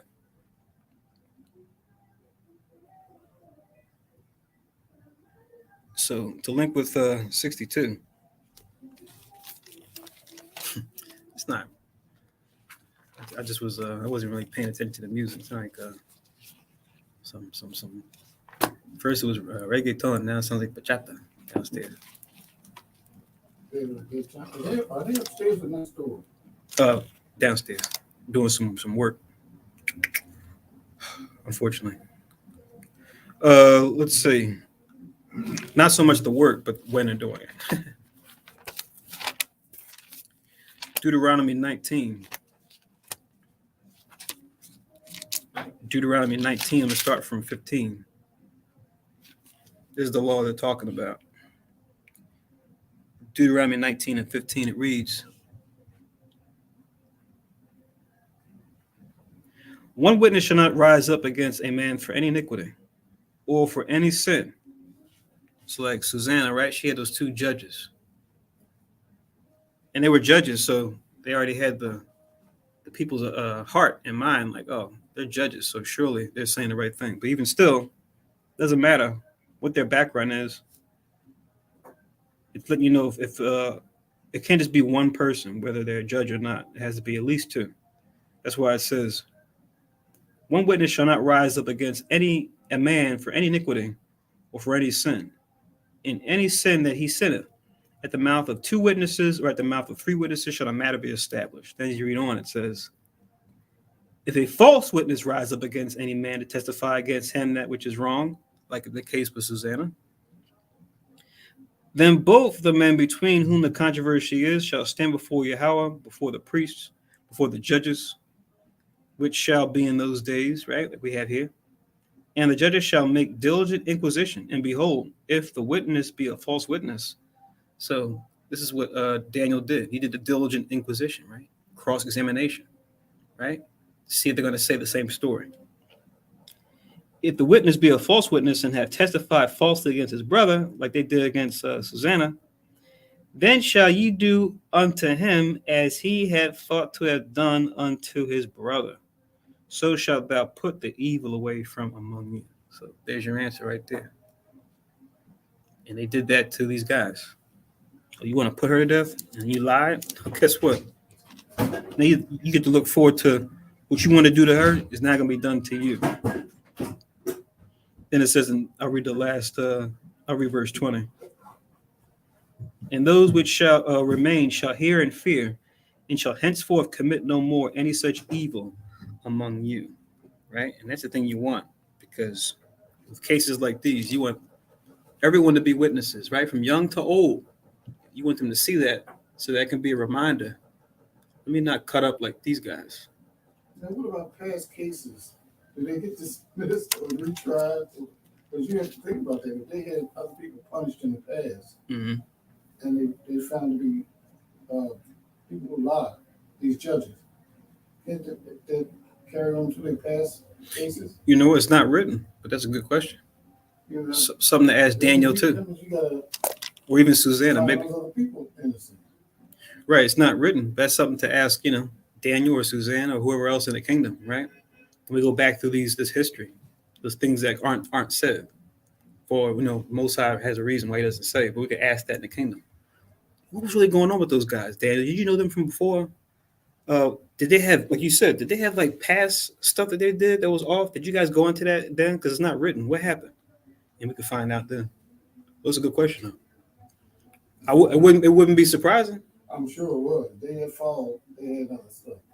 Mm-hmm. To your point, which is good that you brought that out that way, as far as for like in this case, they did this was under false pretenses and about to have an innocent woman murdered, and the Most High through the Spirit came in and defended that woman so that she would be, relinquished from that judgment. But now, like you said, because Daniel said it, right? They've condemned the innocent, right? So you have some people who is probably sitting in the jail, whatever, because of what they had done, and now, like, yo, I told you I was innocent. So maybe, like you said, it's not said. Maybe they can go back into it, or maybe they've done something in that past life that they didn't probably do that one, but they still now paying the judgment for something else. So yeah, that we would, we can speak generically, right? Because there's tons of cases like that, right? There's people who are sitting in prison right now. It's like, yeah, I've done some dirt, but that I didn't do that, right? But I'm in here for a crime that I didn't commit. Granted, they didn't catch me for all the ones that I did, but I didn't do that, right? So Most High's eyes is like, well, for those ones that you did commit, maybe you are sitting there for those, right? It's just all caught up. So that's a Yahushua angels discussion that you would have later on in the kingdom. Come. Or first time offenders. But their last offense could be that too. I'm thinking about too is the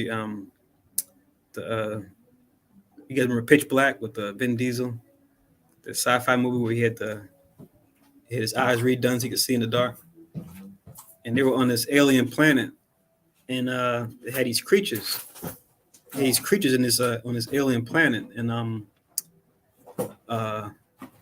it had killed one of the people who survived the crash, who had crashed, and they tied him up again because he was a known killer throughout the cosmos wherever they were traveling throughout space.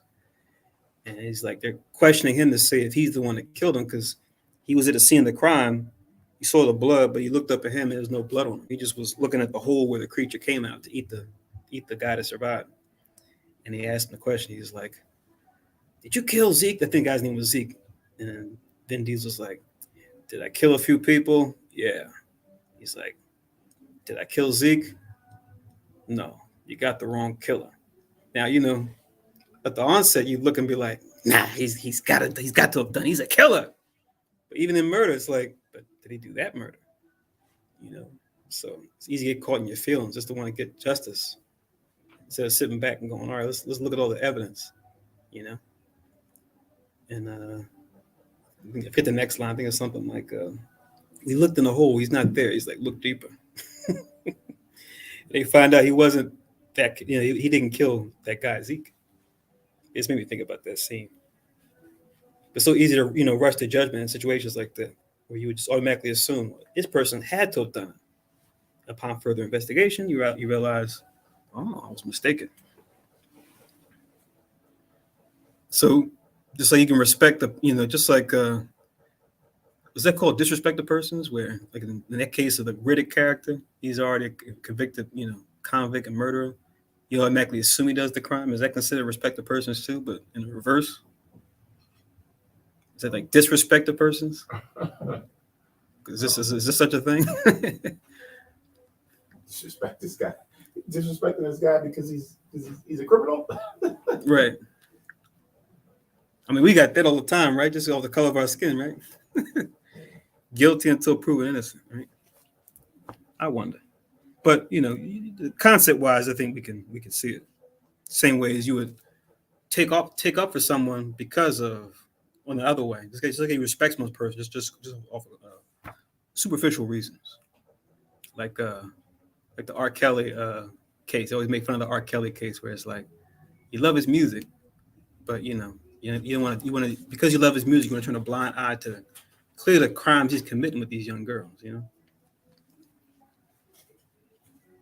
me finish this up. It says, therefore, Chelcias and his wife praised God for their daughter, Susanna, with Joachim, her husband, all the kindred, because there was no dishonesty found in her, right? So the Most High saw her good name, even though the people didn't, and he preserved it, right? And he just happened to use this young man, Daniel, as a vessel to do so. But it's just so heavy, too, because it shows how, like we always talk about, a man's heart devises his way, but the Lord directed his steps to where the Most High, he already knew this whole situation, how it was going to pan out. And he had, these wicked judges there for that time just to get judged this way. And he had Daniel, who was going to use a lot more going forward. He had a young Daniel there, right, at that right time to say what he said and to expose what took place. So it's like it shows how the Most High is just like just the master chess player as far as the way he puts the pieces on the board and has them maneuver, Because then it says in the last verse, and from that day forth was Daniel had in great reputation in the sight of the people. So this was like Daniel's Goliath slaying, right? In this case, it's more of like a judgment thing as opposed to like combat. Is more like a judgment. So it was like now as a young man, it's just like, oh wow, who's this young Daniel? We'll be taking a look at your your career with great interest. This guy's going places. And places he goes, as we're going to see when you go throughout the book of Daniel, he goes some places. But we're kind of behind. I'm going to make an adjustment to the Sabbath chart, and send it out. But we'll make an end here. And what I'll do is for like the next 3 months for the apocryphal ones, I'll just combine History of Bel with the Prayer of Manasseh. And in that way, when we go through Maccabees, it'll be 1, 2, 3, 4, 5, 6. I know sometimes it's like with Corinthians, it's like 2, 3, 4, 5, 6, 7, 8, 9. So it's like, what were the last two? So what I'll do is we'll just end here since we completed a Hebrew watch worth of time, 4 hours. So we'll end it here. And like I said, next time I'll just I'll adjust the chart and just have us go through the history of the destruction of Bel and the dragon, and then the Prayer of Manasseh.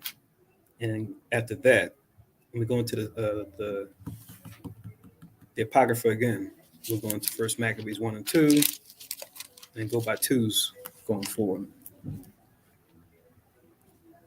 But anyone have any other comments or questions? Or any link ups they wanted to pull out for this story? This is one of the ones I enjoy, like one of my favorite stories. I love reading this story in the scriptures. Like, all the Bible's on point, but certain stories, you just really like it. You enjoy reading. This is one of those for me. I haven't seen one, but I'd be surprised this could be a good short film movie in itself. Because, there's a lot of them that, there's tons of storylines in the Bible that could be made into a movie or short film or a series. Like Maccabees is a series, but this could be a good hour-and-a-half movie on this, just one chapter. There's so many aspects you can go into as far as for what Daniel just said, as far as for you guys have already been doing this, right? So you already got some backstories, like these guys are already wicked. So you can show them a reputation, handing out unjust sentences, and then all of a sudden now they stumble upon her and they go through this whole thing. So storylines, it's already written, right? Just get characters to kind of play it, but and you could set up so many ways. It could be a thing where it's like Daniel's just saying he's just discerning their spirit just through the spirit alone, or you can see Daniel, even when he was a little younger, kind of seeing these guys, do their thing in the court. He's just kind of like, Again, they like to do like those time skips. They go back in time. You say young Dan is looking at these guys like it's kind of adding up. They can keep showing them in different cases, convicting innocent people. You could play it out so many different ways, and it will still just be you have to put the disclaimer. This is an artistic depiction of events, or based on actual events. It's not like saying this is what actually how he knew. We don't know. It's just what we're doing for the movie. So we'll make an end here. Like I said, I'll Hey, just Salakia. Shalom. Hey, who was ruling Babylon or Persia? This is Babylon because Daniel was young. Because remember you pulled that scripture in that holy day about the writing on the wall. Right. Daniel was already grown and already in Babylon at that point as a captive. He was still young, but he was like he was older than here. He was probably at least in his 20s or 30s at the time of the writing on the wall, at least. And then that writing on the wall was what? Nebuchadnezzar and his son losing power and giving it over to the Persians. So this would have had to have been taking place before that. But at the beginning of the story, it tells you that the Babylon king had died and that Cyrus, the king of Persia, had took control of something. I guess they wasn't really saying control of that area. He was just taking control of Persia. I guess that's what they were saying. Susanna.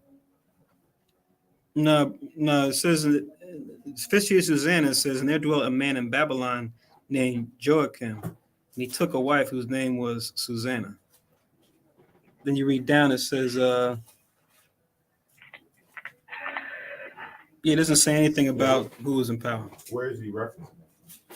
Yeah, where You know what? I'm talking about I'm sorry, I got that mixed up with that second story, Bell King of the Dragon. Okay, I got you. I see it. And the king, Astagates was gathered to his father. Right. Yeah. Yeah. That's All right. Yeah. yes. That's a big time jump. I got it mixed up. Con. We'll definitely talk about that when we get there in a couple weeks from now. Yeah, that's a jump into the future. Now, the other one, the other question was, remember when you spoke about when he was examining those elders, and you said literal or just saying that he was from spiritual, literal or spiritual, but you don't really know if this guy was an African or not, one of the elders. Oh, I see what verse 56. And what I'm saying is whether he is or not, the point I was making was whether he is an actual seed of Cain or not, it wouldn't matter either way in the end, right? Because it's just like Christ calling the Pharisees, you are my father, the devil, unless you're a father, you will do, right? So it's like your seed, you can have be physically a seed of someone, but you could also be a spiritually seed of someone. You know what I mean? Right. But we don't know which one he was, though. But you was just saying either or, it don't matter. Right. Because you don't want to be that seed either way.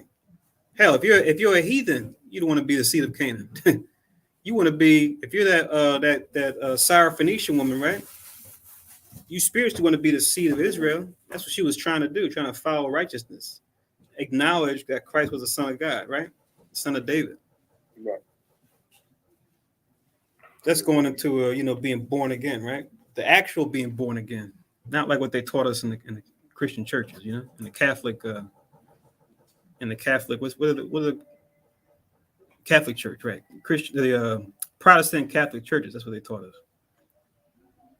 Being born again, as opposed to what being born again really is, which is dealing with what we just read here.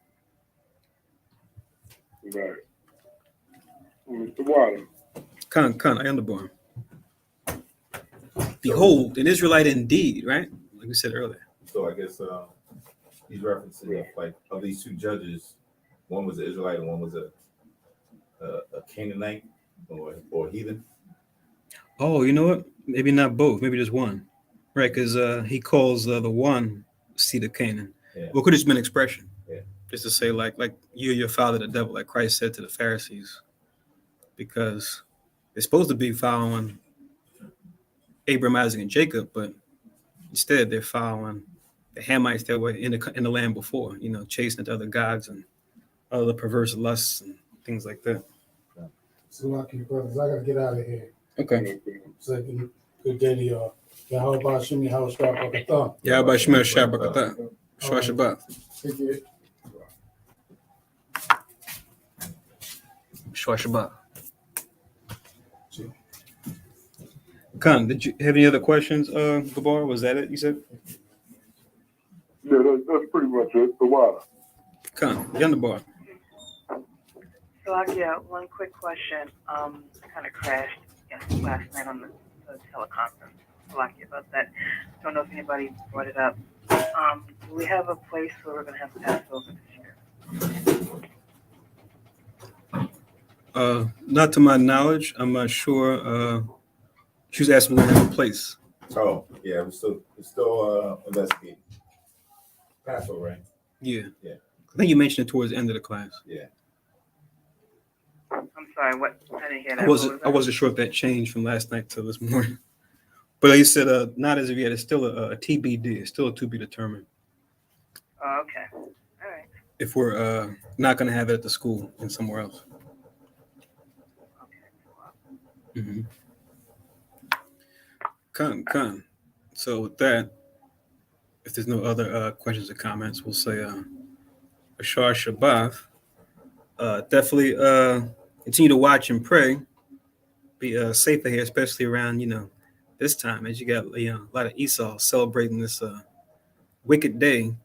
Nothing to do with the actual saints, right? The righteous saints, but and they got on green and getting extra drunk and taking with revelry. You might as well call it Dionysus Day, right? Call it Bacchus Day, where these people get trashed, like we read about in the Maccabees with the way the Greeks get down. But just be careful, and rebuke your brothers and sisters who try to get into that stuff too. You say, "What are you doing out here getting drunk?" Because of some leprechaun, wearing buckles on his shoes told you to. Like, don't do that. That this weekend? Was it last week? It was yesterday. I think it's when it started, but they keep going.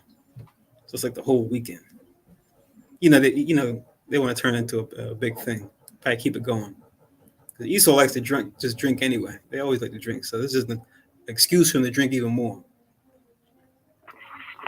And get everybody else joining them. Say what? I say these Esau are the leaders. Yeah, man. Believe me, I know. See it firsthand. But once again, Ashar Shabbat. Enjoy the holy Sabbath of the Most High. As I already stated, continue to watch and pray. And we'll be talking to everybody in the upcoming classes this week. And with that, we'll say Shalom once again. Manakah Tawah, which is good afternoon. And we'll do the closing prayers.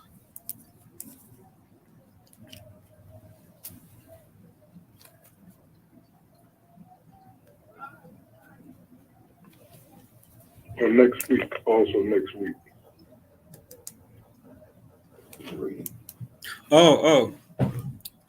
You did 6 or 7, right?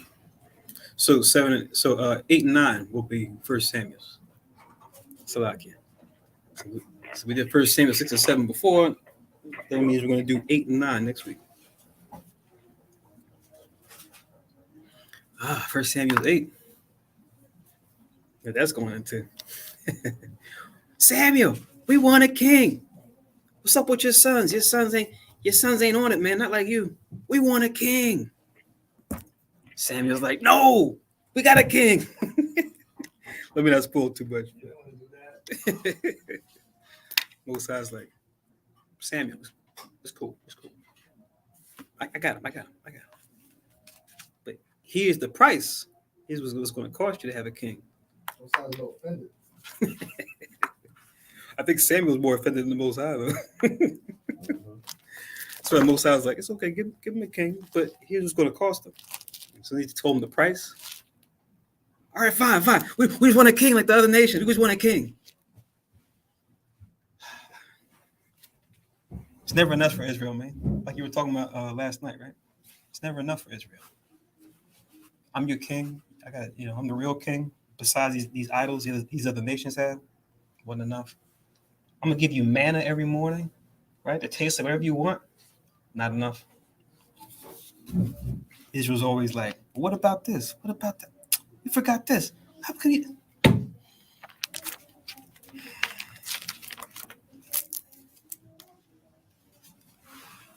Just try to appreciate. Hope I wasn't one of those Israelites that was like that back then.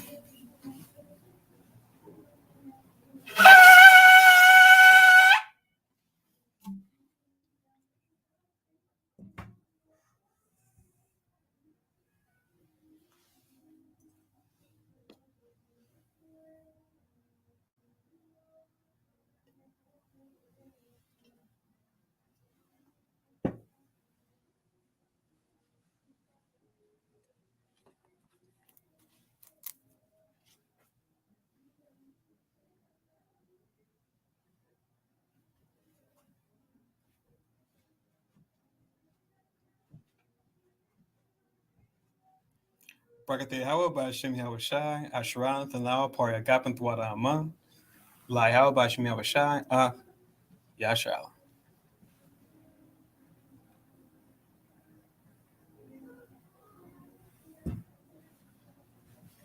Sounds like Mr. Santos. I'm not sure if that's him or not.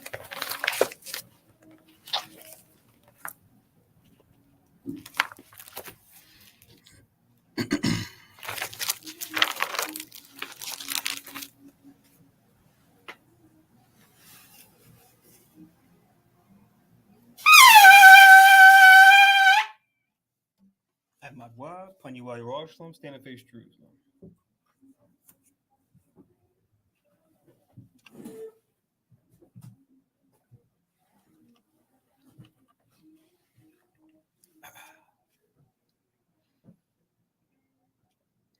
Yahweh Basham Yahushai Babakushai Shemai Lanawe Ifa Yam Yan Ifa Shalak Mike Allah Wala Allahayim Tazwadakim La Shamar Ayu Barak Rabha Magan Wa Khaziyak Banya Yashala Washalak Lanawa Rabiim Kakamad Rabiim Da'if Rabiim Bayanad Rabiim Sabalanwat Rabiim Amawan Rabiim Aqua Rabiim Mahabiim Rabiim Haganad Rochanaya Wasalak Ko Katam Nawa La Akim Wa Akiwa we are Shalif them yet why will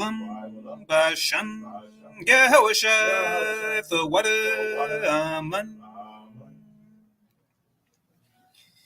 English translation. Yahweh, in the name of Yahweh Shai, please listen to us now, right now. Send Michael and the righteous powers to watch over, bless, heal, protect, and make strong the children of Israel. And send to us much wisdom, much knowledge, much understanding, much patience, much faith, much brotherhood, much love, much spiritual protection, and forgive all our sins. For the brothers, sisters in Israel, always and forever, in the name of Yahweh Shai, thank you, so be it.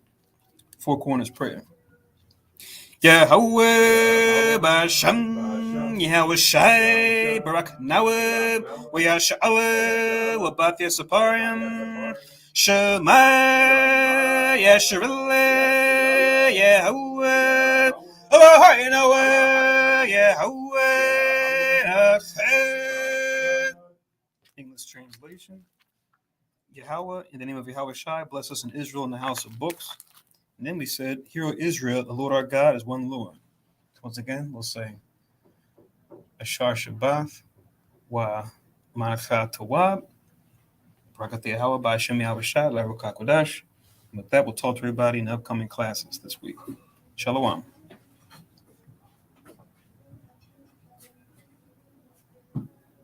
Shalom.